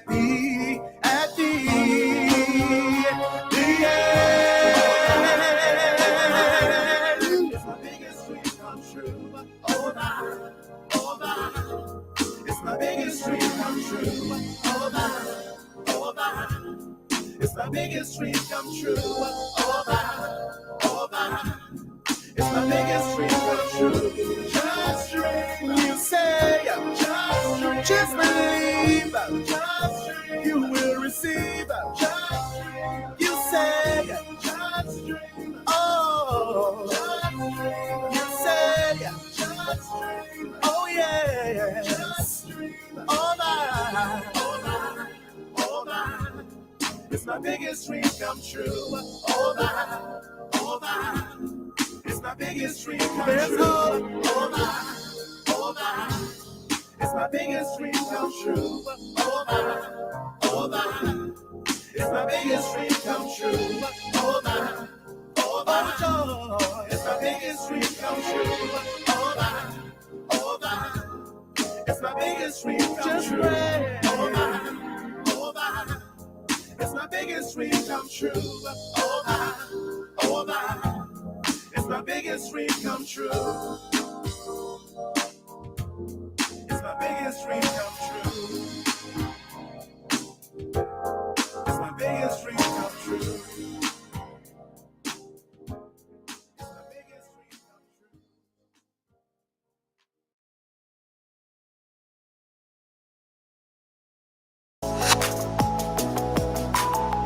My name is Marcus Brandon. You might have seen me as Diedrich on Mayor of Kingstown, and I'm right here sitting with you on the Michael Finkley Show.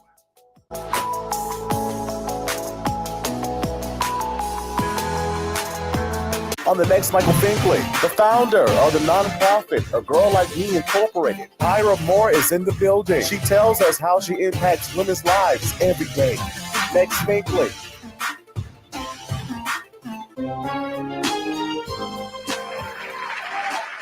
Hello, everybody. Welcome back. And I hope that you really enjoyed this interview. Thank you so much, Danny, for being with us and just telling us who you are as an individual and what you've done and what you plan to do in the future, what you're currently doing, Lord. I feel that we're friends now. We're friends. We're friends. We're making this happen. We're friends now. Thank you so much. And y'all, please, please, please go and watch her in this magnificent series on BET Plus, The First Wives Club. Definitely go check it out. Again, thank you, Dana, for being with us. If you haven't already, please subscribe to our YouTube channel, The Michael Finkley Show. Ring that bell for notification. We'll see you an email saying, hey, new content is available. Listen to us on Spotify and Apple Podcasts. And for more information about what we do, visit our website, michaelfinkleyshow.com. Of course, you can always listen to us on the CTR Media Network as well. Y'all, thank you so much for watching, and always, Fink fam, pursue your dreams. Have a good one.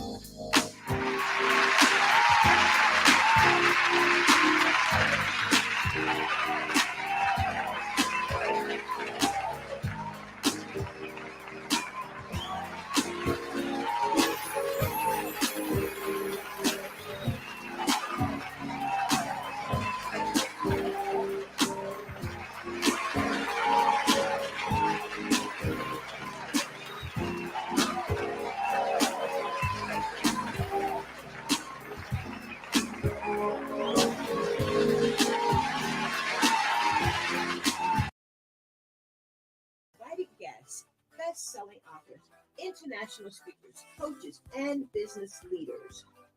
A collective conversation aimed to empower, encourage, inspire all that listen. So welcome.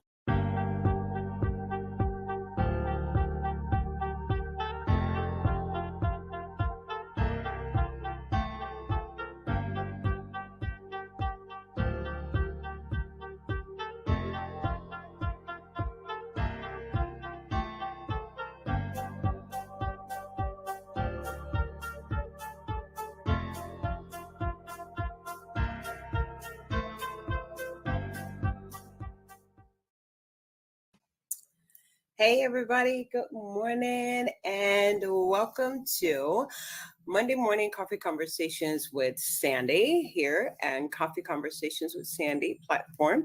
We are super excited. This is our place for our weekly coffee conversation that we have each and every week. It is our award-winning talking segment and conversations that are aimed to empower you, to encourage you, to inspire each of you. And it also is a place of accountability. Y'all know, I tell you, I want you to hold me accountable. So this morning is one of those mornings to hold me accountable. Yes, we're running obviously a little late this morning, but if you can see from my background, I'm not in my regular studio, but good morning. And those that are listening, of course, on our Spotify channel, you can't see anything. You just hear me. But I am Sandy Sanders. I'm the host and creator of this platform. And I could not do it without you.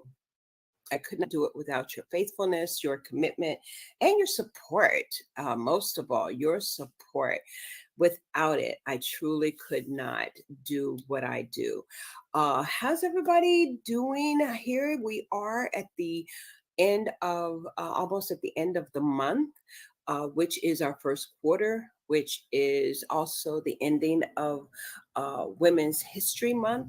And we truly have had some exciting events that have taken place all throughout the country, and those that are I'm familiar with. You've done some amazing events, award shows, and award galas, and just supporting other women, lifting other women up.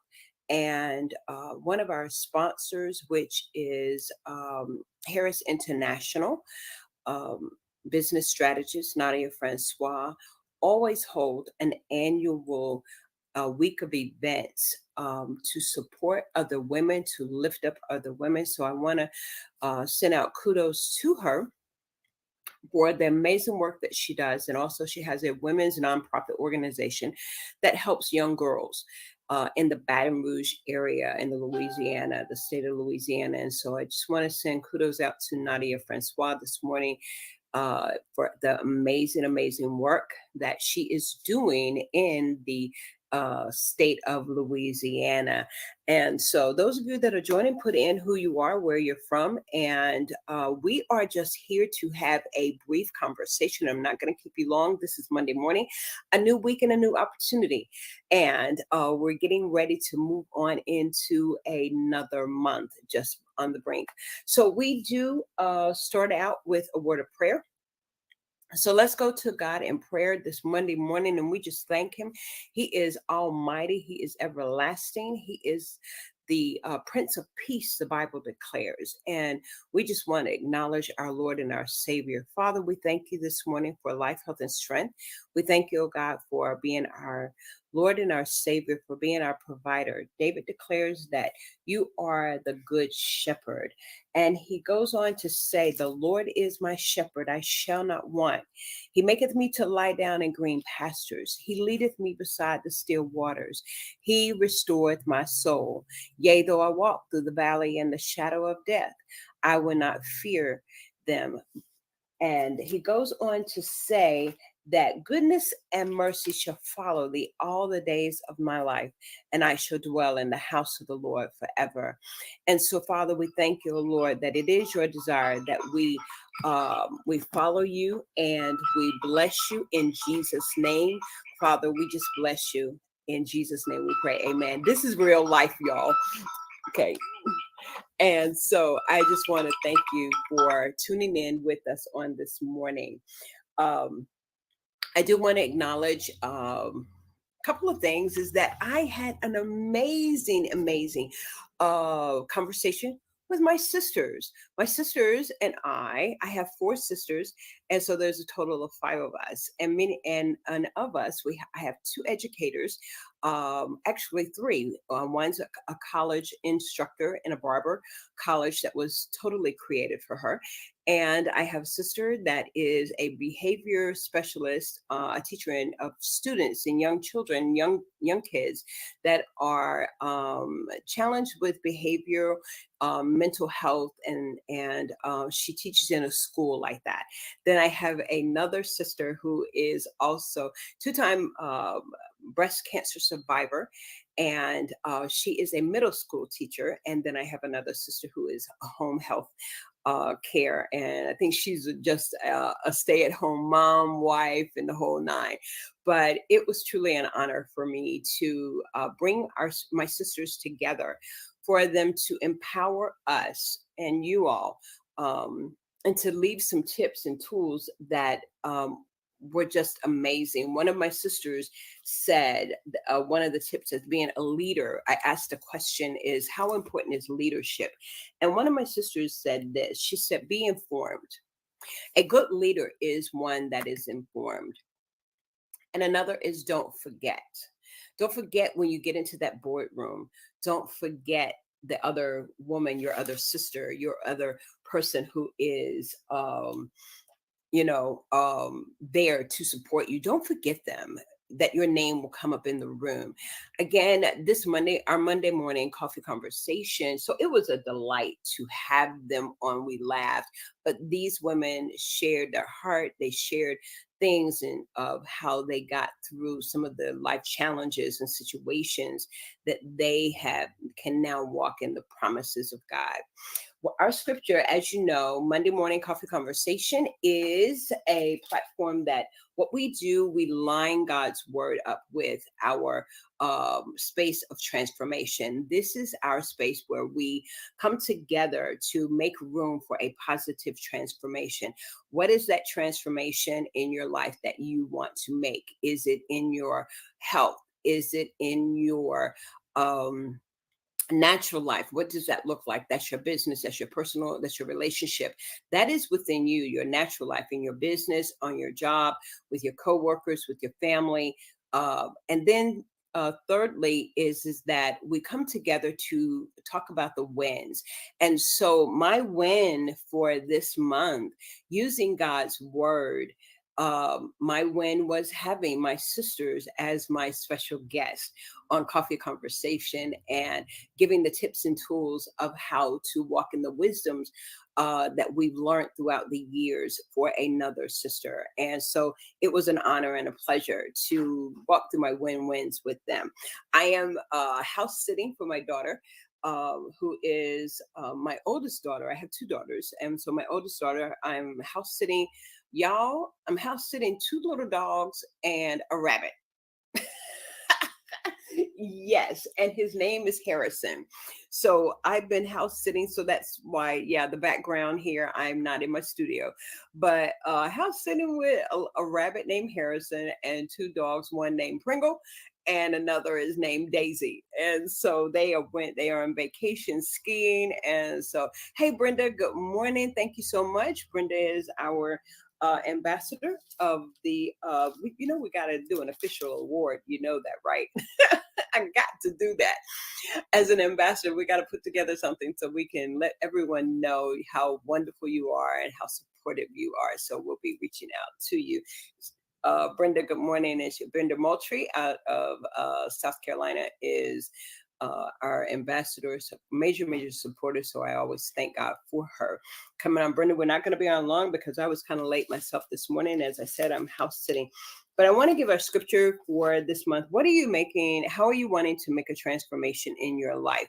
We are at the end of the month. What are you going to go into the new month for the month of April? How do you want to make a transformation, positive transformation in our life using God's word? His word is a lamp unto our feet and a light unto our path. And so for the month of March, we have used Deuteronomy chapter 30, verse 9. And it says this, and the Lord thy God will make thee plenteous in every work of thy hand. So the work of your hand, what are you doing? And he is declaring, God's word is declaring that we, hi, Pastor Kamar, he is making room. He is making our hands plenteous. How are we using the word of the Lord to do that? And so God gives us a promise. He gives us a promise, and he says that, and the Lord thy God will make thee plenteous in every work of thy hand, not just some of the work, but his promise is saying that every work, everything that you're doing, y'all, I got this cute little curl up here. Let me put my scarf down. But anyway, yes, God will make, he says that he will make thee plenteous in every good work of thy hand, in the fruit of thy body, and in the fruit of thy cattle, and in the fruit of thy land, for good. For the Lord will again rejoice over thee for good, as he rejoiced over thy fathers. And so that is a promise. Last week, as we talked about how to make a positive transformation in our mental health and in our physical health, our guest, Vandella Wells, I asked a question and she came back, how to make a positive transformation. And that is to have some alone time with the Lord. Allow him to download things in our spirit and in our mind that we can be able to apply God's word, praying, and also reading the word of the Lord. And so when you're making a positive transformation in your life, as you said, in this space, I encourage, and that is what I do. I use God's word. So I want to encourage you, make out that time, carve out that time that you would either read your scripture, read your word in the morning, read your scripture or your word in the afternoon, or whatever it is, add that time to your daily regiment. So that's mainly what I wanted to come back and share with you all, that this month has been amazing. We have made some great transformations in our life, in our health. We added, walking more in our life. We added some changes to our diet that's on our health side, and also on the self-care and the physical health. Finding that time to just sit and be quiet, finding time to just spend quality time alone with the Lord. And so I just wanted to come on. This is a short Monday morning coffee conversation, but listen, you all continue to do the great things that you're doing in your life that is bringing about that transformation. Looking at God's word, breaking it down, studying it, seeing what it says, that God said that he will make the works of your hand, he's going to make it plenteous. It's the fruit of the hand.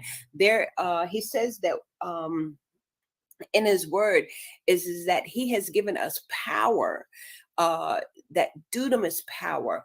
He's given us power to tread over scorpions and serpents, and not literally, but what is that one thing in your life that has been tearing you down in your body, tearing you down in your mind, tearing you down in your finances? What have been some of those things that you can now take authority through the word of God and through the power that he has given you to bring about some deliverance, bring about some positive transformation, that no longer you recognize whenever your, let's say that your heart rate is getting higher and you're not understanding why. Take a moment, sit, relax, do what you need to do. If you need to call some help, make an appointment with a doctor, make those appointments. Don't ignore the signs of your body. That's a nugget right there. Do not ignore the signs of your body. And also, if you find that you're just doing so much that you're not taking time to rest, not taking time to have a me time, I encourage you, do that. Take a walk in the park. Take a drive to, if you have the beach like I do. If you don't have the beach, that, you may like to just walk around in the mall, take a stroll. That's some exercise. And listen, if you're having some challenges in your area of finance, make a commitment that I'm going to try to save. What are some ways that I can be creative to create another stream of income? There are so many ways that we can now find a way to make a positive transformation in our life, in our life. So I praise and thank God for today. We are just here briefly this morning with you.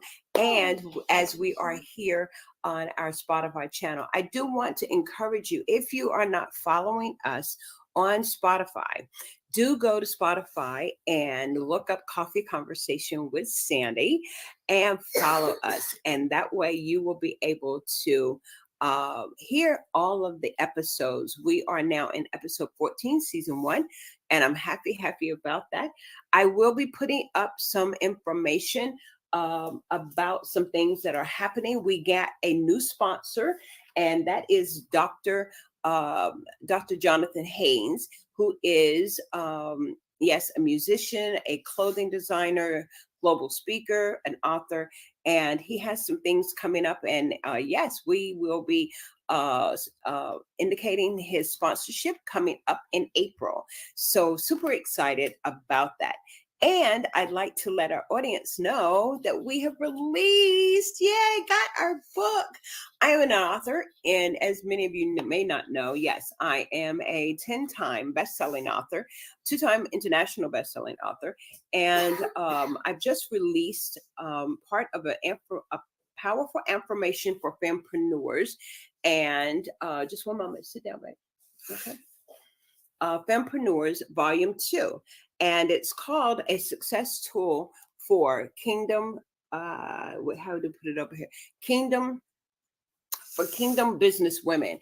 And I have an affirmation in here. So we're going to end that with today, okay?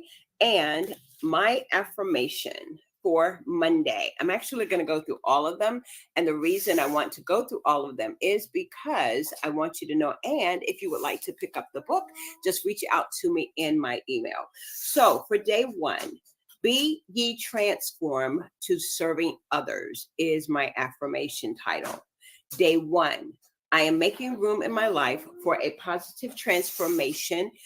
Day 2, my assignment from God will be completed because I am a blessing to others.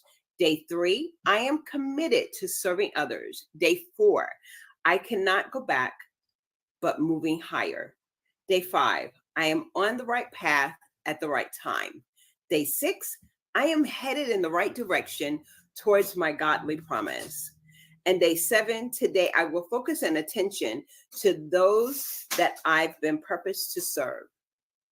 And here is our prayer. This is for another sister and my letter of encouragement. But get the book. I want you to get the book. But quickly, we're going to go ahead and end with a prayer. Father, in the name of Jesus, I thank you for my dear sister. Continue to bless her as she yields to your command according to Ecclesiastes 9 and 10.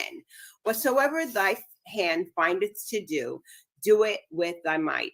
Help her by guiding her thoughts and hands towards serving others. Thank you that you will hold our hand and anoint our hands with the power to heal, the power to bring peace, the power to bring joy in our clients' lives. Thank you that you have chosen us to be your servant in the marketplace, and we will be careful to honor you and continue to be thankful for giving us the strategies, the gifts and talents to bless others in Jesus' name. So if you would like a copy of this, just I'll be putting up the link of how you can get this copy. I'll be putting that up. for you, and you can. I also want to acknowledge that we are a part of the CTR Media Network, where we are heard in over 350 million homes, listeners, as well as 50 countries. And we're so happy to be a part of the CTR Media Network, which you can find more information by going to www.ctrmedianetwork.com. Again, www.ctrmedianetwork.com. I am Sandy Sanders. It has been a delight. It has been amazing to be on with you. My grandson has now awakened. You probably have heard him in the background, but we're ready to kick off our Monday morning, getting him to school. Listen, all of you parents, grandparents, have an amazing day. Yes, kids off to school, doing what you do, making and things new happen, new opportunities, and a new day and a new week. Listen, I am Sandy Sanders. You guys take care, be blessed, and I'll be sure to put up the link. And if you would like to be a sponsor, we will get that information. I want you to reach out to me and to get more details of how you can be a sponsor of the Monday Morning Coffee Conversations with Sandy. Listen, guys, I love you. As always, you take care. Welcome to Coffee Conversations with Sandy and Friends, a weekly talking segment with invited guests, best-selling authors.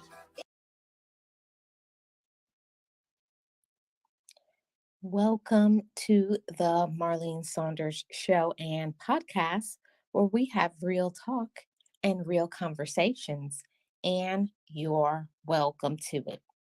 So today we're going to go all in on a topic. Today we're going to be talking about, can you make a hoe a wife or a husband? And of course, before we get started, we got to start with the channel song. Be encouraged, be inspired, be yourself, you will survive. Just know it, just breathe it, and be it, and live your best life.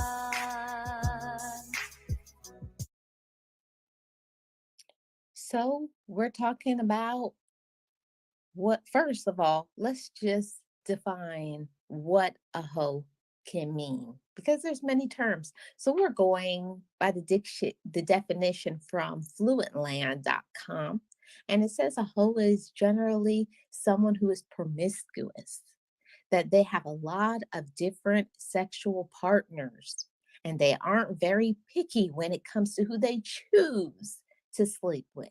So it may be used also for someone who actually they give off a trashy or a low class, or they're easy to sleep with, basically saying like a tramp, a slut. And most of the time people think about a hoe as being a woman, but men can be hoes too. Men can be hoes. And they also call them man whores, okay? So this is a man who sleeps with a lot of people, because we're not going to sugarcoat it. I'm not giving no preferential treatment to say this is just women or to say this is just men. I include everybody. If you are out there with everybody, guess what? You are promiscuous, you're a hoe, and you're a slut.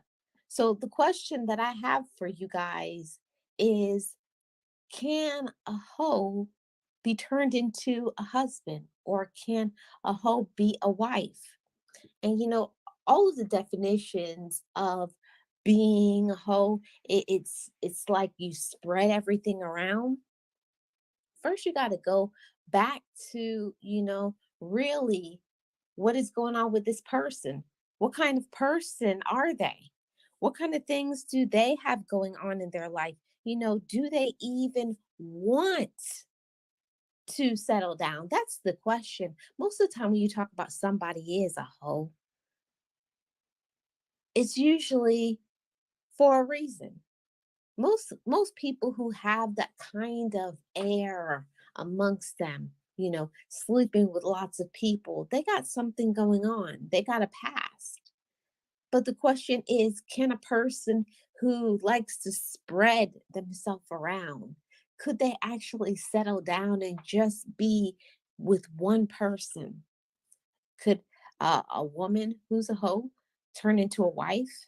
Is a man who they call them man horse, can he be turned into a good husband? I don't know. You know, you have to go with into things with your eyes wide open, all the way. Open your eyes 100%. Is this person a person who has showed you that they've cheated on you? They've done the wrong thing. So don't think you're going to go into something and think that you're going to change somebody. I think that's the biggest problem with most people in relationships. You go into a relationship and you think, oh, I don't like that they do this or that, and I can change them and I can make them, I can turn them around, because we kind of think that we are like the person, the it person, that we can come in and we can change a person's whole personality. We can change a person's whole circumstance, how they've been for years.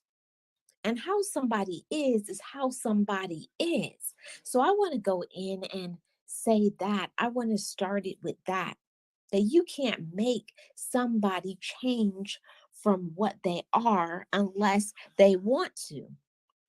See, most of the time when a person is like this, they're comfortable. They like it. They enjoy it. They don't want to be settled down.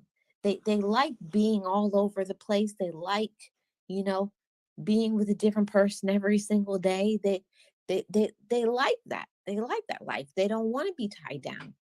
So go into things with your eyes wide open. So I will start to say that. Now, most of the time, we generally give a free pass to men. I don't know why that is the case. See, a man can go and have 7, 8, 9, 10, 15 different women, and they just pound their hand on their chest and say, yeah, that's a man. That's a man right there. But if a woman does it, now she's a hoe.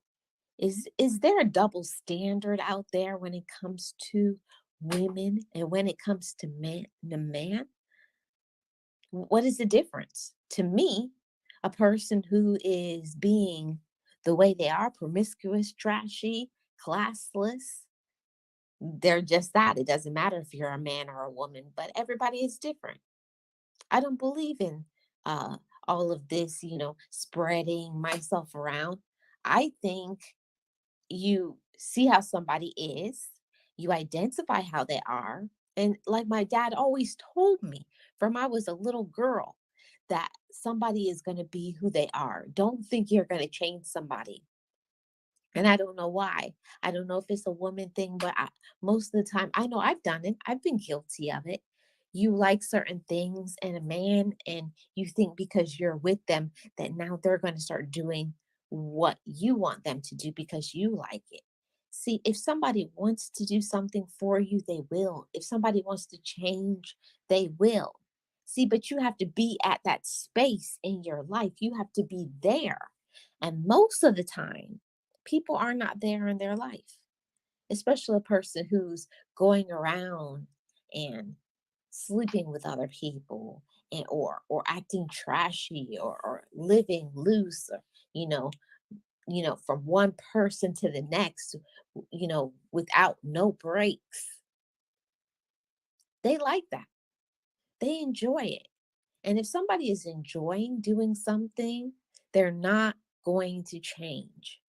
So according to me, my answer is that you can't change a person who is being promiscuous unless they want to, unless that person wants to now settle down. See, a person can change. I know we want people to change, but a person can't change unless they want to change for you. And I'm speaking mainly to the women, sometimes to the men, because sometimes there are some really good men out there. And those good men, those good men, then they find a woman who is a hoe and she's out there with everybody besides them. As my mom would say, you're just another notch on their belt loop. So they don't care about you. So don't think you're going to change somebody. That's the number one thing. I want to reach somebody. If I only reach one person with this podcast and let them know that you can't change people. You can't change a person who is cheating on you, who's always has their eyes looking at everybody besides you, always trying to find a way to do some underhanded things, give other people their phone number, trying to go for a drink, say they're working late at the office. Anybody who's new, they're trying to hang around them. They always do something underhanded, trashy, classless, unsophisticated. See, if you're looking for sophistication, you can't look for sophistication in a whore, in a hoe, in a classless person, in a trashy person. You can't have somebody who's rolling around in the mud like a pig and expect them to be with you and be clean. Now that's real talk right there. And this is a real conversation because this is not something that people want to talk about. People want to sugarcoat things and think, oh, they're with me and they love me. And because they love me, they're just with me. Trust me, if somebody has roving eyes, they're going to keep looking at other people. If a person likes to give out their phone number or sneak behind your back and make phone calls and meet up with other people, or just on the brink, or they're always looking for an opportunity to send some nude pics, of themselves to other people, or nude videos. There's always going to be a way that somebody, when they want to be that way, you can't change them. You can't change them. You can't make them do anything good or do right by you. You can't make somebody do right by you. We want people to change. We want, especially when you really care about somebody or when you really love somebody. And they always come back with the I'm sorry's and I'm going to change. But you still see them. They're still out in the street. They're still doing the same thing that they were doing. My mama always said, you have to pay attention to how you met somebody. Did you meet them and they were having an affair with their wife? You're the mistress? Or you're the side chick or the side piece, or you're the baby mama? Let's go in and have real talk right there. See, how you met somebody is how you're going to lose them. We don't want to talk about that. That's difficult. That's hard. That's heavy. We don't want to say those things. See, how you met somebody is how you're going to lose them. Because trust me, if you met somebody and they were cheating on who they were with and now got you, and you think they're going to leave that person to be with you. See, you can't make a person who's doing wrong. You met them in a wrong way.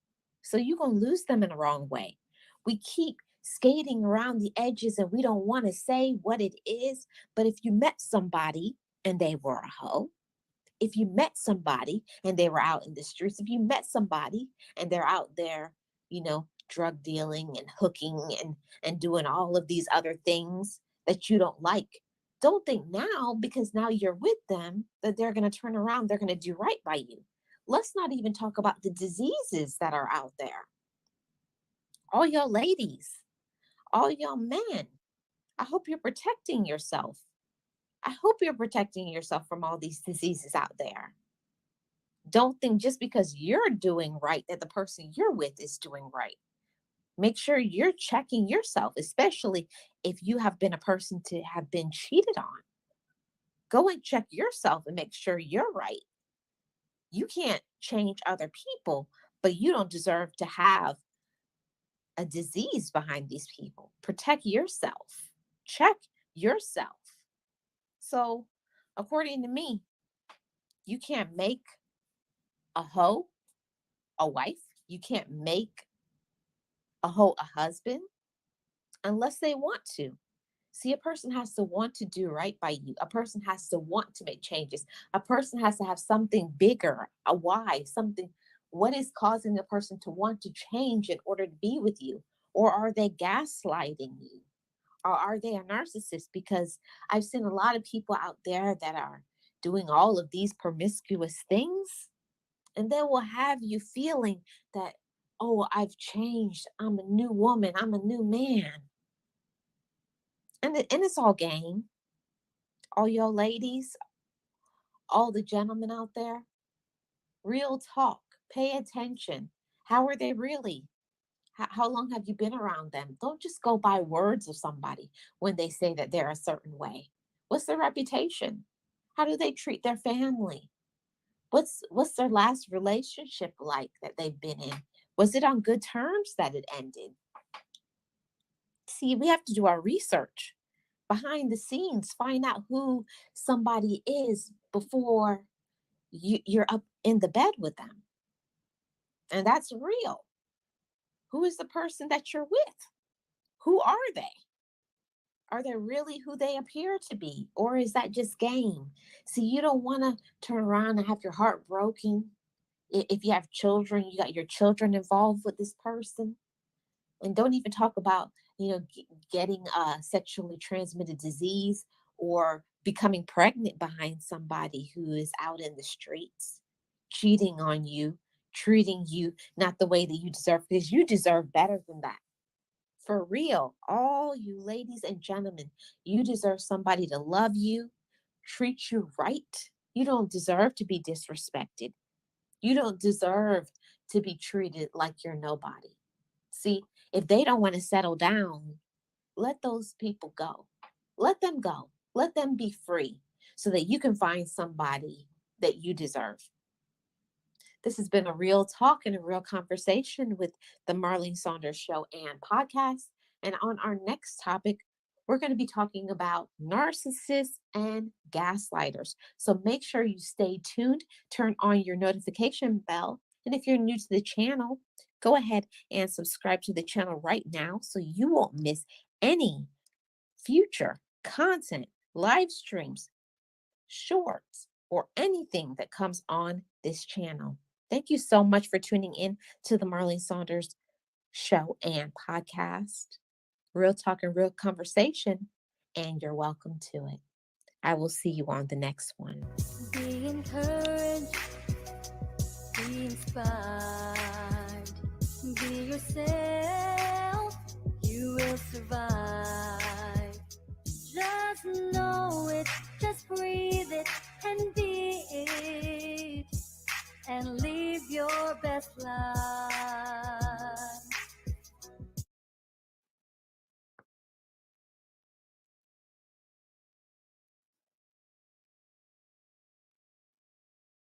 All the time in history, no matter what your age, your background, the color of your skin, we was all in it together and trying to figure it out, okay? So what I realized, I come from radio and have my own streaming show, the Tina Ramsey Show on podcast, but how could I start all over from zero? Okay, how many of you had to start all over from zero before? Okay, so you're not the only one. I had to do it too. But let me tell you what podcasting did for me. It took me from zero to hero, baby. To hero. And when I figured it out, guess what I did? I didn't keep it to myself. I started teaching. I started looking for small business owners just like me who needed someone to teach them how to do what they need to do and get them in front of their audience from the comfort of their home. How about it? The gas went up, didn't it? It's still hot. They're trying to fool us. It's still hot. Okay. Our sponsors. The Finkley Experience, an educational consulting firm that specializes in first-generation education and which prepares high school students for college. For more information, visit their website at thefinkleyexperience.com. Father to Father Incorporated, a nonprofit organization that strengthens families through father engagement with a goal to help men in our communities to be great dads. For more information, visit their website, fathertofatherinc.org. Ablaze Entertainment. The goal of Ablaze is to take emerging artists and develop them to the next level of their career. For more information, visit their website at ablazeentertainment.net. Thank you. Hey everybody, this is Bashir Hogue. I am your TV host of the Culture List, and you are watching the Michael Finkley Show.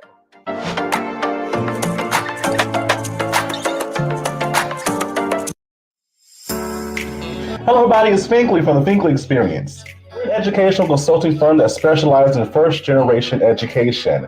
So we assist students with their college and career endeavors. We train school administrators on the state of first-generation students. And also, we partner with colleges and universities to assist their first-generation population for easy transition from high school to college. So if you're looking for a presenter or speaker that presents on these topics and so much more, visit our website at thefinkleyexperience.com and learn about all that we do.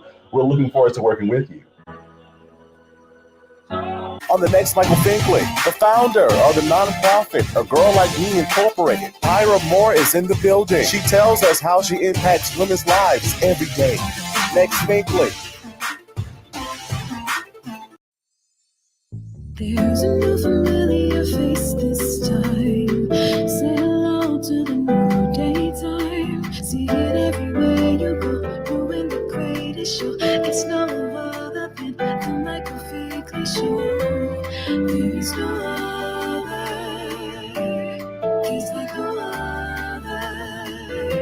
I'm so glad that someone resonates with me. Come celebrate with me. Let's do it Hello, everybody. Welcome back to the Michael Finkley Show. Now, y'all, my next guest, she is the founder of A Girl Like Me Incorporated, a nonprofit organization. She is Ira Moore. How are you? Hi, I'm good. How are you? I am super, uber, duper fantastic. That's amazing. How are you? I'm feeling good. I'm blessed. I'm happy and just so excited to be here. Awesomeness. Thank you so much again for reaching out to us and seeing the email that you sent my team and I. You have an incredible story and you're on this incredible mission of helping others, right? Because someone did it for you and this is your way of paying it forward. So thank you so much. So let's talk about this nonprofit organization, right? A Girl Like Me, Inc. What is this about? So A Girl Like Me, Inc. is a nonprofit organization that helps girls, teens, teen and young moms up to the age of 25. We provide free diapers, wipes, resources, feminine products, baby clothes, clothes for the moms, clothes for the whole family. And every Saturday, I run a mentoring program for girls, teens, and teen moms 11 to 17. Yes. That is amazing. Wow. Wow. Giving back, mentoring, advising, counseling. I love it, especially within that age bracket because they're going through a lot of different changes. Like, I don't understand what's going on, but having the proper guidance is so needed. Fantastic. And kudos to you. How long have you been doing this? So last Friday, it marks 3 years. Whoa, happy anniversary. Thank you. Thank you. 3 years. Wow, that is amazing. And because of your organization, a lot of times when we start our organizations, they're a mirror of us. So there's a background story to this of why this organization exists today. So let's go back a little bit. We'll come back to the organization. So let's go back. Age 14, 2007. What was going on during this time? So I was going through a lot. My family was going through a lot. My mom was helping my grandma with dementia. She was between back household, so she was back and forth. And I was just feeling good about myself, doing things. Met a boy. He was the first one that told me, like, I was pretty. He liked me. And my first time having sex with him, I got pregnant. Wow. Yes. So it only takes one time. Yeah. Yes. And no one knew I was pregnant. I was too scared to tell my mom. I grew up in a strict household. I thought I was gonna get my butt whooped. So didn't tell her, and people didn't know I was pregnant because I was a bigger girl. So people just assumed I was fat. So I didn't tell anyone. So what happened was I ended up going to my sister on my father's side house to spend a weekend with her. And she looked at me when I came over. She was like, girl, you was pregnant. And I'm like, no, I'm not. Well, no. She was like, yes, you are. So she took me to the doctor under her sister's name because she has a lot of sisters. And when they checked me, I was at 36 weeks. They yes, they didn't know the sex. They couldn't tell me the sex. And I never had no prenatal care, no nothing.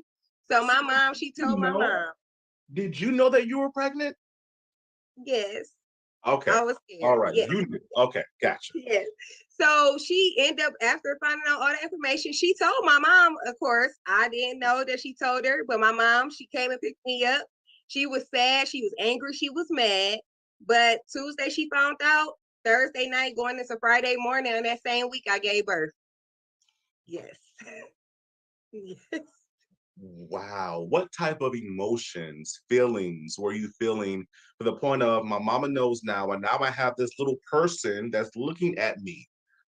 Yes, I was like really shocked. I couldn't believe it. And I was in labor the whole Thursday, like just cramps, like I didn't have any medicine. So I had her naturally as a 14-year-old, and we didn't even find out she was a girl until she came out.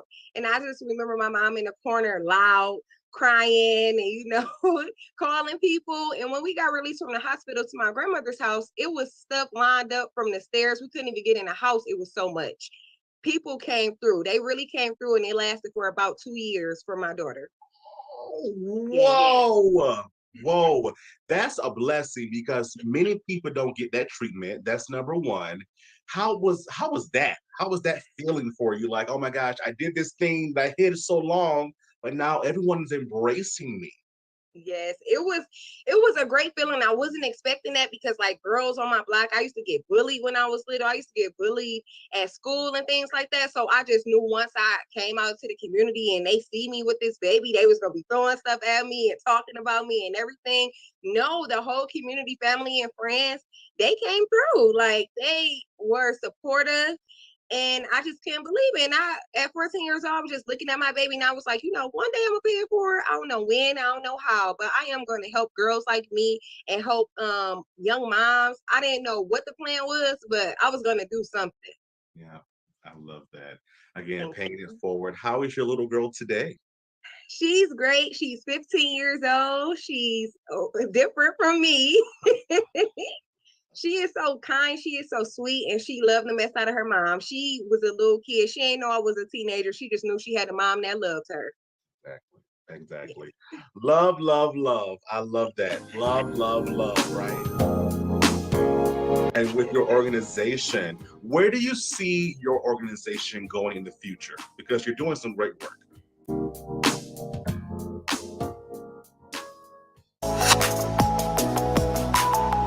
My name is Marcus Brandon. You might have seen me as Diedrich on Mayor of Kingstown, and I'm right here sitting with you on the Michael Finkley Show.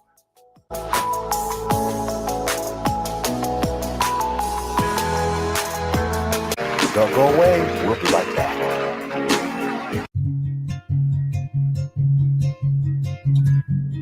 Welcome to Father to Father. The mission of Father to Father Charleston, South Carolina is to help fathers in the Low Country area of South Carolina to be a positive and consistent presence in their children's lives. Father to Father provides community-based programs and support groups for fathers free of charge. They also help fathers connect to other resources they need so they can meet their responsibilities and secure their parental rights. Father to Father offers job coaching and employment connections that benefit fathers. Father to Father is a resource for local organizations that want to provide family support and father-friendly services. If this program is a fit for you, visit our location in North Charleston, South Carolina, and meet our friendly staff here to help and assist. Or visit our website at fathertofatherinc.org. Hey, did you get your merch yet? Your Michael Finkley merch. Visit our website, michaelfinkleyshow.com, and click Finkley Store. You won't be disappointed, I'm telling you. That's good. On the next Michael Finkley, we have R&B artist Twice with us as she talks about her brand new album and her collaborations with Neo and Tiffany Evans. Truly, she is twice as nice. Next Finkley.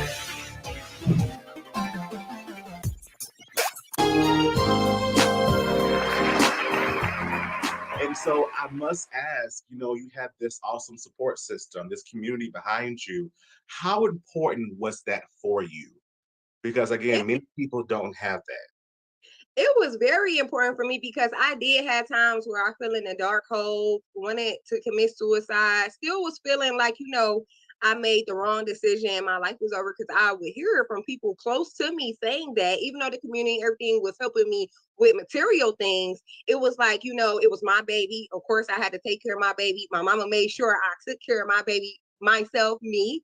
And it was like, even though I had that going on, it made me stronger. I already wanted to, do my goals, accomplish them, and finish school and all that. But now I knew I had to go harder. And that's what I did. I went harder. Yes. I got you. I know that it's still, with the support, it felt great. It felt awesome. But did you still feel at times that you were alone sometimes? I'm young and I have this little girl with me now. She's calling me mama, like me. She's calling me mommy. So what were those times like? You're going into school, you're having to work, but still take care of this child. So with that, I didn't finish school with my friends. I ended up doing a homeschool. And, I felt like isolated from the world because my friends, I couldn't go out with them. I couldn't go to their houses. I couldn't go like to the dance, to the proms and things like that. I really wanted to, but I'm like, okay, I have to take care of my child. I know it was times when I wanted to go to the state fair and all that. Nope, I got to take care of a baby. So it's like, no, all I could focus on was finally turning 18, still thinking about that so I can get my first job and provide for my baby. Yeah. You stayed.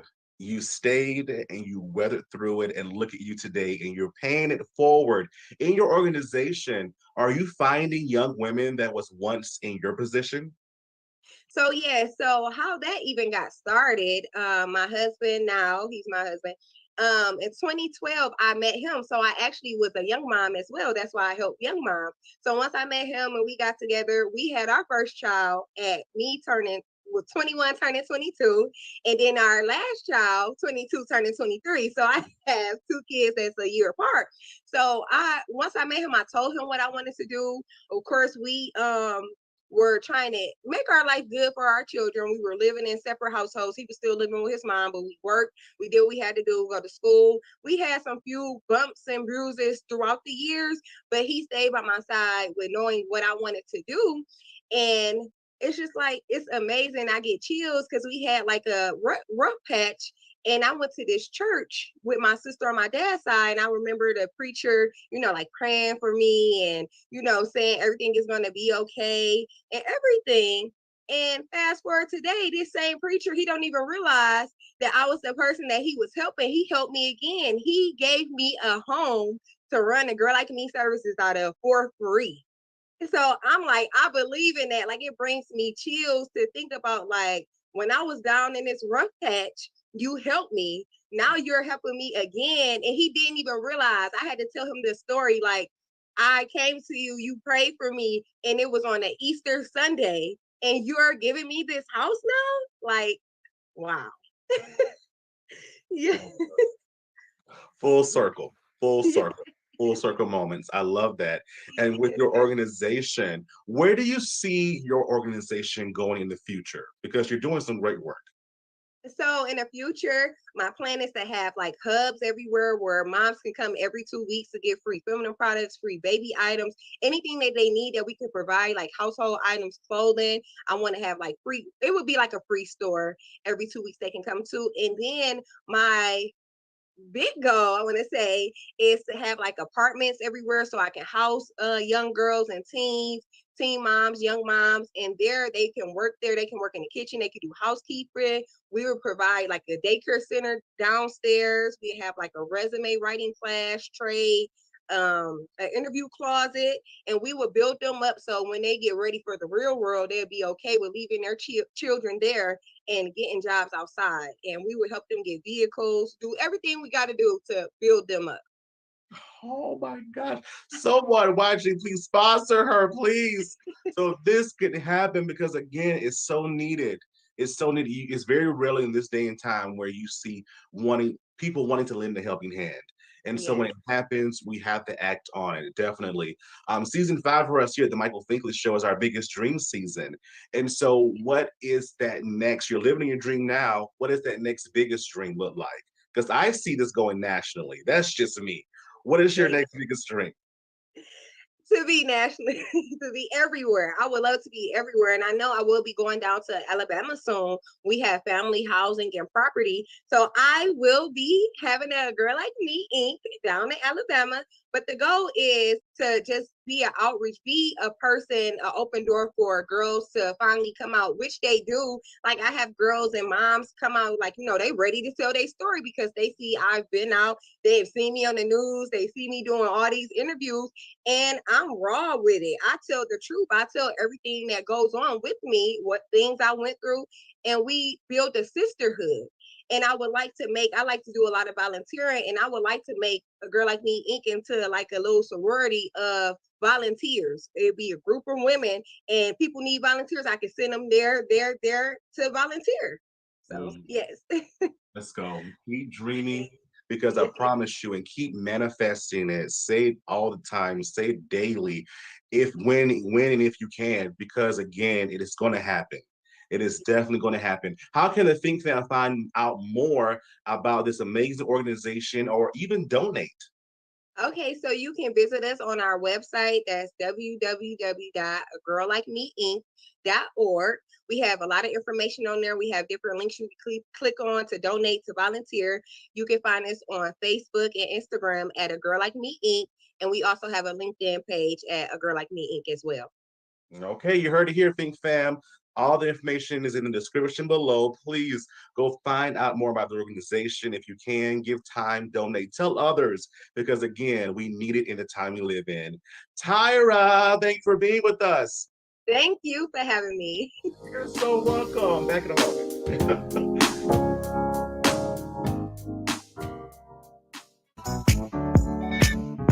Hey, this is Nelson Estevez, aka Alonzo from Tyler Perry's The Oval, and you're now watching the Michael Finkley Show.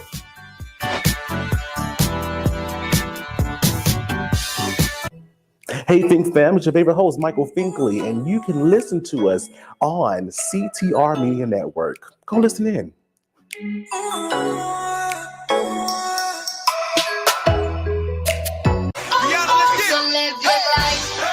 To the point where you discouraged and you feel all alone. Because trust me, you're not alone. All of us deal with some adversity in life. All of us deal with challenges. All of us deal with pain. But you have to be the person to tell the story of how the storm went and how you made it out. Somebody got to be the person. And you can be that person. But you have to build yourself and build your resilience, build your mental toughness, build your positive mental attitude, and take the storm on. Take the challenges on. Don't be the person who feel alone and feel like you left out because you're going through a lot. All of us go through a lot. All of us go through the storms. But I need you to be strong and be the person who tell the story of how you made it out. Somebody need that story. Somebody need that motivation because it's somebody else who going through a storm as well. It's somebody else who going through trouble as well, who need to hear how you made it out, who need to know how you built yourself up to make it out of these storms, who need to know how you got that mindset so when things happen, it's not phasing you. It took me a long time to get this positive mental toughness mindset. It didn't happen overnight. It took a lot of practice. It took a lot of repetitive affirmations. It took a lot of days where I went through the storms and I consistently stayed stuck to my core values and beliefs. It took a lot of work. But at the end of the day, now I can speak on, I remember when I was negative. I remember when I was depressed. I remember when I was suicidal. I remember when I didn't have it all together. And I remember when things wasn't coming apart, when things wasn't falling apart for me. I remember all those times. But now I can speak on it now because I built it. And you have to build yourself to that. You have to build and work on yourself consistently to be able to make out the storm and be able to tell your story. Don't let your story go to waste. Don't be the person who got stuck in the storm and who didn't make it out. Don't be the person who had failed at the challenge and gave up. Be the person who made it through the storm, and now today you can tell your story of how you made it through that storm, and you can help somebody else make it through their storms as well. it's your girl Rama Montakabi, aka Peaches, on the hit show BMF on Stars, and you are watching The Michael Finkley Show.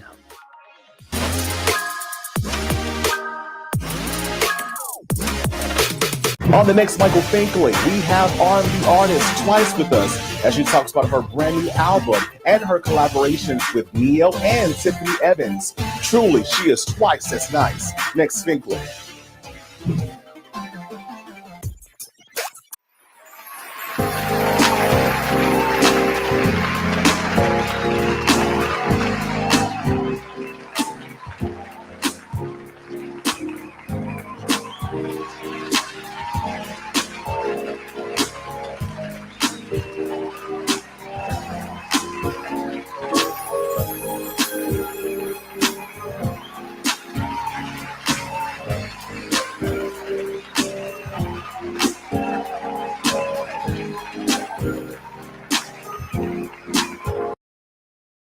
Kim Jacobs Show. Listen, we have a great show lined up for you. I'm your host, Kim Jacobs, better known as the Balance Doctor. And all of our guests that come on, they're either people that have overcome some tremendous odds in their own lives as they balance this thing called life, or they're experts and they're here to share tips and strategies that will help you better balance and manage your life.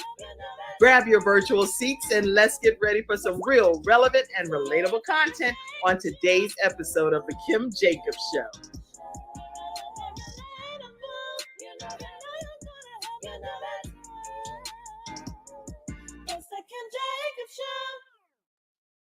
Hello, everyone, and welcome to this episode of the Kim Jacobs Show. And we are truly blessed today because we have someone that cares about students and their safety, their selves,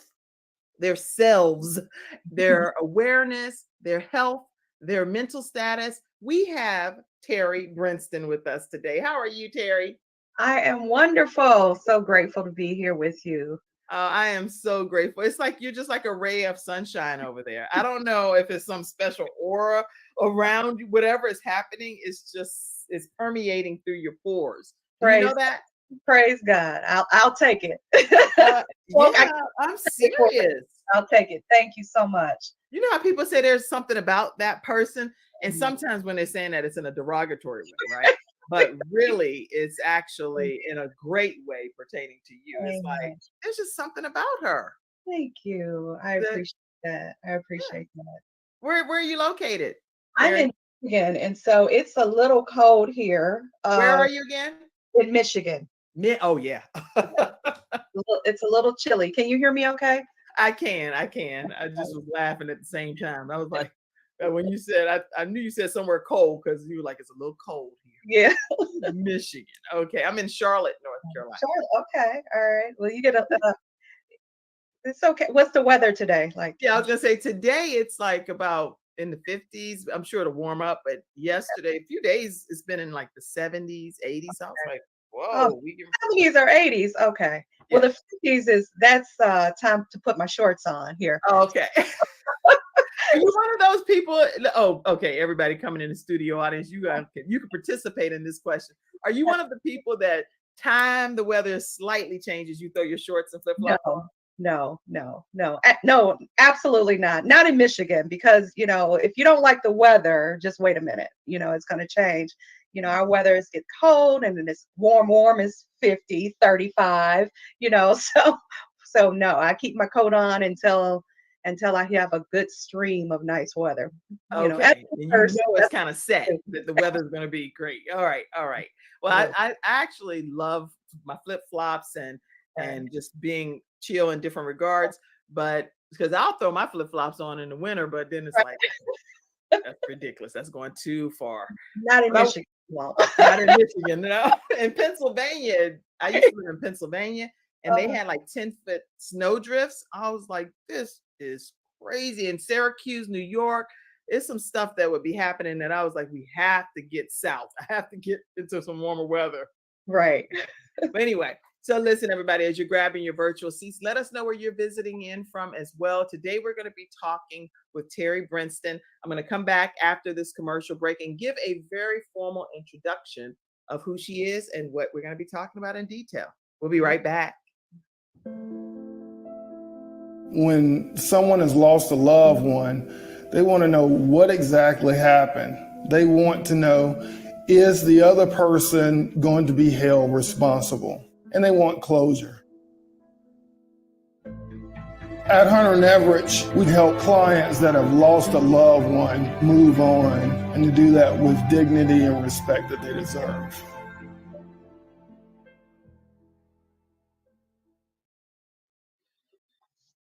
All right, everyone, we're back and we are happy to have Terry Brinston with us today. Terry has 25 years of experience teaching in the public school. She's also a registered nurse and a certified teacher with a master's in education, administration, community leadership.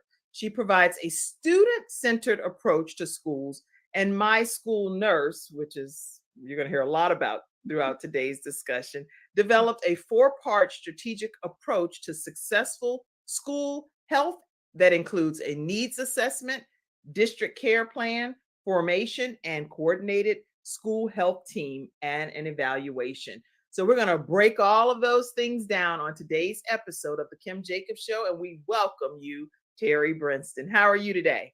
I am blessed. Thank you so much for having me. I'm so looking forward to this interview. You know, I follow you and I've been on your show before. I know, I remember. Yeah, I think we were talking about my book last time I was on here. So excited to be invited back. Thank you. Well, I'm actually glad that you brought that up because I definitely want to take a moment to acknowledge your book and let people know how they can officially get a copy of it. Your journey surviving COVID-19 is what we talked about previously. And so how can people get a copy of your book?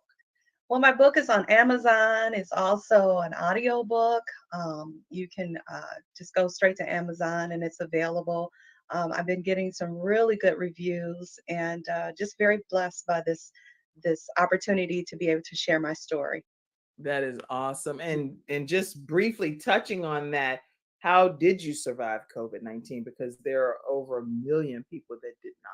Yeah, you know, I think, you know, that journey of going through COVID, I lost my memory as I talked to you before because I was in the hospital for a month and on the ventilator as well. And so the healing process was very slow.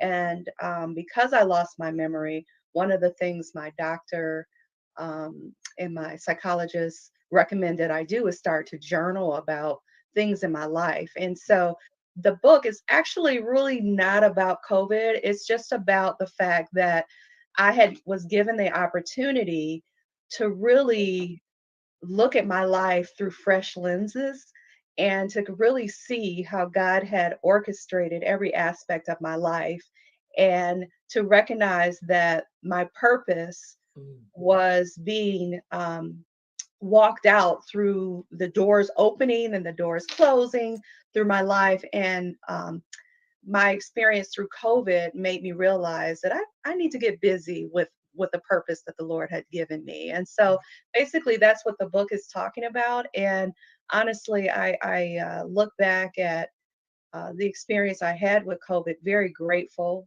that the Lord spared me, but he spared me for a reason. He has an assignment for me to do. And so that's one of the messages that the book is talking about.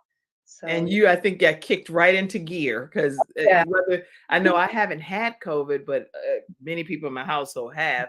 And I think God even allowed that to be the case because somebody would have to be the person to take care of the other people that had COVID, right? Yeah, so I was like, how's this possible? I'm not getting it, but God knows all things. And so he's probably like, girl, you better be grateful I'm not letting you get it because you need to help take care of these other folk. Absolutely. It was my husband in my house. He never got COVID. And he actually had to, it's an amazing story. And if you get the book, you'll learn more about it. But gotta get the book, y'all. Get this book, get the book. Because she can't tell you everything, okay? You have to get the book on Amazon. Absolutely. But he was able to be home and take care of me because, you know, back then when people were released from the hospital, because it was when COVID first started, they had to go to, like, I was supposed to go to like a step down unit, like a physical therapy type facility, a nursing home. but they wouldn't take me. And because I, was positive COVID. And so he had to take care of me. And so that was just a blessing to have my husband. So you're right. You were the one. So God bless you as well. That's interesting. Interesting. So listen, I want to make sure you all know throughout the broadcast too how you can stay connected with Terry, and you'll be able to reach her right at hello@terrybrinston.com. And Terry, for the audio listeners, because we're also on iHeartRadio and Spotify and all of these audio downloadable platforms, it's Terri. Brinston is Brinston. So I want to make sure I'm speaking to all of you all in the studio audience, no matter how you're obtaining this broadcast. But we're very glad to have each of you all here today. And Terry, I know that part of your mission has been kicked into My School Nurse consulting services. Yes. This is a part of your purpose, right? Absolutely, absolutely. As you talked about, I've been working in education for over 25 years. I actually, I'm a registered nurse. And so I had an opportunity to work in a school system, not as a school nurse, but as an educator. I introduced the medical field to students. So I Okay. teach them, a nursing assistant, EKG, phlebotomy, different things like that, medical terminology. And so over the years, with me being because I love nursing, I love bedside nursing, and I was a pediatric nurse, a floor nurse for many years. I could see that for sure. I love working with children. And so when this door became available, of course, I jumped at it. It was, I could be at home. I had small children. So it just really was a great opportunity for work-life balance. And as I was teaching at this particular school, they did not have a school nurse. And so one of the things that I found that anytime that something happened, they would call me, So they were utilizing some extra services. Absolutely. So they were double dipping. Right. It's like, wait, we're not gonna pay for this, but But have that's her here. the passion. I didn't really see it that way. I just saw it as an opportunity to help young people. But I was like, wait a minute, it's like, what's happening to me? Are you utilizing extra services? Right. So I found myself, working with their Healthy Living Advisory Committee and writing policies and helping them organize their safety and healthy living policies and teaching the staff on, how to deal with students when they have medical issues or, different things like that. And I'm thinking, okay, you don't have a school nurse, but we need nursing services. And I really started to do some investigation and connect to the world of school nursing. And recognizing that there's so many things that schools are required to do. They're required to provide nursing services, but a lot of times they don't have the right knowledge or the resources to be able to hire a school nurse. But most schools in most states allow them to delegate nursing services to their staff as long as they are knowledgeable of how to carry them out. So anyway, I started to kind of say, okay, well, if my school that, I was currently working at could utilize my services, I wonder what other schools who cannot afford to have a full-time nurse, but they need to make sure that there's a safe environment for the students, if I can come in and provide some consulting. And so that's what I started doing. That's beautiful. So really, believe it or not, then your school, even though they were utilizing your services that you weren't necessarily hired to be there for, it gave you a good blueprint of how to become a consultant for other schools to be able to. So it actually worked out for your good, right? That's why I, get to my journey. Lord allowed me to experience certain things because he had an assignment for me. And so that was one of the things that really became present to me as I was going through my journey as healing from COVID, is recognizing I need to really embrace this concept that he has given me and really walk it out, because there's so many schools and so many parents don't really realize that 75% of our schools don't have school nurses. And so when you're sending your child to school and he has asthma or diabetes, or he's taking medication, or he needs some type of help, or she needs some kind of help, you know, who's there to provide that support? The wonderful staff at the school, but that's definitely not what they went to That's educate. not their profession. They're there, maybe some of them to do guidance counseling, to Yeah. do front office, to do the principal job, but doesn't mean that you're the person that would start administering medication, you Yeah. know? Or in an emergency. You know, real story. I was talking with one of my colleagues, and she was working in a school system, and she said that one of the young scholars had a diabetic, went into a diabetic coma. Oh, okay. And so, you know, she said that, you know, everybody was rushing to help her. And one person, this is an administrator, literally sat this person up and was pouring Coke in her mouth. Because, you know, you recognize that when somebody is diabetic, they need sugar. So he was like, Right, okay, right. let me give her sugar. And it's like, no, you know, you can't do that. And so, of course, audience, that is something that you do not do when someone is unconscious. You can't pour liquid in their mouth They because could they be choking and die. a whole nother issue, you know. Right. And so now, in his defense, he was trying to help. Of course, right. I mean, the intention is Not good. his intention was good, but his method was totally wrong. And that's Mhm. something that, you know, I mean, that just makes me, you know, just gives me shivers every time I think about it, because we have so many people in our schools that have great intentions, but if they don't have the knowledge to really support our children, it can be very deadly. And That's so good. that's one of the things that, you know, by me coming in, and I have nurses that work with me, respiratory therapists, I have occupational therapists, I have access to counselors. We go in and we make sure that the staff is aware of what to do, when to do it, how to do it, when to call for help, getting their policies and procedures in place. You know, it amazes me how many teachers, I did sort of like a survey of different schools in my area, don't have first aid or CPR certification. Mm. That And is scary, actually, from my perspective as a parent. I have 3 children that deal with and kick cystic fibrosis totally in the head. But Mhm. when they have been in the school system, you want to know that the person knows how to handle what they're dealing with. And I know at my daughter's school Mhm. that the nurse, they do have a nurse on staff, Mhm. and she knows what she's doing with being able to help my daughter in her time of need. And that is a blessing. But when you think about, and I kudos to school nurses, don't get me Right. wrong. Oh, I yeah. We love all school am nurses. an advocate We for love everybody that's stepping in to assist where you don't have a school nurse. So absolutely. thank you for even attempting to Oh, try to help.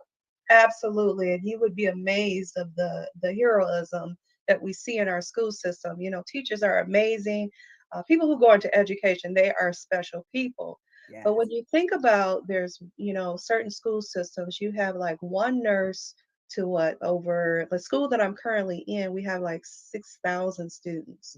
And Right. so we actually have 3 different buildings, but we have 3 nurses. But you got 3 nurses to 6,000 students. If you really think about that ratio, how effective is 3 nurses to 6,000 students? You have to equip the staff in basic first aid. You have to. And so that's one of the things I love, the fact that, you know, schools now are seeing the importance of bringing on a school nurse. And hooray, you need to. But there also should be major training going on for the staff, what to do so that they feel comfortable if there's an incident and you can't really you don't have time to go get the school nurse. Well, So this how is do you good. maintain that? So we provide first aid, CPR. We make sure that the school has policies and procedures so that they can, you know, be safe and they can operate safely in their environment. Yeah, some of the studio audience comments are coming in, and Mackenzie said 6,000 students. That's a college. Yeah, that is a whole college. That's the Yeah, college level attendees, that's for sure. And I yeah. saw a comment from my mom who came in, and she said that good morning and to me, hey mommy, and the wonderful school nurse to Terry. I'm watching this great show this morning. Thank you so much, Mom, because it's not a given that you have to support your daughter's show, but I am Oh. super grateful I'm I love so it. grateful that my mom takes the time to tune in. And so thank you for being one of my faithful supporters. And Thank I appreciate that. you. Listen, we're talking with Terry Brinston today, and we're talking about the importance of school safety with our students. And one of the philosophies that you shared is that when a child struggles, everyone struggles. I read that in one of the notes that I was preparing for today. And so I wanted you to talk about that a little bit more, but right when we come back after our next commercial break. Check the propagate chat. Oh, the private. Okay. All right. So right after this commercial break, we'll be right back to talk more with Terry Brinston. I have peace of mind with Silver Shield Security, which has been protecting my family and home, along with servicing the Carolinas for over a decade. Silver Shield Security knows the importance of convenience and safety. Whether you live in an apartment, a home, or run a business, they are here to protect you from unwanted intrusions and fires. Call now at 704-440-4688 or visit the website at www.silvershield-security.com. You can use my promo code #ToneX and get 1/2 off your installation price. Don't forget to ask about the new no money down options. Let Silver Shield Security help to give you peace of mind, just like me and my family, and keep your business safe. All right, everybody, we're back and we're talking with Terry Brinston today, and she's going to shed so much more light on how we can keep our students safe through a program that she's implemented. And this is, just let me know, is this nationwide or is this specific to Michigan or what? This is nationwide. I can go into schools based on their state and requirements and help them as well, for sure. So I see another comment came in from Trenton. He says, as a man who graduated from high school with 28 people, that's Oh, really, wow. that's unfathomable to think of a school that big. Yeah, yeah. What are your thoughts? It's amazing. I'm amazed every day. Well, for the opportunity to be in a facility that's ran like a, oh my gosh, it's just it's amazing. It's 3 buildings. The students kind of go from building to building for their different classes. It is in Michigan, and so yeah, it's a well-oiled machine. The administrators at this facility is just amazing how they do it. But I'm very blessed to be able to have so many students to take my program for sure. Now let's talk also about that philosophy that when a child struggles or when our children struggle, everyone struggles. Talk to us about that. Absolutely. I mean, I think of students as our future, and I'm sure we all, say our children are our future. Yeah.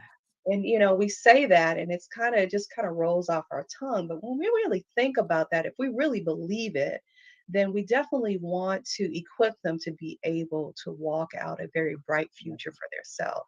So for example, if we can teach them also, we have to teach them book knowledge. The academics is very important, the math, arithmetic, and science, and being able to navigate college and things like that. But we also have to teach them practical things, how to deal with stress, how to deal with their personal health. For example, when a child has a history, their family history of diabetes, you don't start talking to them about diabetes when they start getting signs of it. Right. Educating them on it now so that they know that these are the things that you can do to prevent it.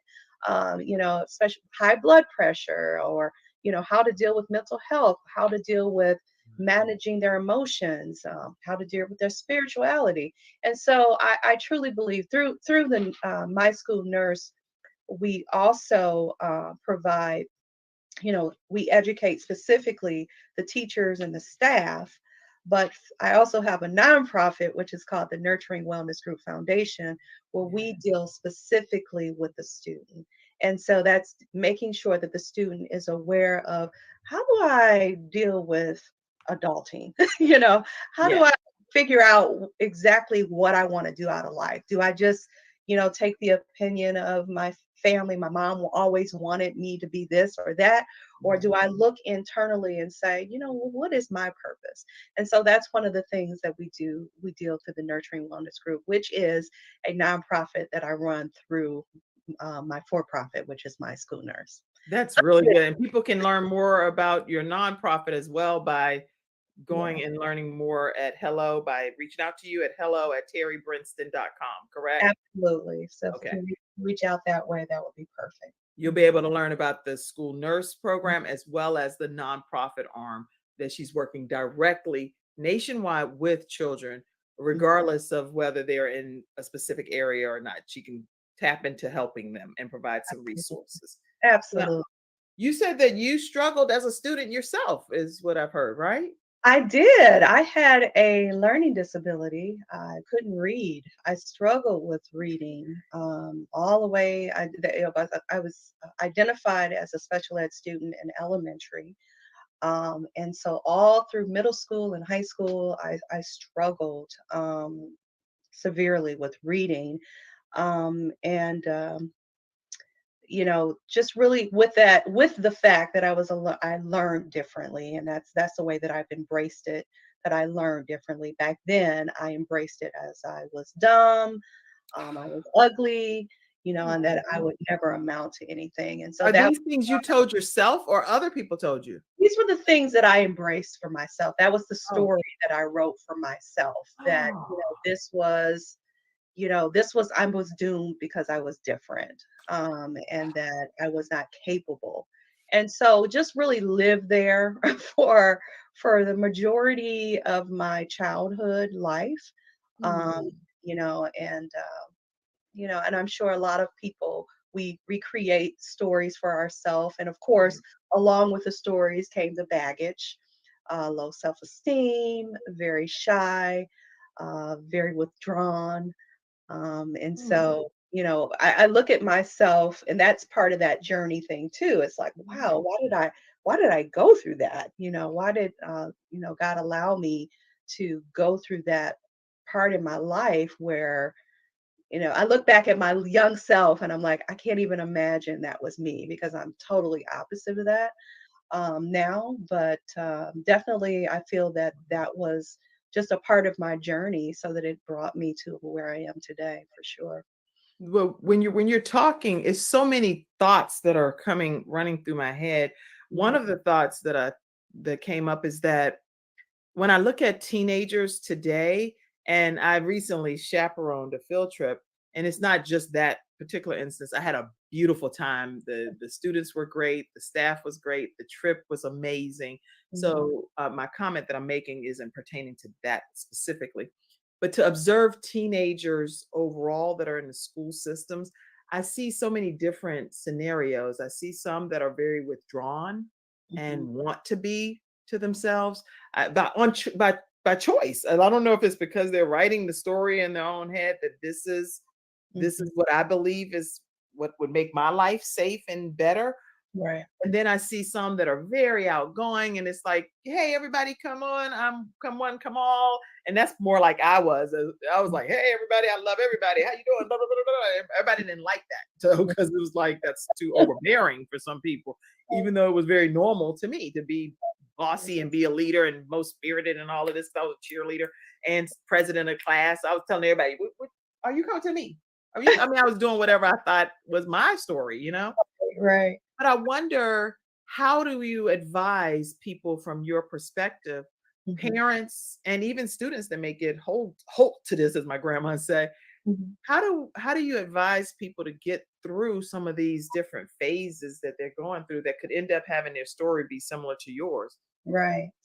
I think, well, one of the things as a parent, I'm very conscious. I have two wonderful boys, young men.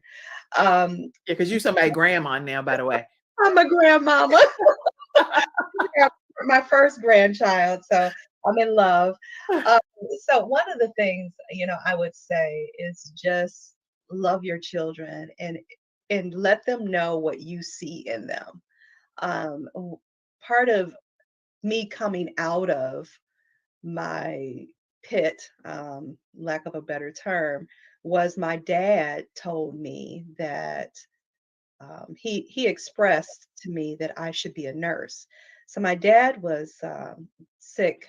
He had cancer, And he came home. He was on hospice, and my mom and my sisters and brothers and I were able to support him during his last, stage of life. And so one day I was providing care for him, and he said, "You should be a nurse." And I looked at him and I'm thinking, okay, surely he's delusional. It's his medications got him down. Right. And I'm thinking, And how no. old were you? How old were you at this time? I was 19. Okay, okay, go ahead. I just wanted to get a visual of your age kind of. Go ahead. So with this, looking at my mindset at that point, I was stupid. I was kind of hiding my secret of not being able to read or, really struggling with that. But anyway, he said, "You should be a nurse." And I'm thinking, clearly, you don't know who you're talking to. I'm Terry, the dumb one. So I'm thinking, he's talking about my sister. And so I said, "Dad, it's me, Terry," and he said, "I know who I'm talking to." And I go, "Wait a minute, I could be a nurse?" And that was the very first time that I recognized that I could be more than what I was. And then I started to really think about, well, what is a nurse? And then to me, there was a nurse who lived, an African American nurse who lived behind me, behind our house, right in our backyard. Well, the house on the next street.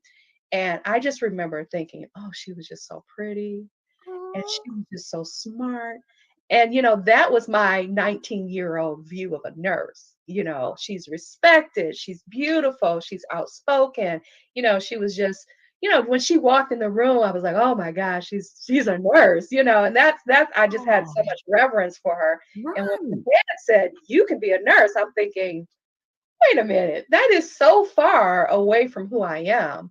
And so, but it was at that point that I embraced that I could be something more than what I was. And then the funny thing is you are that and more. Like when I met you, I didn't even know. I didn't know none of this. I knew none of your story. And exactly what you just described in that nurse is who you are when other people encounter you.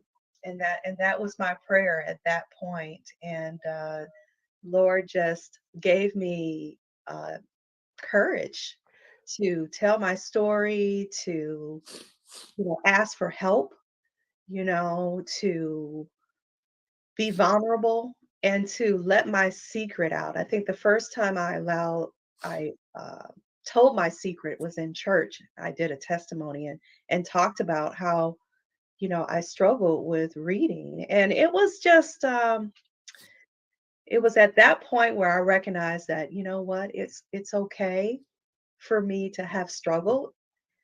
And this was an opportunity for me to ask for help and for me to become a nurse. And that's when my mind actually had to change.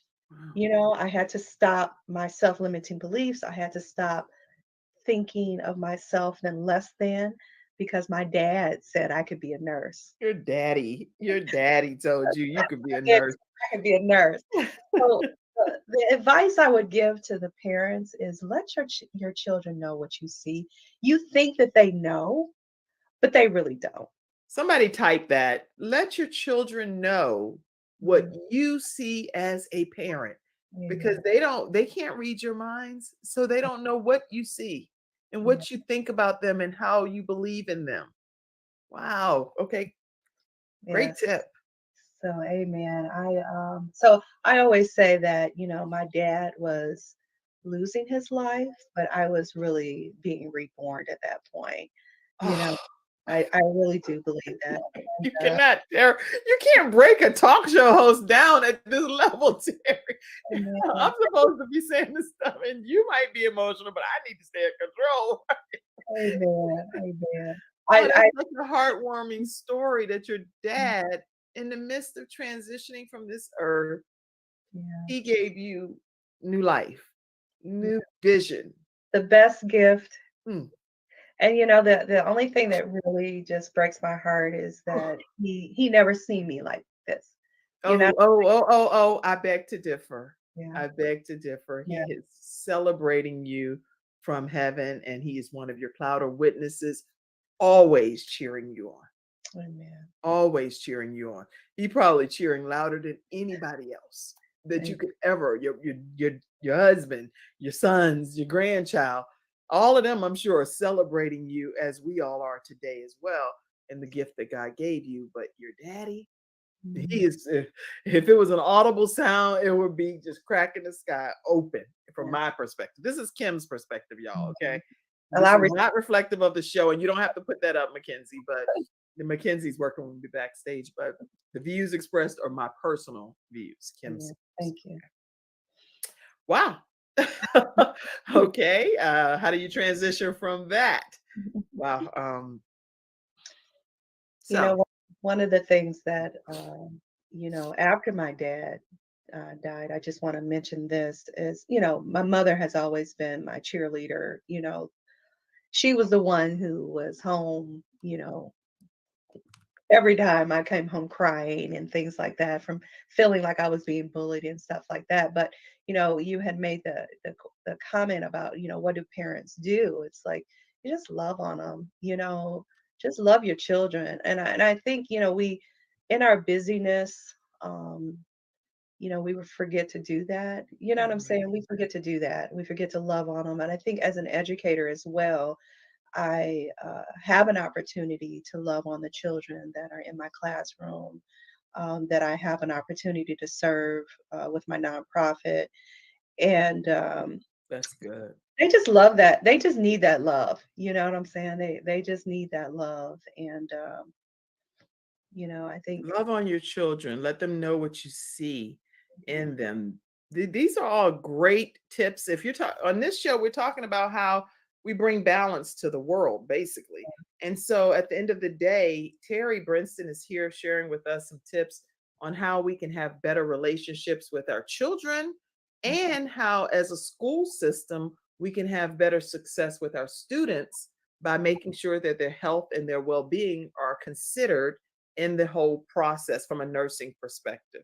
So when we come back, Terry, what is the direction you want to go in for us to further learn some more about what it is that you bring to the world, the value that you bring, and in some takeaways for our studio audience members? Oh, I just want a student-centered. I believe that I love we just need to be student-centered, and what that looks like, I think we'll talk about a little bit more. How Yes. our school and parents and our society be a little bit more student-centered. So we're going to talk about how to be more student-centered, and then we're also going to break down the 4-step approach that you specifically use. And I loved. I want to go back, and because now my eyes all blurred messing with you, Terry. You done told me down. Let me see. You talked about in your approach. Yeah, I wanted to go back to this one piece here. The needs assessment, the district care plan, the formation, and a coordinated school health team, and an evaluation. So I know that's more than 4 that I said. So the needs assessment, district care plan, formation of a coordinated school health team, and then an evaluation process. So I'll say each one and kind of go through and talk to me about those. All right. Alrighty. So when we come back after this next commercial break, which is going to be Confidence Tones, we'll be right back and talk more with Terry Brinston. Welcome to Confidence Tones, where we use a proprietary audio development formula called audio immersion to provide an experience that's designed to help quickly and effortlessly generate positive change in the subconscious mind when used correctly. This experience is achieved using 4 primary building blocks: brainwave modulation, invocation of positive emotions, immersive imagination stimuli, and developmental suggestion. We know of no other source in the world that provides the synergistic combination. With a good pair of headphones, you'll be able to immerse yourself into audio that's designed specifically to help you feel better, do better, and live better.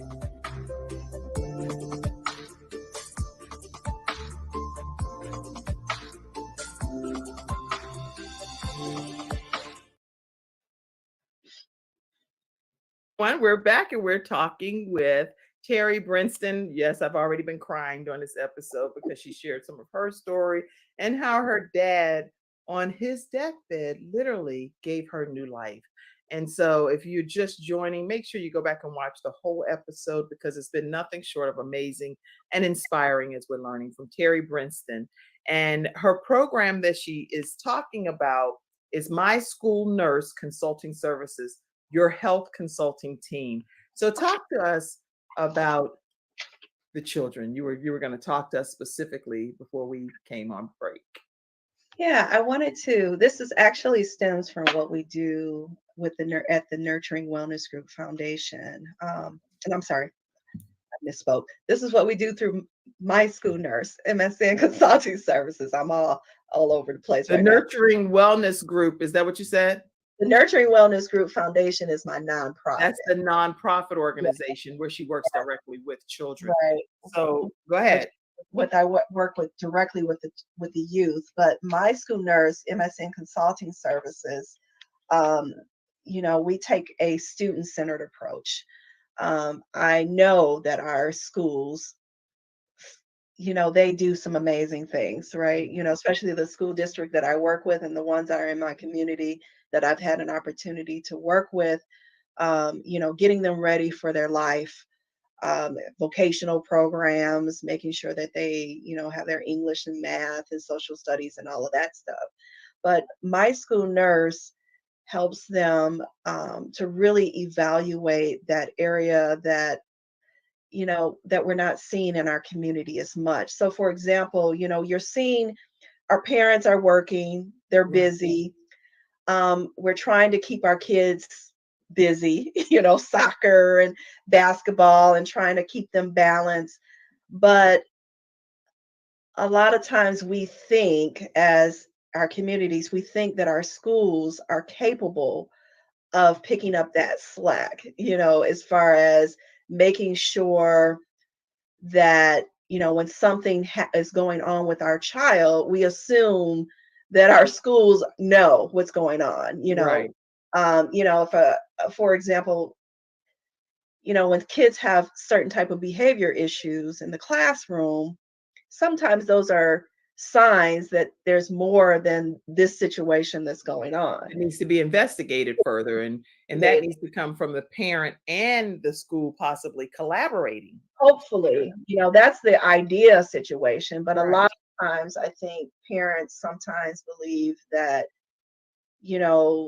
our educators know a lot more than they do, or they have the capacity to to interject when they really can't. What I mean by that is, I have an average of 60 students throughout a day, every Right. day. Now remember, everybody, 6,000 students are at their school that she's talking about. So you have, as a nurse, an average of 60 students? Yeah. Okay. Yeah. So that's about 20 students a class. Okay. Which is an average.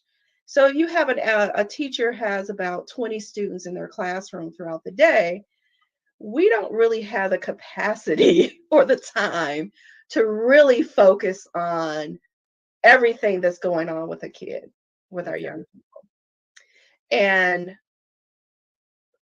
although we do see some warning signs, Okay. we do see, a lot of things, because we're with your child,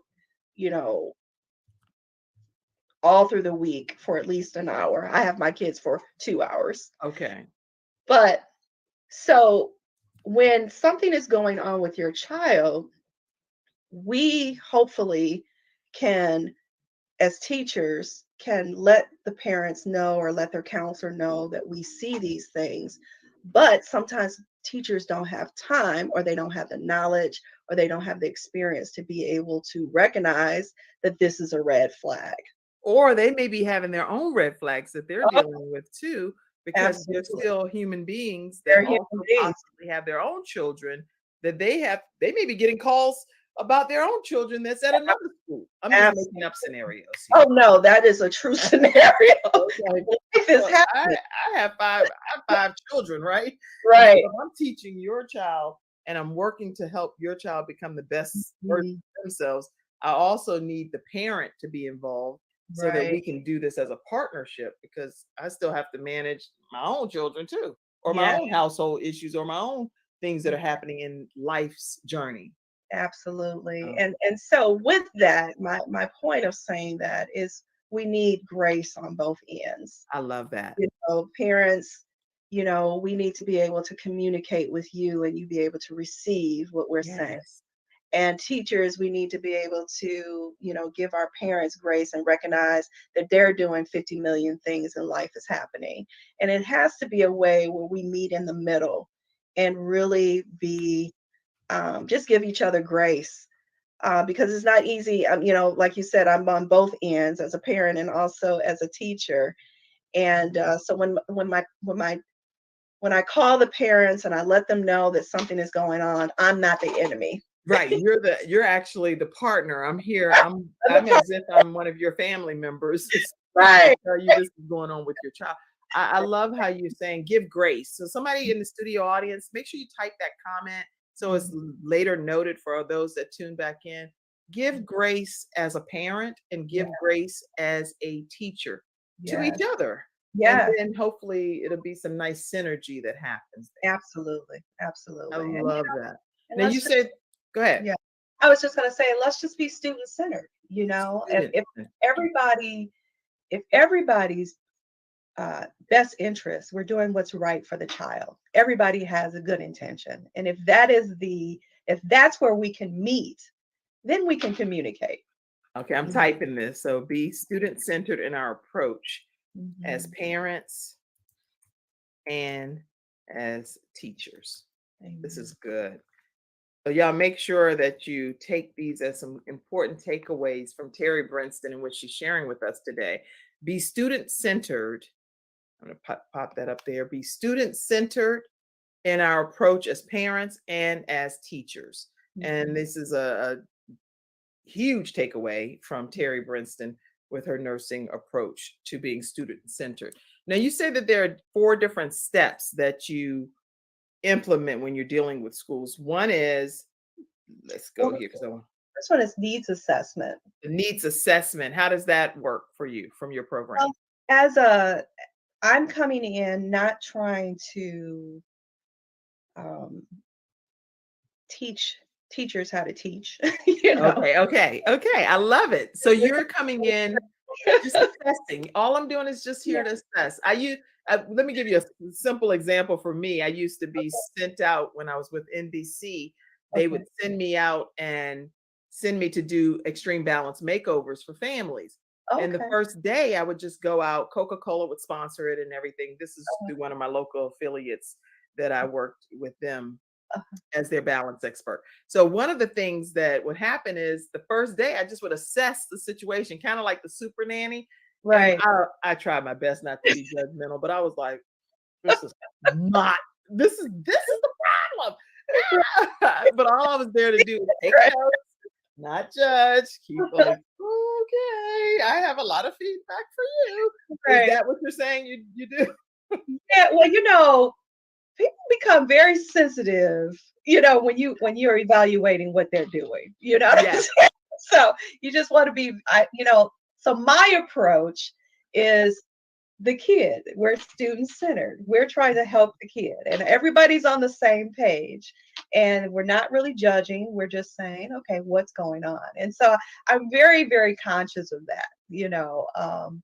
And so when I to do a needs assessment, I'm basically asking questions. You know, what's going on, and I keep it very, very focused on health and wellness. You know, what's going on with your teachers? You know, how often are they being trained in first aid? You know, how comfortable are you with calling 911? What do you do? What is your understanding of what happens when you call 911? You know, basically, what type of policies do you have in place to address health and wellness?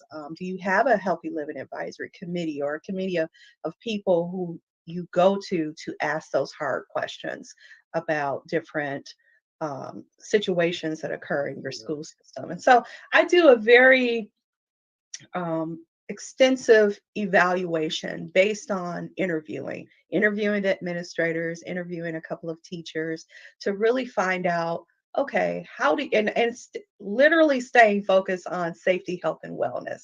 Because if you do your lane, I do my lane, and we really just focus on that. I love it. And so that's part of that needs assessment. So I go So into then that diffuses the situation right from the beginning, because you're like, we're all here for the student.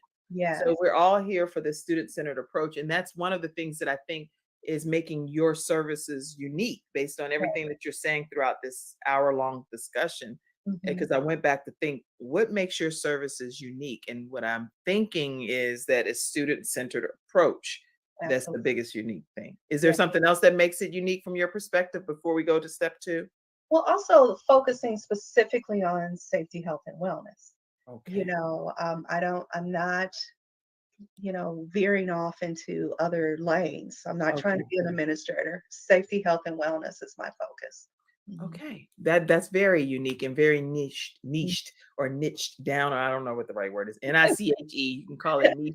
It's like saying Bologna or bologna. People be like, Kim, you said that wrong, girl. Don't be calling me about saying it. I don't know. I'm back from Newport News, Virginia. Down at the bottom is where I used to live. Okay, from the project. So filet was fillet. Back, okay, whatever. I learned it correctly as I grew up, but don't judge me. Okay? Don't judge me. Don't judge me. I needed some student-centered approach from where I grew up back in the day. Okay, so step number 2 you said was a district plan. Talk to us about that. Yeah, so of course, once you do an assessment, what do you do with the information? A lot of times we do an assessment and we're like, okay, we did that, So it's like, okay, well, now how do we fix it? And so I help them to kind of really look at the big picture. Okay. Best case scenario, this is what we need to work on. And then once we identify these are some major areas that we need to change, and then we put sort of a process in place to kind of say, okay, we'll do this first, we'll do this second. So it's not like, oh my gosh, I have all these things wrong and we got to fix it tomorrow. No, you have to consider your budget. You have to consider what are the most important things for us to tackle right now that is going to impact our students' safety. And so I help them to really come up with a strategic plan. Is it a 2-year plan? Is it a 3-year plan? And it's very individualized based on that facility's needs and their That funding. is so awesome, Terry. So it's almost like a business plan for schools, is what Right. I'm thinking. As it pertains to safety, health, and wellness. Yeah. And you're helping them develop this plan based on the assessment that you already did in their schools. Absolutely. And then what I find is, as I'm working with them, that we did the assessment, and then as we are, really working with them, we may find that there's some other things that we may need to deal with. And so we add that. So we're not ignoring the fact that there's other situations that we may discover. We're not so rigid that we have to say, oh, wait a minute, we didn't discover that.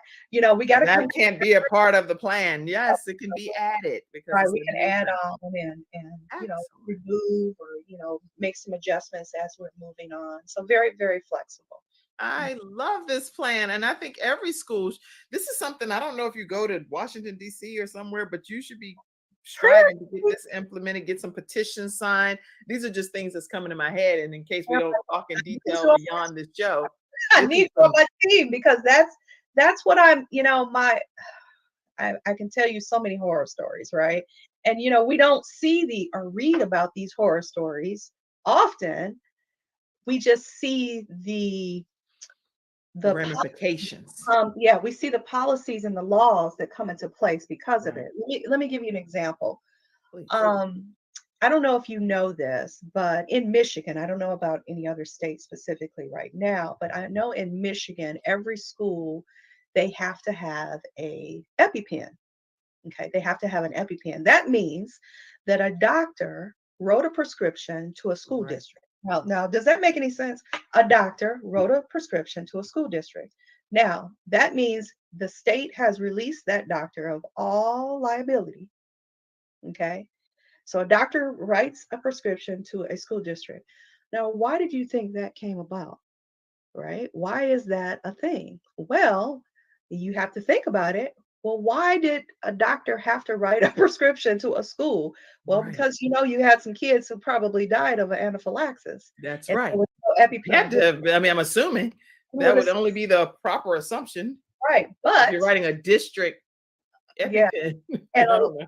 relieving a doctor from having liability. So when you think about things like that, some of the policies and requirements that are happening in our school, one has to think, well, what happened, that we don't hear about because of maybe lawsuits or, being hushed or whatever. But there's definitely changes in policy that is happening to address these issues. So yeah, so we help them to create that plan, that care That's plan, good. to address those issues that they may need to address in their school system. Now you say formation of a school health team is the next thing. Talk Oh, to us about that.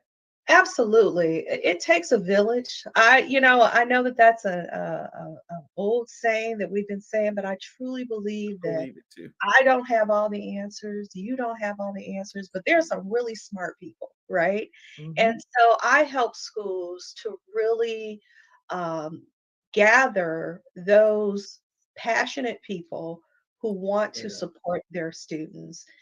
So we want the principal involved. We want a community member involved. We want to get teachers involved in this. We want to get their local police department. We want to get people from their local hospital involved. And this is why I can go and provide this service in different states because I'm going to get them to a certain point, but then we need to be very specific for the Right. need of that particular community. And that So has to be customized to has that to be community. customized to that community, and so I help them to get to that point where they have a team, and I help them to strategize and develop that team, and help them to work on the things that are important, help them to be engaged, and actually not just meeting on a regular basis, but let's just get some stuff done. Yes. Be Yes. busy and busy. Let's get something accomplished versus just planning and Right. planning and planning. Absolutely. And so I help them to develop each school district that I work with. After I get them to a certain point, I help them to create that collaborative. I love that. That's Community. the evaluation plan. Well, the evaluation is next. Okay. So the evaluation is the final step. So what does that look like in a nutshell? So what I do is I kind of go back to that original needs assessment and we just see, okay, what have we done? What things have we changed? Have we really made an impact in the plan that we put together? So of course, I'm a big believer on, hey, you were diagnosed with this. This is the treatment. Is it working? Right. And so I do the same thing with our schools that we work with. We see, okay, what have we done and did it really make an impact? And do we need to make some tweaks? Do we need to bring some more people into this partnership and just to make, and then we go back to the drawing board. Wow. Well, I mean, that is as all inclusive as you can make it. Terry Brinston and her program again is called My School Nurse Consulting Services. She also has a nonprofit arm, the Nurturing Wellness Group Foundation.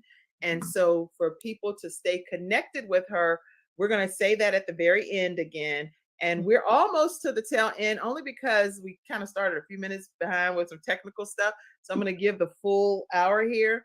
And I want to take a quick moment to introduce, speaking of children, these two individuals. I have 5 children, but they have chosen to sponsor the Kim Jacobs Show. So here's one of my sons right now. I'll pop him in. You're having a great day. I'm a digital marketing specialist, a web designer, and also a web developer. Odds are you're a business owner watching this video. If so, you may be struggling with digital marketing and or building the right website for your business. But that's where I come in to help you build a website that you're proud of and also hit your target audience. So let me help you build the better business you deserve.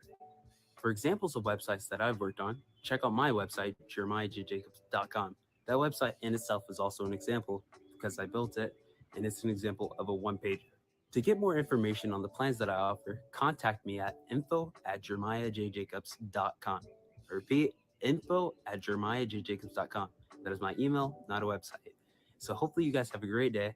I hope to hear from you soon. Bye. All right, that's one. And then our final episode sponsor is from my other son who lost over 100 pounds. He has been fighting cystic fibrosis and wants to inspire other people on his journey for weight loss. He actually did it with no surgery, and he's able to take 5 new clients. So here's Ivan Jacobs. You can't seem to lower that scale number, and you just need help to make that transformation. My name is Ivan Jacobs from Major PT, and allow me to be of service to you as your private personal trainer. In my personal case, I've lost over 100 pounds and I've kept it off.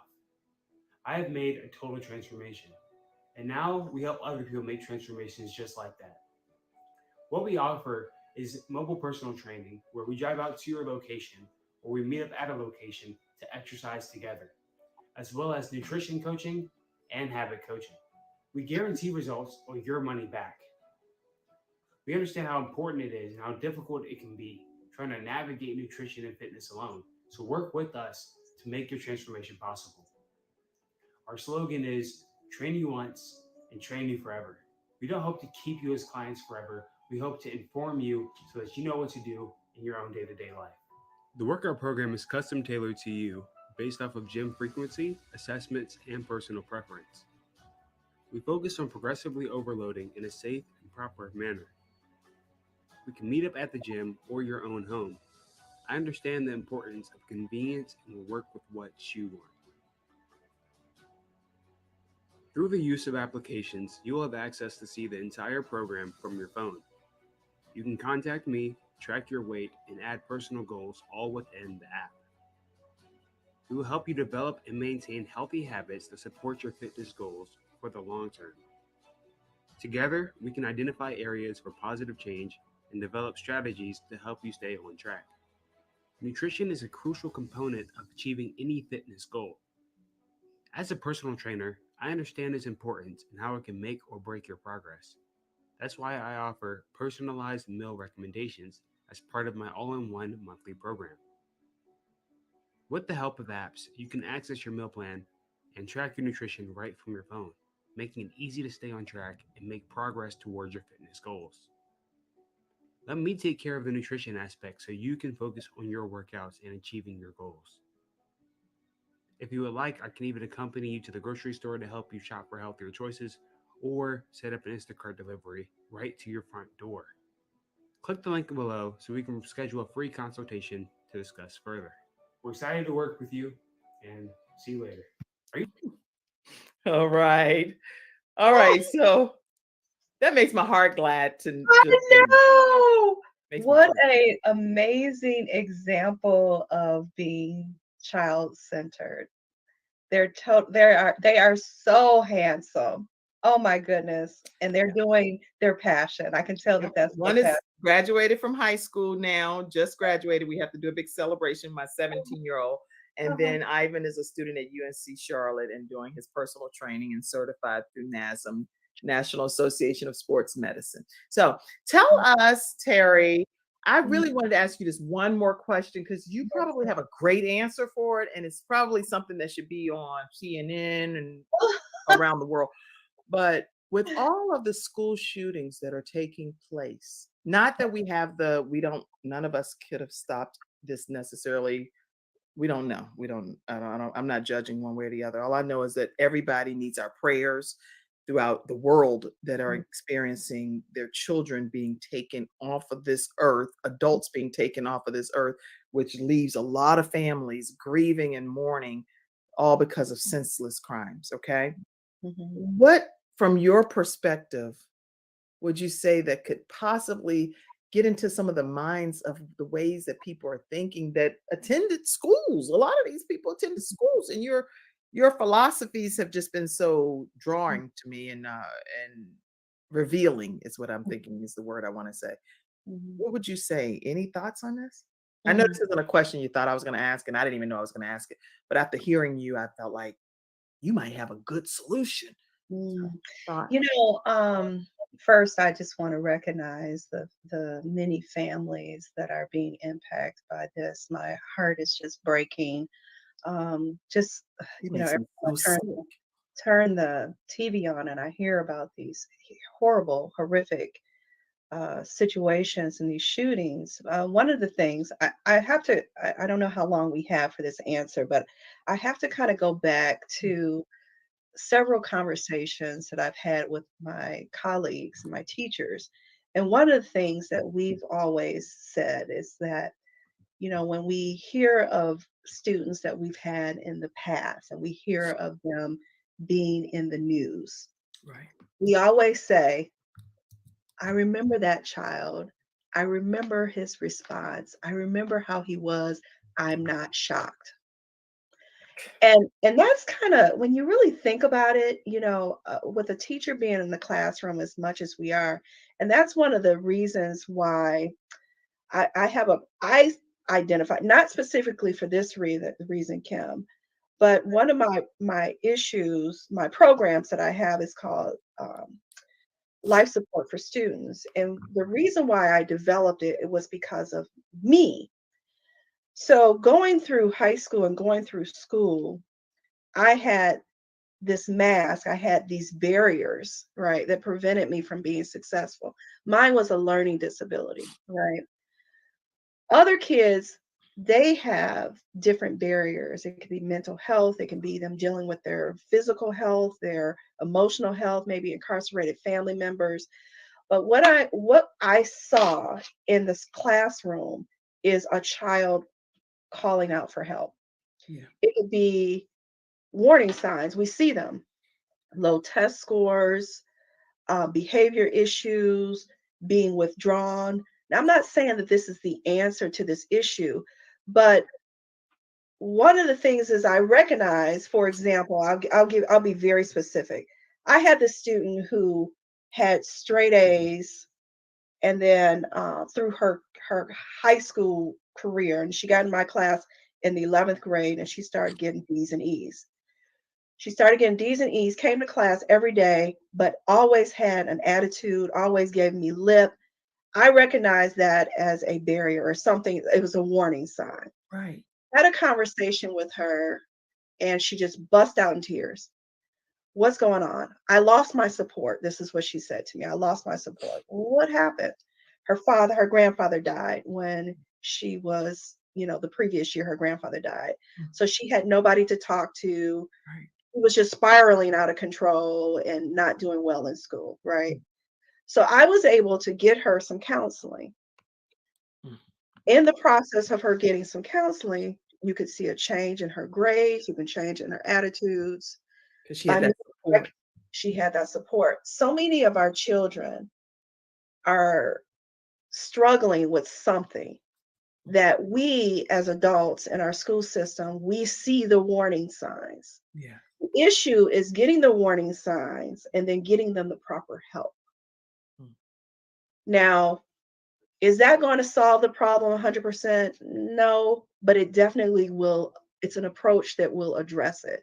Yeah. As teachers, as educators, and this is why I do what I do, we have to recognize that there are very specific warning signs that we are ignoring and not getting our children to the proper support that they need.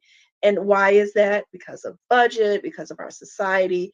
There's a whole lot of not pushing blame on anyone, but recognizing that sometimes as an educator, we see those signs. We have to be equipped to be able to know what do we do when we see them. As parents, we see those signs. We have to know what to do when we see them, and so just being aware of the resources that are in your community, being aware of what are the warning signs when your child starts to change and they start to respond in a different way, when your child something ain't right. Right. But we can't just sit there and not ignore. We can't ignore it. We can't ignore it anymore because we see what happens. The outcomes of some of this are ridiculous. So my answer to that, my very long answer, is we have to pay attention and we have to know there's so many resources out there now, because mental health has been a stigma, but people are more embracing it more. But we have to connect to these resources that are available in our communities and say something. Yeah. do something before it's too late. I'm so glad that you answered that question. And someone typed that there was a great question. Listen, I want you all to stay connected with Terry Brinston. You can do that at hello@terrybrinston.com and even reach out to her to find out about some of these resources that she's referencing. So if you don't know what the resources are in your local area, reach out to Terry Brinston and she might be able to share some of those very valuable resources with you. Also, I would encourage you, if you would take a moment today to donate to the Kim Jacobs Show. Any amount that you donate is greatly appreciated. And I promised, I really want to make sure I honor my word and acknowledge just a few people that have taken some time to. Dr. Christine Kozachuk, thank you so much for sending in your donation. We definitely acknowledge it and see it. We see Samantha Benson, thank you so much, with GetInsured.Solutions. Thank you. Positioned with a Purpose, thank you for contributing to the Kim Jacobs Show. And I see also Athena Robertson, thank you so much. Sandra Jackson, thank you so much. Betty Harris. I see all of you that are contributing here to the Kim Jacobs Show, and Elise, thank you so much. And if you contribute as well, I will definitely be shouting you out too. And so I'll just randomly shout out different people. Mr. Van, thank you so much for your contribution as well. All right, Ellis Bradley, my mom. Can you believe my mom? My mom donates to the Kim Jacobs Show, and she does that faithfully. So thank you so much, Mom. I appreciate it. And to all of our episode sponsors today, we would not have the show without our sponsors. Please make sure you check these sponsors out. Attorney Charles Everidge with Hunter Everidge Law Firm. And if you're dealing with disability or a workers' compensation claim or wrongful death of a loved one, make sure that you reach out to them, 704-251-2945, and let them know that the Kim Jacobs Show sent you their way. SilverShield-Security.com and ConfidenceTones.com. Make sure you reach out to them. You can contact Dr. Joe D. Bear at 1-800-820-0584 and let her know that the Kim Jacobs Show sent you. That's today's episode, everybody. I know we went a little longer and we did that on purpose, well, for a great reason with Terry Brinston. So thank you for being our special guest today. Thank you for having me. Thank you so much. Thank you in the studio audience. And yes, thank you in the studio audience. And I really appreciate each and every one of you for being a valued part of the show. Have a great one. I'll see you tomorrow at 11 o'clock a.m. Eastern Standard Time, right here on the Kim Jacobs Show. Bye-bye. Thank you for tuning in to today's episode of the Kim Jacobs Show and for being in the virtual studio audience. Your presence truly does make a difference, and I look forward to you bringing your friends and family to join you in the virtual studio audience Monday through Friday at 11 o'clock a.m. Eastern Standard Time. I look forward to seeing you and make it a great day.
Hello and welcome to the Anna L. Brothers Show and Podcast, Sweet Blessings.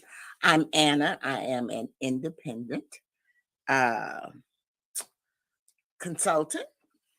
I'm a retired school teacher. I am a consultant with jewelry. I am an educational consultant. I am a certified cake director. And my podcast is about inspiring, encouraging, and empowering people to live a healthier lifestyle. And so today I am on here today to kind of shed a little light on sleeping. You know, last week I kind of talked about dreams. And so today I am going to talk a little bit about the getting the rest that you need. So, but before I begin, I want you to hold on. Let me put this up here for you. Hold on. I want to let you know how you can support me. You can support me by sending stars. This is on my Facebook page. So you can support me by sending stars. Stars help me to earn money to make more content. So, and then also, you can also support me by,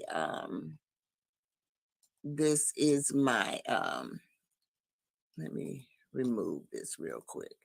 This is my Cash app. So if you want to sponsor me, I do have sponsorships. If you're interested in the sponsorship, just let me know. You can contact me at this email here as well. So we're going to go ahead. And then also I wanted to let you know this is my YouTube channel here. So if you want to, I would love for you to like and subscribe to my YouTube channel. It would be greatly, greatly appreciated if you would do that. So we're going to go ahead and kind of get started here. I have several things going on here. The lighting, I'm not really happy with my lighting on this. Let me see if I can do just a little bit better here with my light. I think that's, let me see, I got this one over here. If I bring it closer, I don't want to get that glare there. All righty, we're going to go ahead and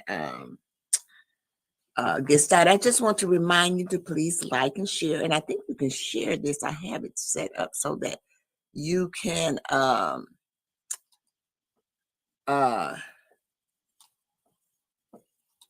share my video as I'm talking.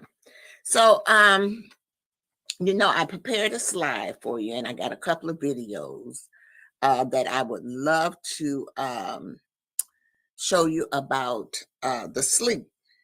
Get the rest that you need. How many of you get the rest that you need? I don't know. I have difficulty, you know, sleeping. I wake up all during the night, 2 and 3 times. I sleep a couple of hours, wake up. Wake up, which is really and truly, they're saying that based on the research that I have done, they're saying that that is not good. Okay, so I'm going to kind of shed a little light on it.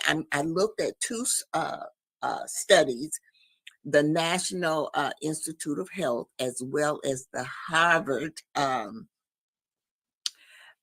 Medical Association, and so both of them, they're very similar, but there are some differences, and I'm also going to talk about sleeping with for children as well, because they do need a little more sleep than we do as adults.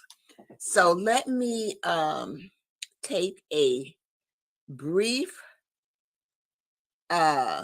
commercial break, and I will be right back. CTR Media Network is now accepting new podcasters to join our growing network that's reaching 350 million global listeners. Have you heard? CTR Media Network offers podcast production, podcast training, distribution, and product placement. Book us for your next event or schedule an interview with CTR Media Network podcasters today. To learn more, go to ctrmedianetwork.com. CTR Media Network. About that, y'all. Okay, I'm back now. And so let me pull up my slide presentation real quick. How do you get the rest you need? Okay, that's very, very important. And what it's saying is that sometimes the pace of our modern life barely gives us time to rest. It can make getting a good night's sleep like on a regular basis, like a dream, and that's the truth.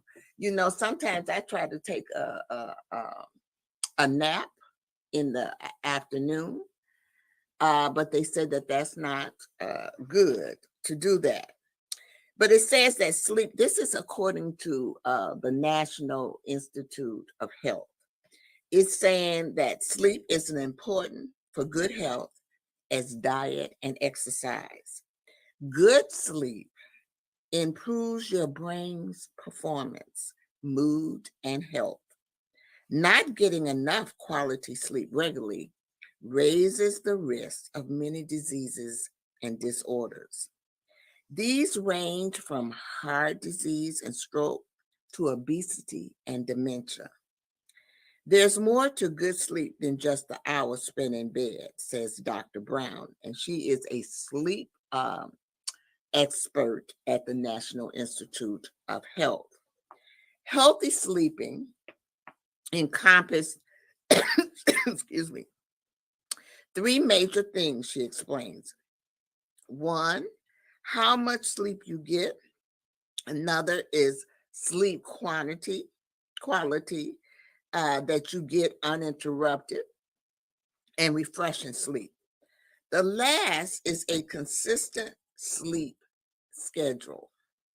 People who work the night shift or irregular schedules may find getting quality sleep will be extra challenging. In times of great stress like the current pandemic, which we all have been under, it can disturb our normal sleep routine. But there are many things you can do to improve your sleep. So let's move on and see. So good sleep for good health. The first thing is sleep for repair. Why do we need to sleep? People often think that sleep is just a downtime. But however, when you are tired, your brain needs to get rest. This is according to Dr.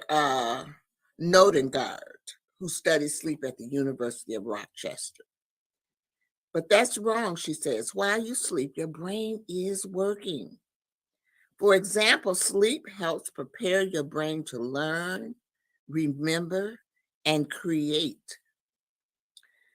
Dr. Nedergaard and her colleagues discovered that the brain has a drainage system that removes toxics during sleep. When we sleep, the brain totally changes functions, she explains. It becomes almost like a kidney, removing waste from the system.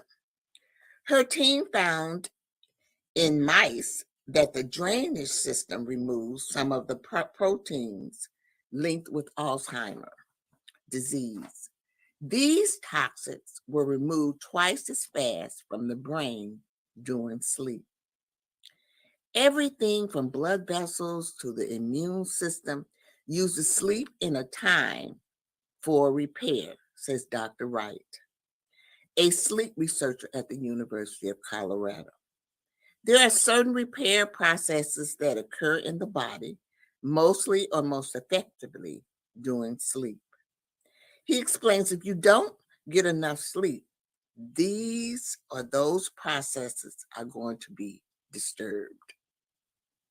And then the next thing we want to look at is sleep myths and truths. I'm sure we've all heard a few of them. And it says that how much sleep you need changes with age. And I can believe that. Mine has really changed. Experts recommend school age children get at least 9 hours a night, and teens get between 8 and 10. Most adults need at least 7 hours or more of sleep each night. And I'm going to tell you that when if I get 6 hours of sleep at night, it's a miracle. I'm overjoyed when I get 6 hours of sleep, because I'm up. So to the point where sometimes I just get on up and start doing housework and things. There are many misunderstandings about sleep. One is that adults need less sleep as they get older. This is not true. Older adults still need the same amount, but sleep quantity can get worse as you age. And that sound like what I just said, okay? It can get worse with age, because I have a problem. I have a problem with sleeping. I hate to say that, but I truly have a problem with sleeping at night sometimes. Older adults are also most likely to take medication that interferes with sleep. Now, I don't take medications. I just go with the flow. If I wake up and, I get up and do something, and then I will go back to sleep sometimes. But sometimes I just go ahead and get on up and start doing housework or something like that. Another sleep myth is that you can catch up on your days off. Researchers are finding that this largely isn't the case. If you have had one bad night's sleep and take a nap or sleep longer the next night, that can benefit you, says Wright. But if you have a week's worth of getting too little sleep, the weekend isn't sufficient for you to catch up. That's not a healthy behavior. In a recent study, Wright and his team looked at people with consistency deficit sleep. They compared them to sleep-deprived people who got to sleep in on the weekend. Both groups of people gained weight with lack of sleep. Their bodies' ability to control sugar levels also got worse. The weekend catch-up sleep did not help. On the flip side, more sleep isn't always better, says Brown. For adults, if you're sleeping more than 9 hours a night and you still don't feel refreshed, there might be some underlying medical issues, she explains.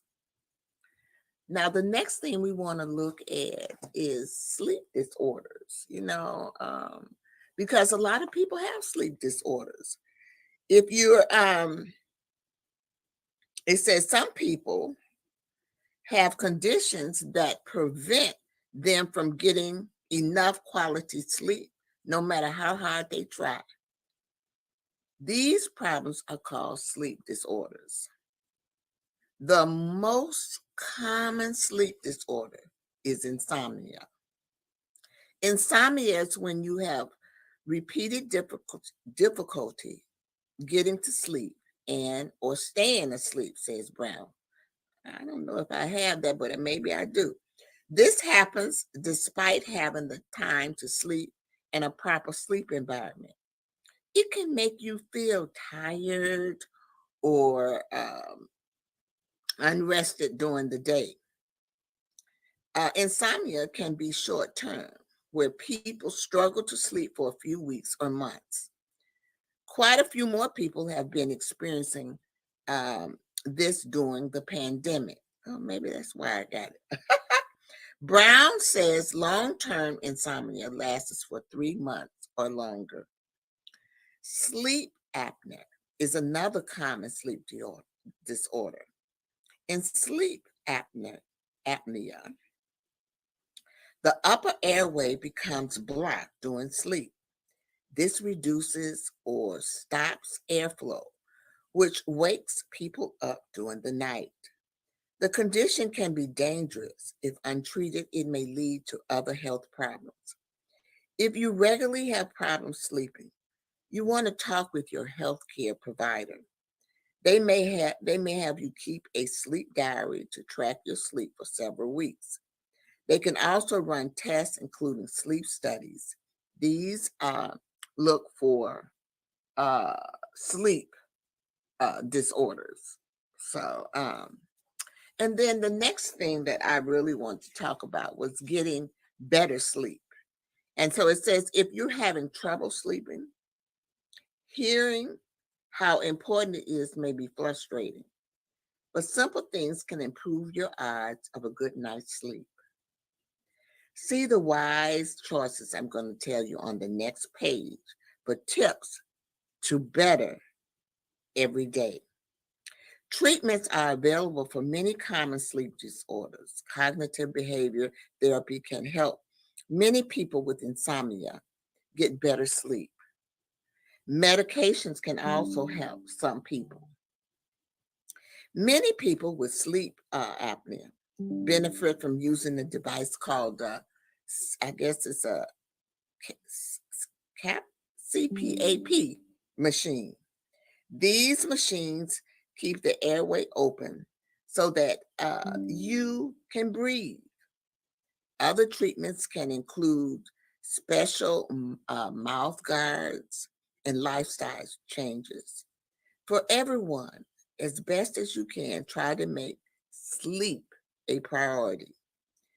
Dr. Brown says sleep is not a throwaway thing. It's a biological necessity. And so we're going to look at the wise choices. And like I said, this is based upon the National Institute of Health. Help. I need help. All right. So the first thing it says is to stick to a sleep schedule.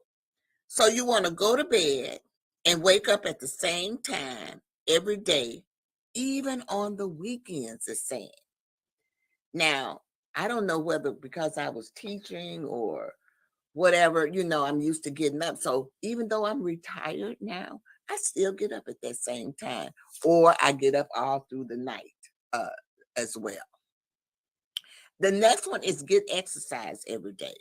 Now, I exercise. I'm getting back into my exercise. I kind of got out of my exercising, but I really was a exercise buff. I would walk. I'm a walker. And I would go to the club and I would walk 3 to 4 times a week. And that's a good thing.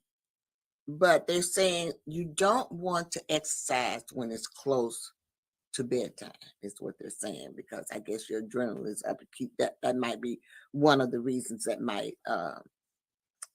it might be keeping you up. And then it says go outside.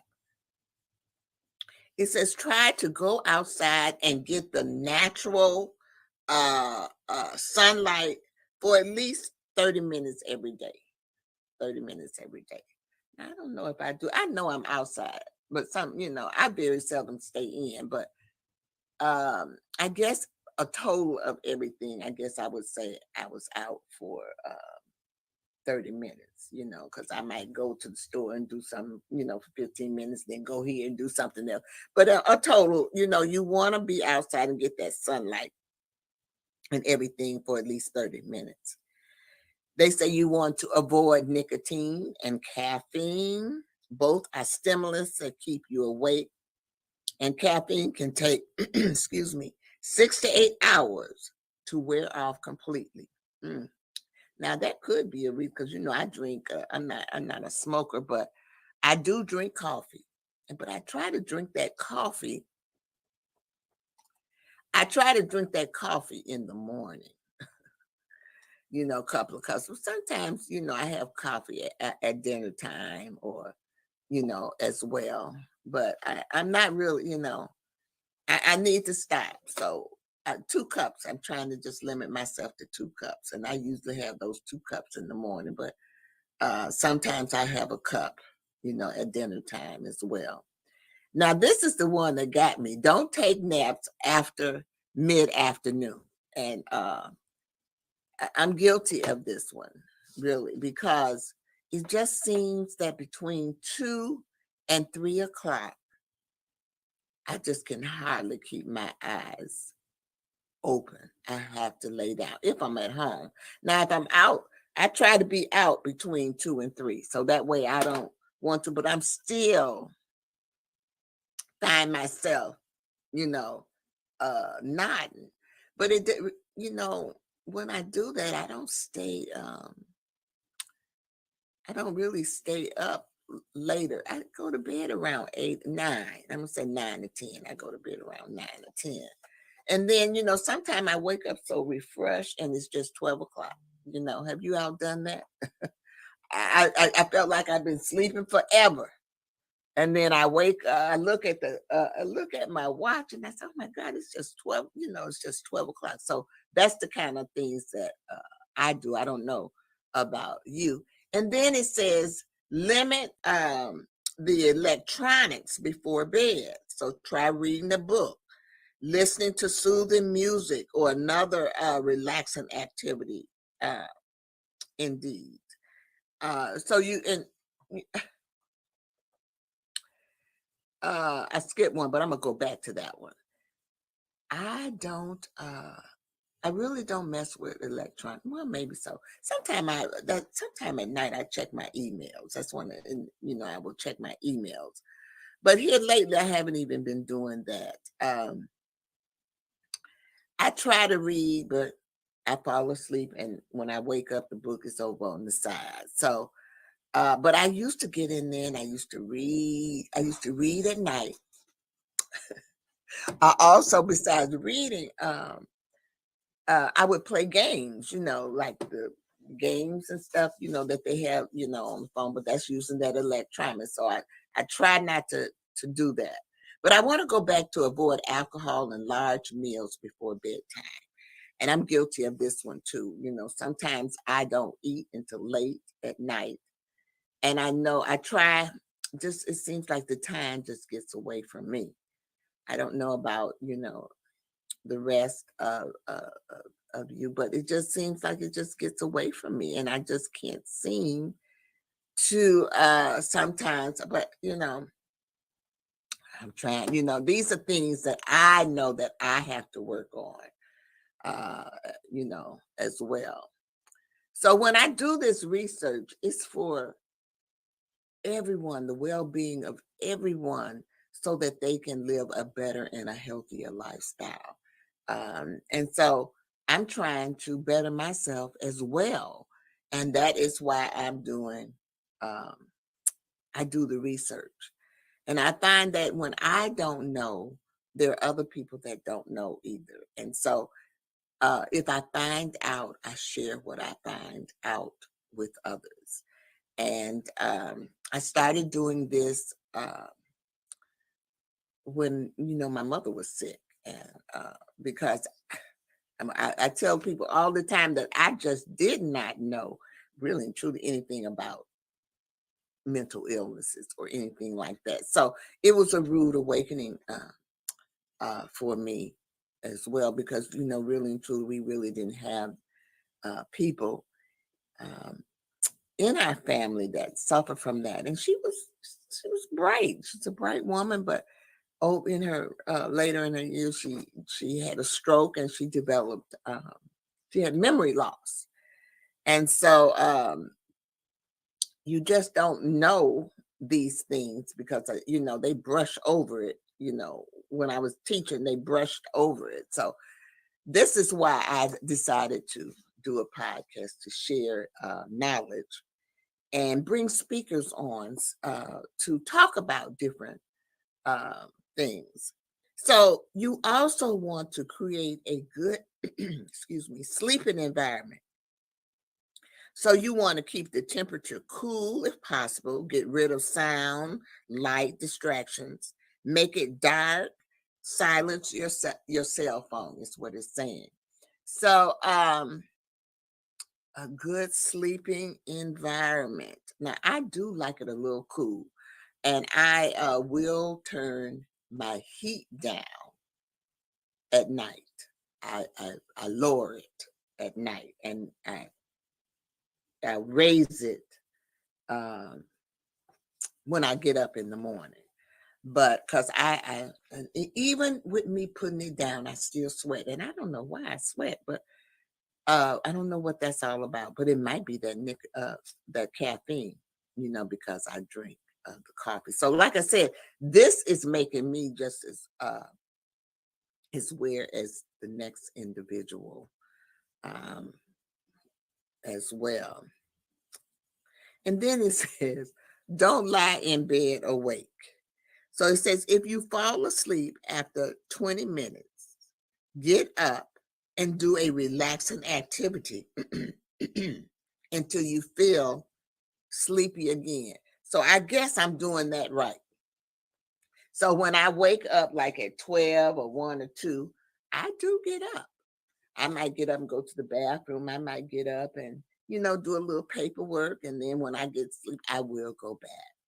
So if you're having any of these type of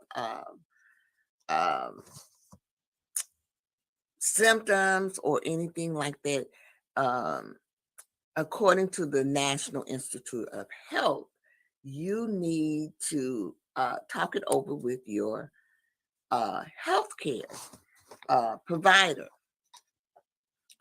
So I am going to stop right here. I am going to show you a video about sleep, and this is sleep in relationship to adults.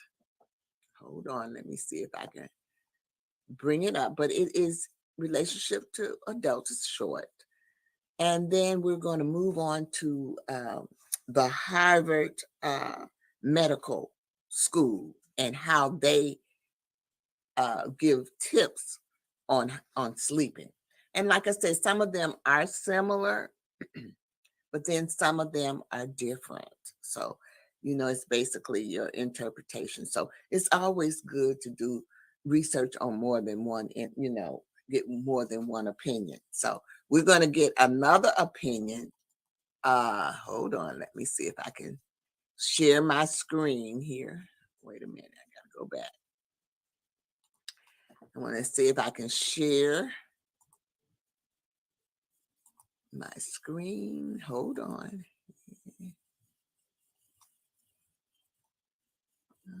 Okay, here we go.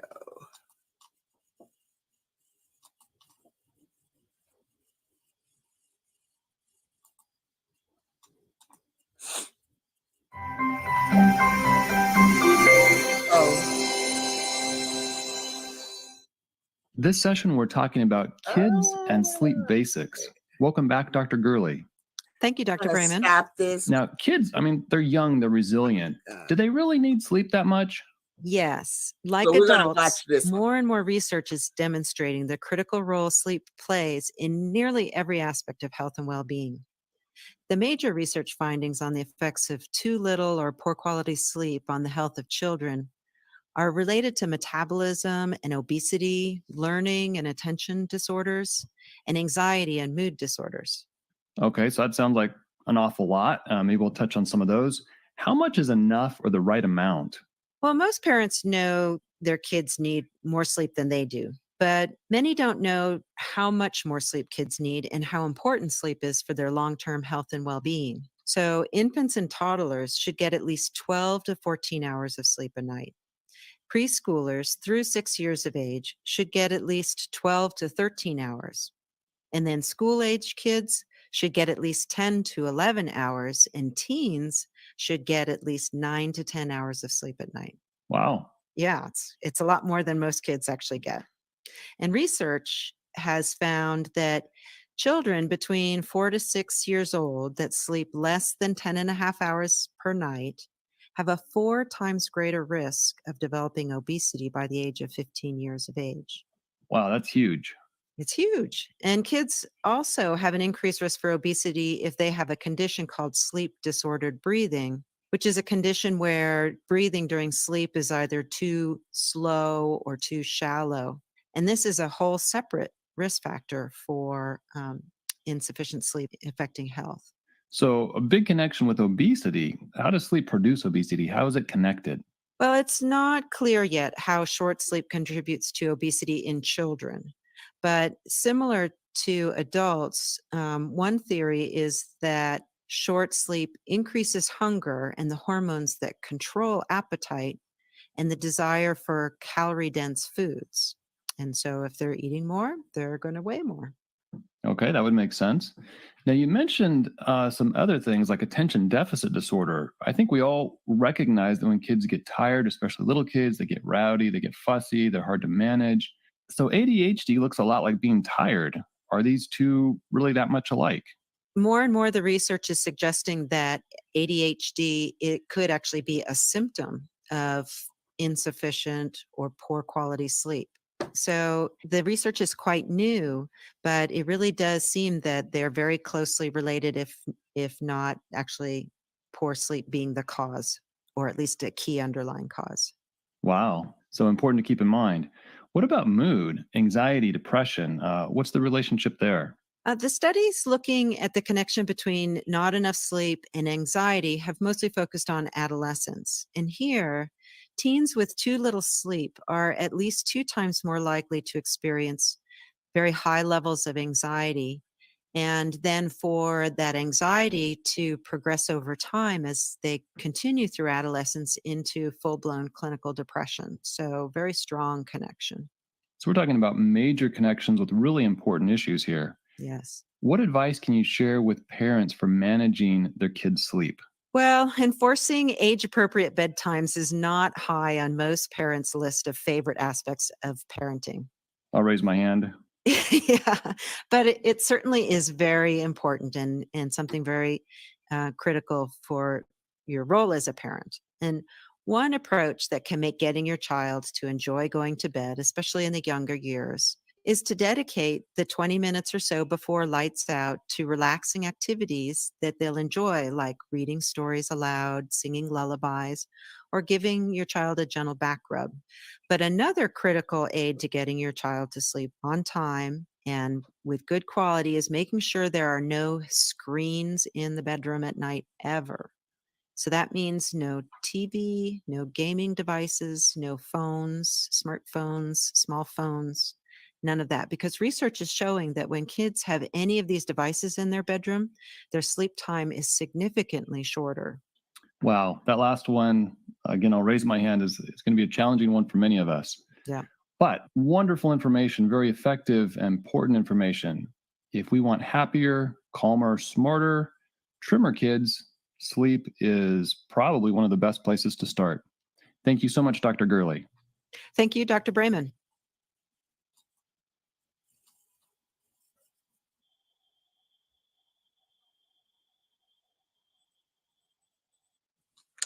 Well, that was interesting.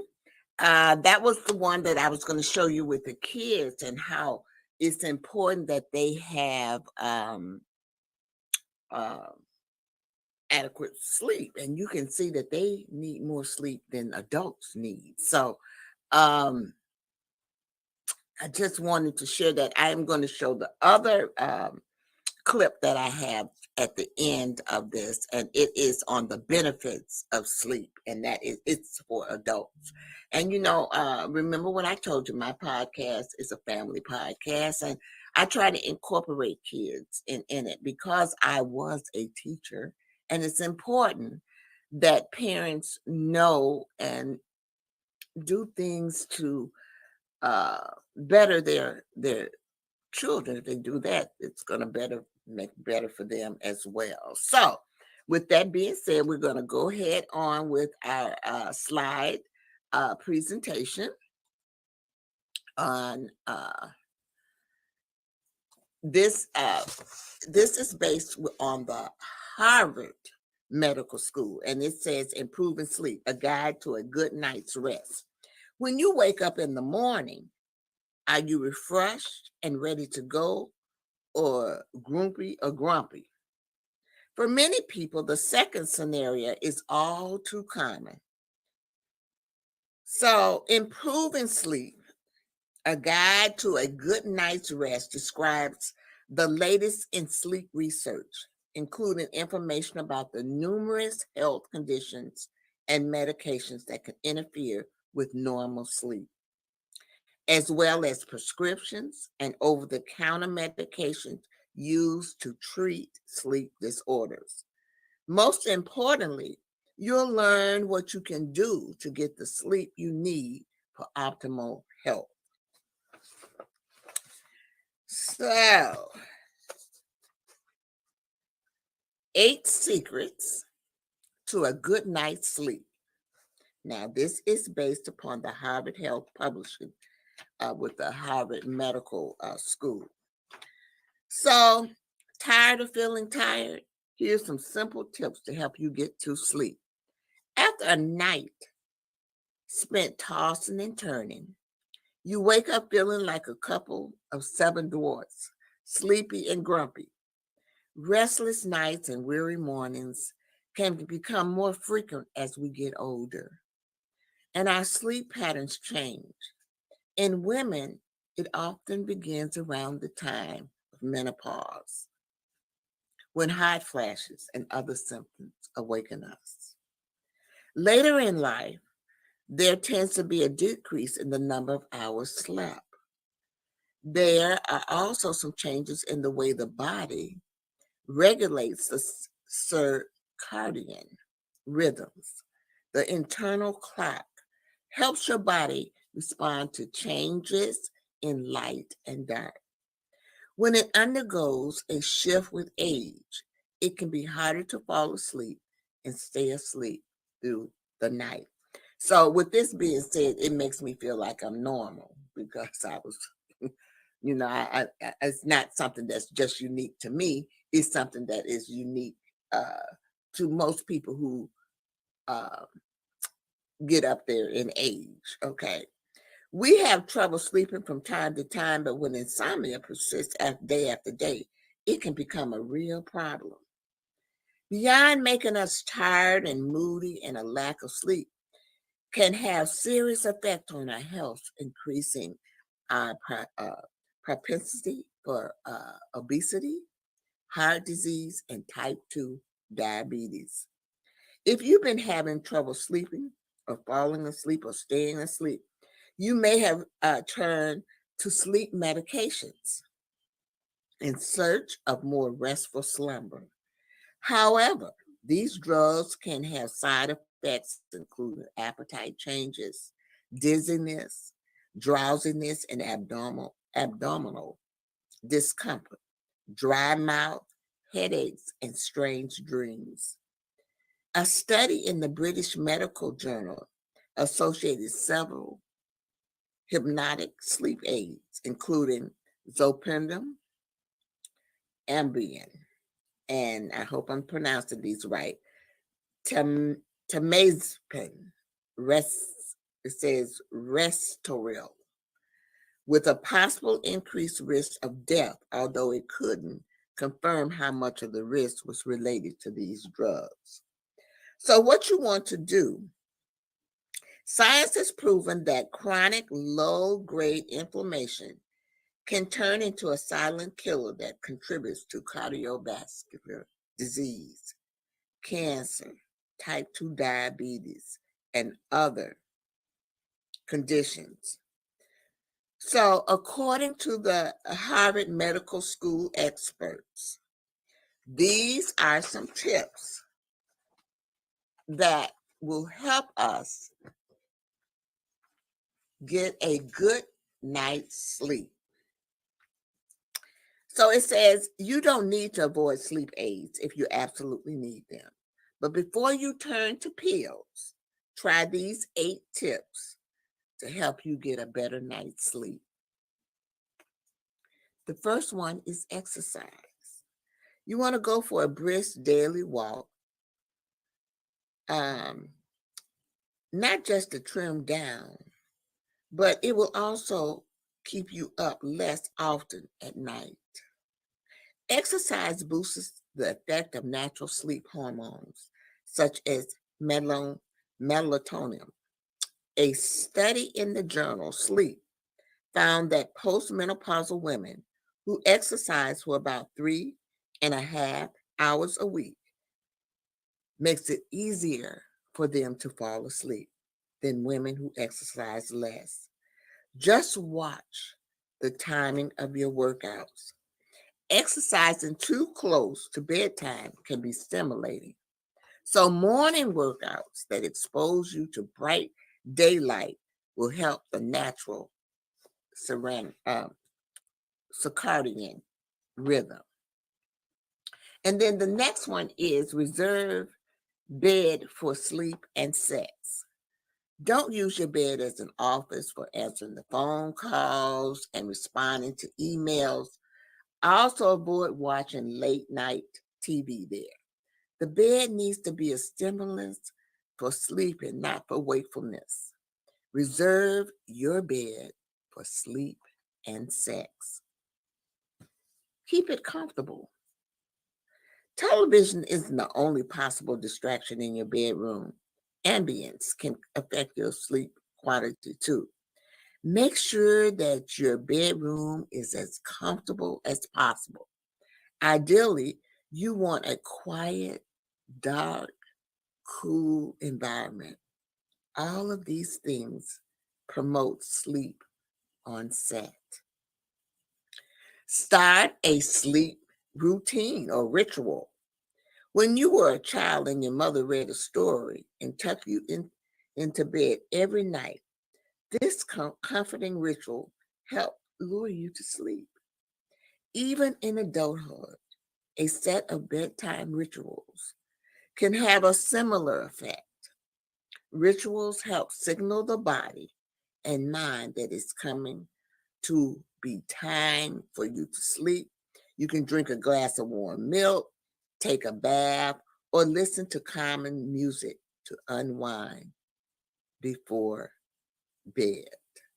Now, I have a what you call a Fitbit, and what it does is it gives me a thing. It's time for you to rest. It's time for you to go to bed. It will let me know that. I set it. You can set it up. And most of the time I go to bed before that, but it will say it's time for you to wind down, or it gives me that notification for that. And so you want to eat, but not too much. So a grumbling stomach can be distracting enough to keep you awake, but so can an overly full belly. Avoid eating a big meal within 2 to 3 hours of bedtime. If you're hungry, right before bed, eat a small healthy snack, such as an apple with a slice of cheese or a whole wheat cracker to satisfy you into breakfast. And this one was also on the other for the National Institute of Health, and that was to avoid alcohol and caffeine as well. If you do have a snack before bed, wine and chocolate shouldn't be part of it. Chocolate contains caffeine, which is a stimulus. Surprisingly, alcohol has a similar effect. It makes you a little sleepy, but it's actually a stimulus, and it disrupts sleep during the night. Also, stay away from anything acidic, such as citrus fruits and juices, or spicy, which can give you heartburns. And then you want to de-stress. Stress causes a lot of things. And when I tell you stress is not going anywhere, it's not going anywhere. So we have to come up with mechanisms or a plan to help us de-stress. So the bills are piling up and your to-do list is a mile long. Daytime worries can bubble to the surface at night. Stress is a stimulus. It activates the fight or the flight hormones that work against sleep. Give yourself time to wind down before bed.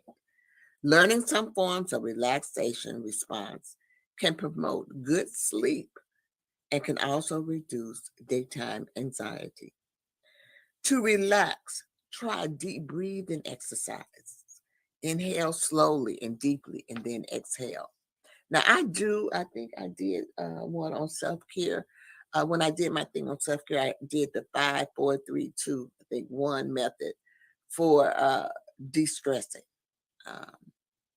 And if you like, I can repeat it, do it, put it in the not tonight, in the comment, but if you want, I can go back over that. You just have to let me know. But those are different types of mechanisms that you can take deep breaths and all of those type of things to help you de-stress, because stress is not going to go anywhere.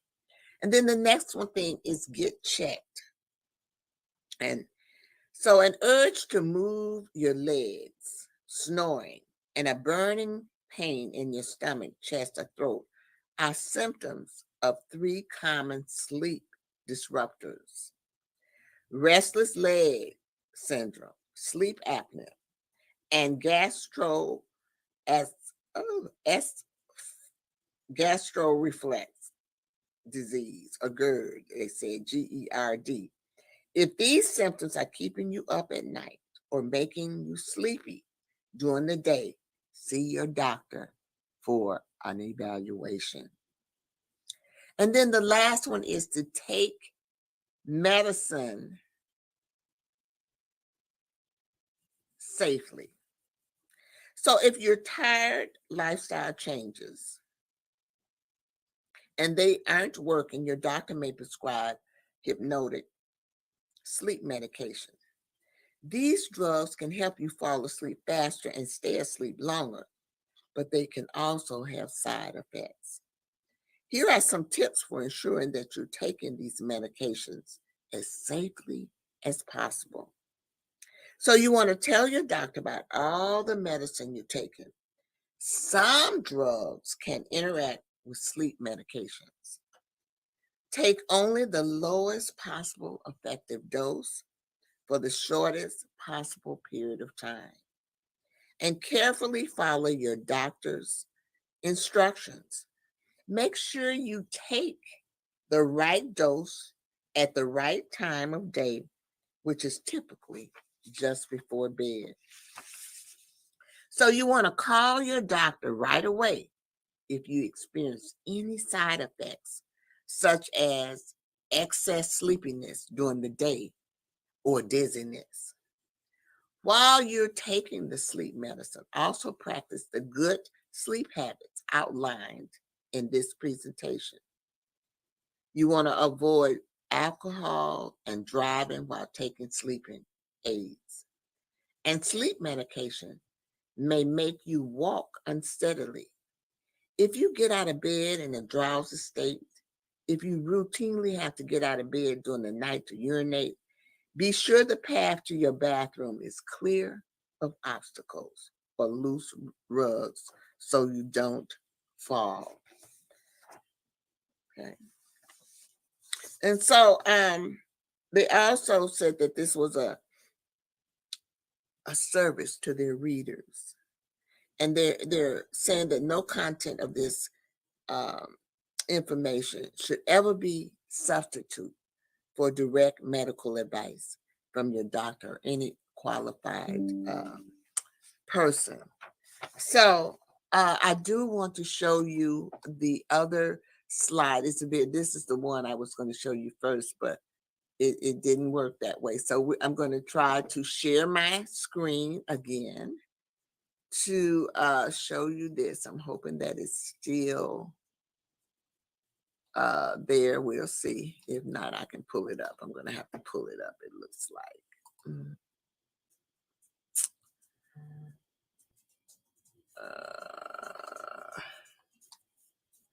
Hold on. Let me go to my downloads. So this is the one.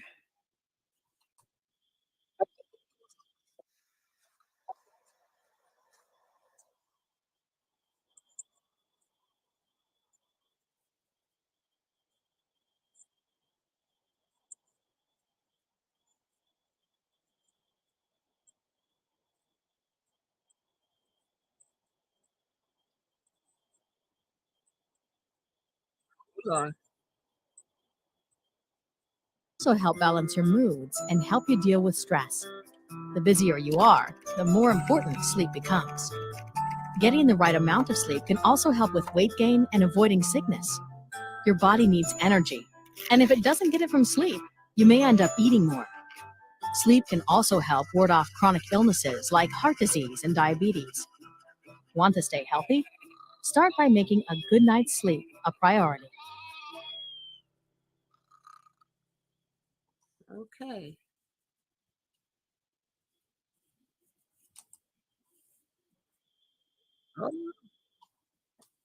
All righty.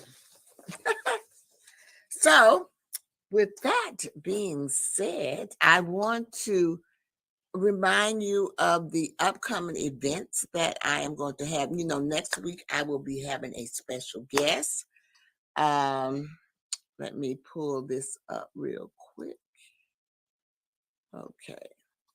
So, I want to let you know that I am part of the CTR Media Network, and they are having a conference, The Power of Podcasting, in Atlanta, Georgia. It is May 6th. I believe there are a few tickets left. It's going to be from 2 to 7, and it is a live. They'll be participating live. So if you're in the area, or you know, they have a lot of perks and stuff going on. Check it out. They're going to have speakers, and I don't know. So a couple of these speakers I know I've met, but a couple of them I have not. I've been on the Michael Finley show, and Sheree Moore, she's part of it. All these people are part of the CTR Media Network. And we are broadcast, we're seen by 350 million people, and it is a worldwide broadcast. So check it out if you want to. And you'll see me showcasing some of the CTR Media podcasters sharing their videos as well. Now, on next week, which is March 22nd, I'm having a special guest. Her name is Erica Johnson, and she's a CEO. She's an educator, and she's also a realtor and an author. Now, she's going to come on and talk about her experiences that she has had, and she's going to talk a little bit about realtor, because she's into early childhood. And so what she has done is she has written a book, and you'll see it here on my screen, about Ray learning about real estate. And it's all about a journey of her, of a little girl that goes to work with her mom, and she learns about real estate. And so it should be very, very interesting. And then the following week, I know I said I only have one guest a month, but I am having 2 this month because it is Women's Month. So I'm also having Allison Perkins Cardwell. And she is, this is March 29th. She is an entrepreneur. She is a philanthropist. She's an author, and she's a chef. I'm not going to tell you how I met her, but I've been knowing her for a million years. Well, not a million years, but I've been knowing her for a while. And she's really a very dynamic woman, as you will see as we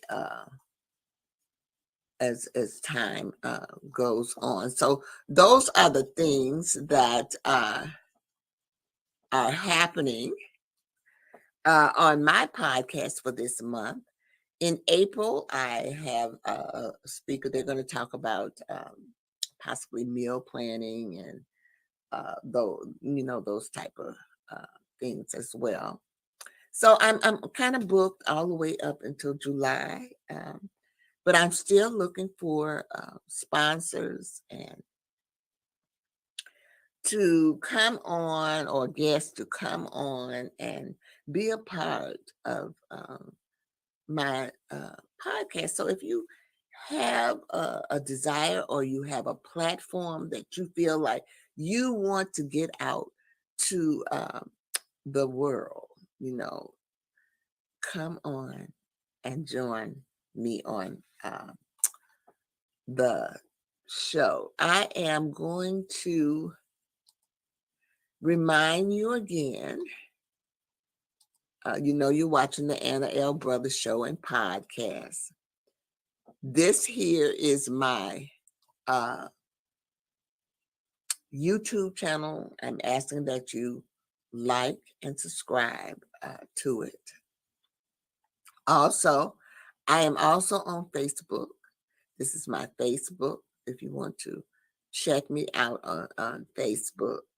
If you would like to get in touch with me, maybe you might want to sponsor an episode. I do that as well. You can do commercials on here, and so you see me doing a few commercials as well. And so if you're interested in that, then you will, this is my email where you can reach out to me and set up an appointment. I will send you something. This here is my website. So it's a bit, and it's just shorter, so you don't have to go. You can just click on that as well. I am on Instagram. I believe this is my Instagram. Yeah, I'm on Instagram too as well. Now, I don't do my podcast and all of that. I do other things on there, but I do mention my podcast and things like that on that as well. And so as I close, I'm just going to remind you, you can cash out to me if you like. If you want to make donations, because I do take donations. You can cash out to me. And the donations I used, you see me fumbling with these lights. You see me fumbling with these lights for things like that. That's what, to make my program, to make it better. And then I just still want to remind you, please, to subscribe, can't even talk. Subscribe to my YouTube channel. And then this is my header there. So it will send you straight to there, and you can just click on it and subscribe. I would greatly appreciate that. So as I close today, I do want to leave you with, I always say the 3 L's, the first one is to live. I want you to live your life. That's the purpose of this podcast, is to help you live your life healthier. Okay. So just live your life to the fullest, because life is short. And then the next thing is to laugh. Don't forget to laugh. Laughing is so important, and it's really good for your health. So make sure that you laugh, and don't be afraid to laugh about yourself. I laugh by myself. Don't you hear me laughing by myself on this podcast? So laugh. And then the last one is love. You want to love yourself. That's the most important thing to do, is to love yourself. And so I want to thank you this evening for joining me on this journey of sharing knowledge and bringing speakers to you. I have a full thing planned for it. So I hope you enjoyed this, and thank you again for watching the Anna L. Brothers show and podcast. Sweet blessings.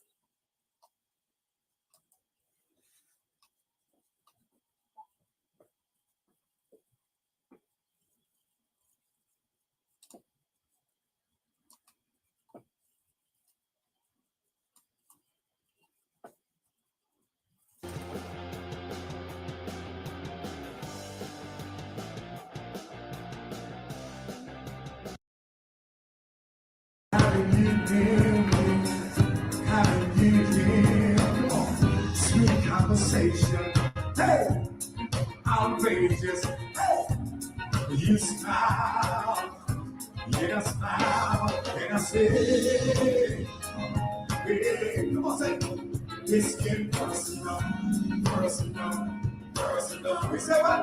It's real, wow, that's it, come on, such a beautiful woman, come on. Oh, say, give you the best of me. Come on, hey, come on, amazing, hey, amazing. What's up, y'all? Hey, come on. How are you close to me? How are you close to me? Amazing, amazing, amazing. Give you the best of me. Say, good morning. Here's breakfast. Hey. Lost track of time, no, we can fall. Let's just do it and get it up. Hey, tonight, girl, we're gonna say that great. Let me go say, come on, say, it's the first time.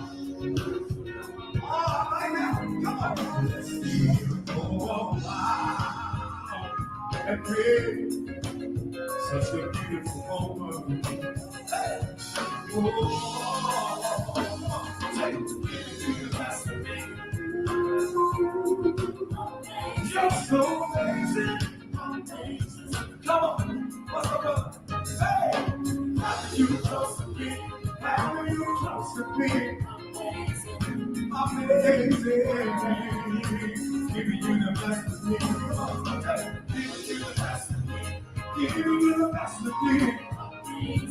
Amazing. Somebody help me. Oh, how are you close to me? How are you close to me? Yeah.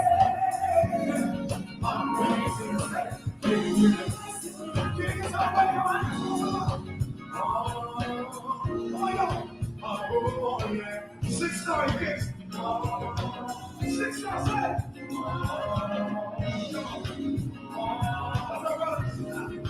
Oh, yeah.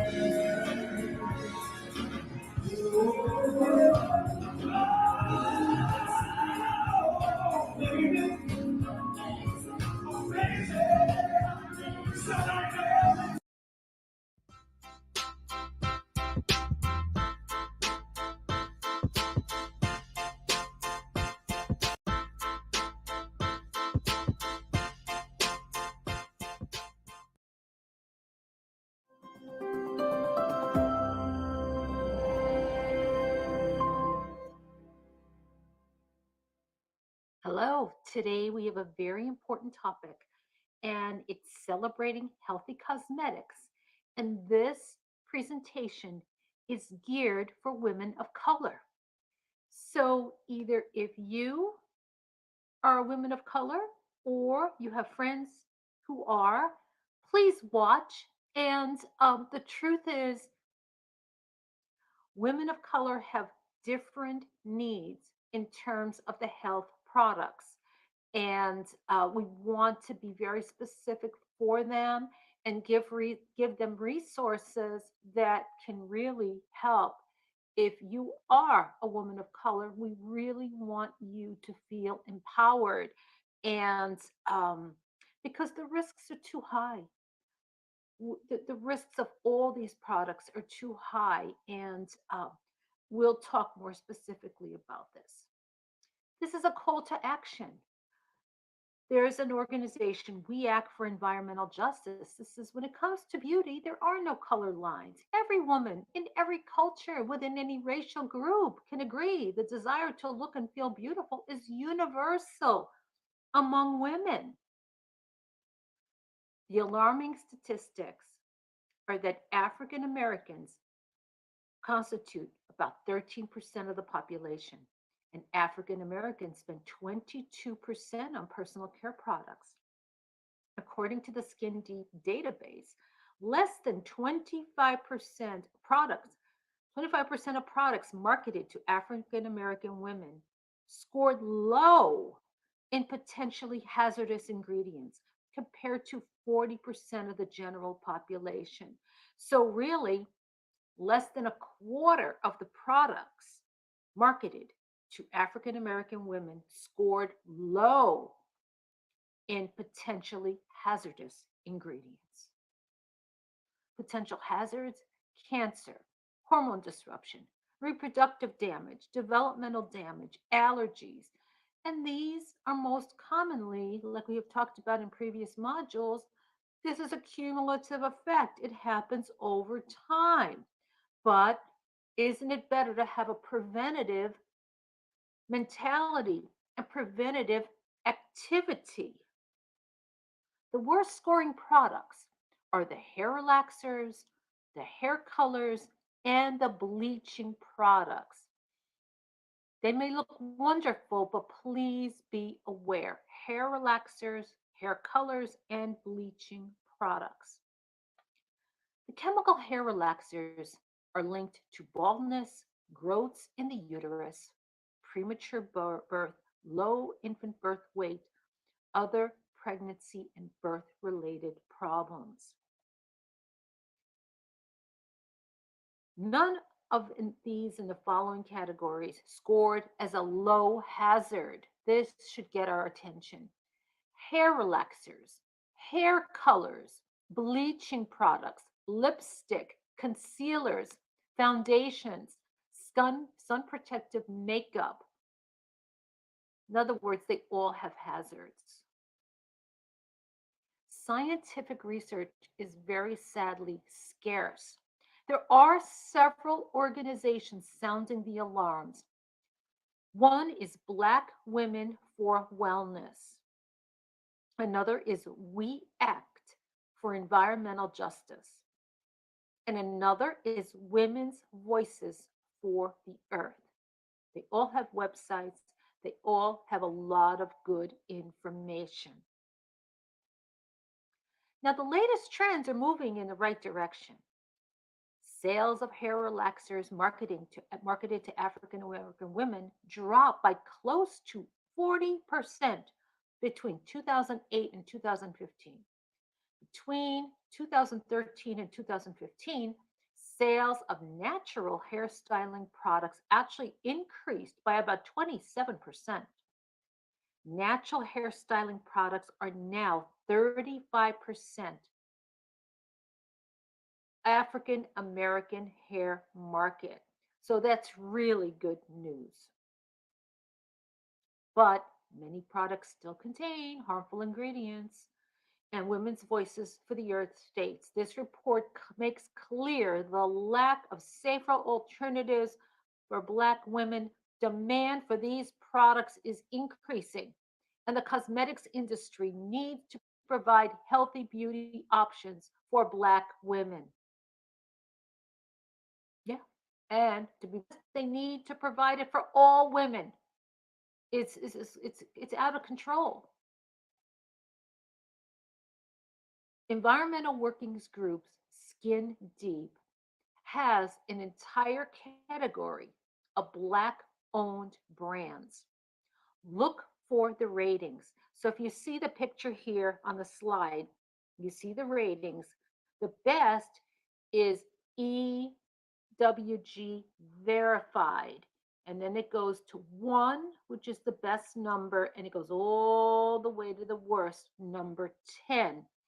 So what you can do, you can click on Black owned brands, and you'll get a real good idea of what is available. And again, just a reminder for EWG, the ratings, number 1 is best and number 10 is worst. The best thing, go to ewg.org, skin deep, / skin deep. It'll pop up, and then look for minority owned. Look for the best rated hair and body care products that are minority owned. Cosmetics, many are rated 4, 5, and 6, and you want 1, 2, and 3. So again, to review how to get there, go to ewg.org / skin deep. And you'll get on there, EWG skin deep, then look for minority owned. It's a filter, minority owned, and cosmetics. And you will get some very good information there. So you really want to aim to be in that 1, 2 to 3 category. And many are 4, 5, and 6. And really hoping that as the trends are moving in the right direction, that we will see more of safer cosmetics for our sisters in the African American community. If that's you, if it's a friend, if it's a family member, we want you to have the safest options. Here's another really good resource. It is Black Women for Wellness, BWWLA.org. They have a toxic-free beauty pocket guide. Now, I just want to draw your attention to a headline here. Look at this news updates.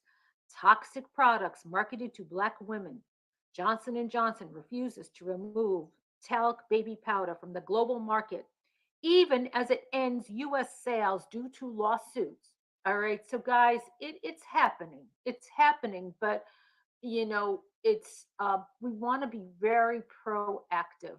So this organization again is BWWLA.org.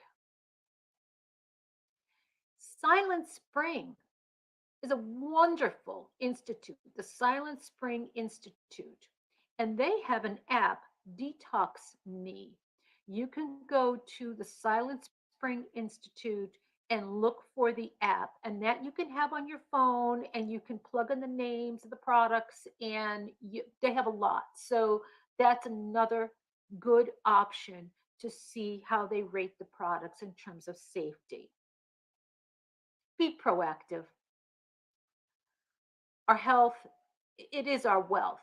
It's without our health, what do we have? And with our health, literally, we can be vibrant, empowered, and the sky's the limit. There is no limit. So I want to thank you all for your attention, and I hope you got great value from this presentation. Don't forget to get the word out. There's too many women that need to have this information. All right, thank you so much, and be well.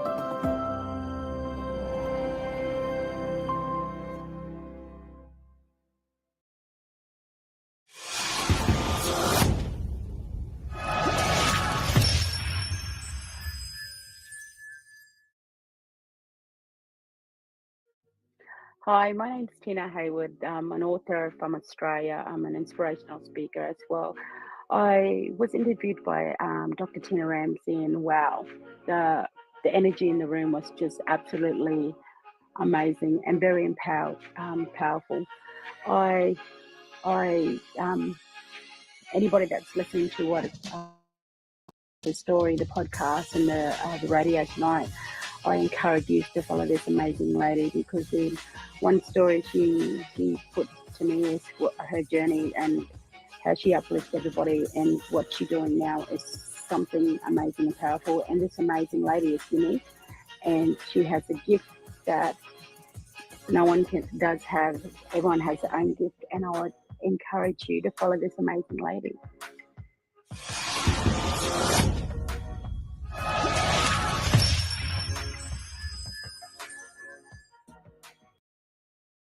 Welcome to the Homeschooling Magazine, a magazine that embraces and celebrates the entire homeschooling experience. Our magazine is different from all the rest because we provide beneficial information and assistance in homeschooling, business, wellness, mental health, resources, and life. We encourage you to pick up a copy of our magazine today by going to issues.com for digital and printed form on amazon.com. The Homeschooling Magazine is all about impacting the world through home-based learning, helping to de-stress the homeschooling experience. Get your copy today. This is a good sign. And if you don't have somebody telling you that, the paradigms usually win and they pull you right back to what you already know, which is the image that you already have, which is the life you already have. And then you're just going to keep getting 1%, 2%, 3% increase in your results. But when you start seeing that these paradigms are showing up, that's when you can consciously make new choices and start to create new belief systems and start to take new actions and then start to, be more brave and build your confidence as you go step by step. And then the third component of the program was the concept of self-image, that you'll never outperform what you already know, and to really build your character and to build this image is where you get to use your imagination, is where you get to look at people and hang out with people who believe in you, or somebody who influences you and impacts you, and somebody who excites you. And you go, I want that, right? And then you start to feel alive. Isn't it? This is what I get to do for a living. Isn't it unbelievable? Fantastic. Oh, yeah, it's been a journey. I went to pick up my child in the truck when I first started, and he was just blown away. When I turned the corner, you go straight first, and then you turn. When I turned, he was like, "Oh, Mom!" So I really felt like a hero to him, and he's 19 now. So yeah, it's been a while. Welcome to a unique dating experience unlike any other. You gave the relationship all you had. Wait, we have to share a bed? Can your ex help you meet your next love? I'm looking for somebody that's gonna make me laugh. Do I have any low-lying feelings for Nicole? Maybe. Sorry, I don't agree with their decision. Are you afraid? No, we're talking to. Why are we here? You should be. After Happily Ever After, series premiere Wednesday at 10 on BET.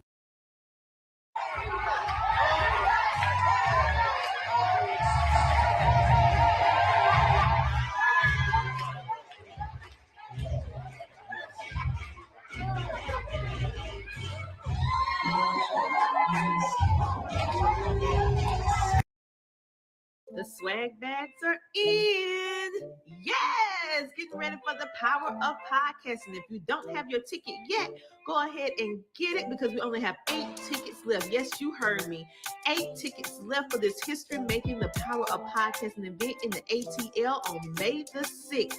And for those of you, for some reason or another, you can't make it to this event, that's okay. Go ahead and purchase your swag bag opportunity from CTRMediaNetwork.com so that we can advertise and position your business within our event for the power of podcasting. So go ahead, grab your tickets, grab your swag bag opportunity. We can't wait to see you there and pour into you about the power of podcasting. All right, go to CTRMediaNetwork.com. But check this out. My broke friends told me wasn't nobody gonna buy hamburgers. So I didn't buy them. Every time I see McDonald's, I want to shoot them. Isn't it? This is what I get to do for a living. Isn't it unbelievable? Fantastic.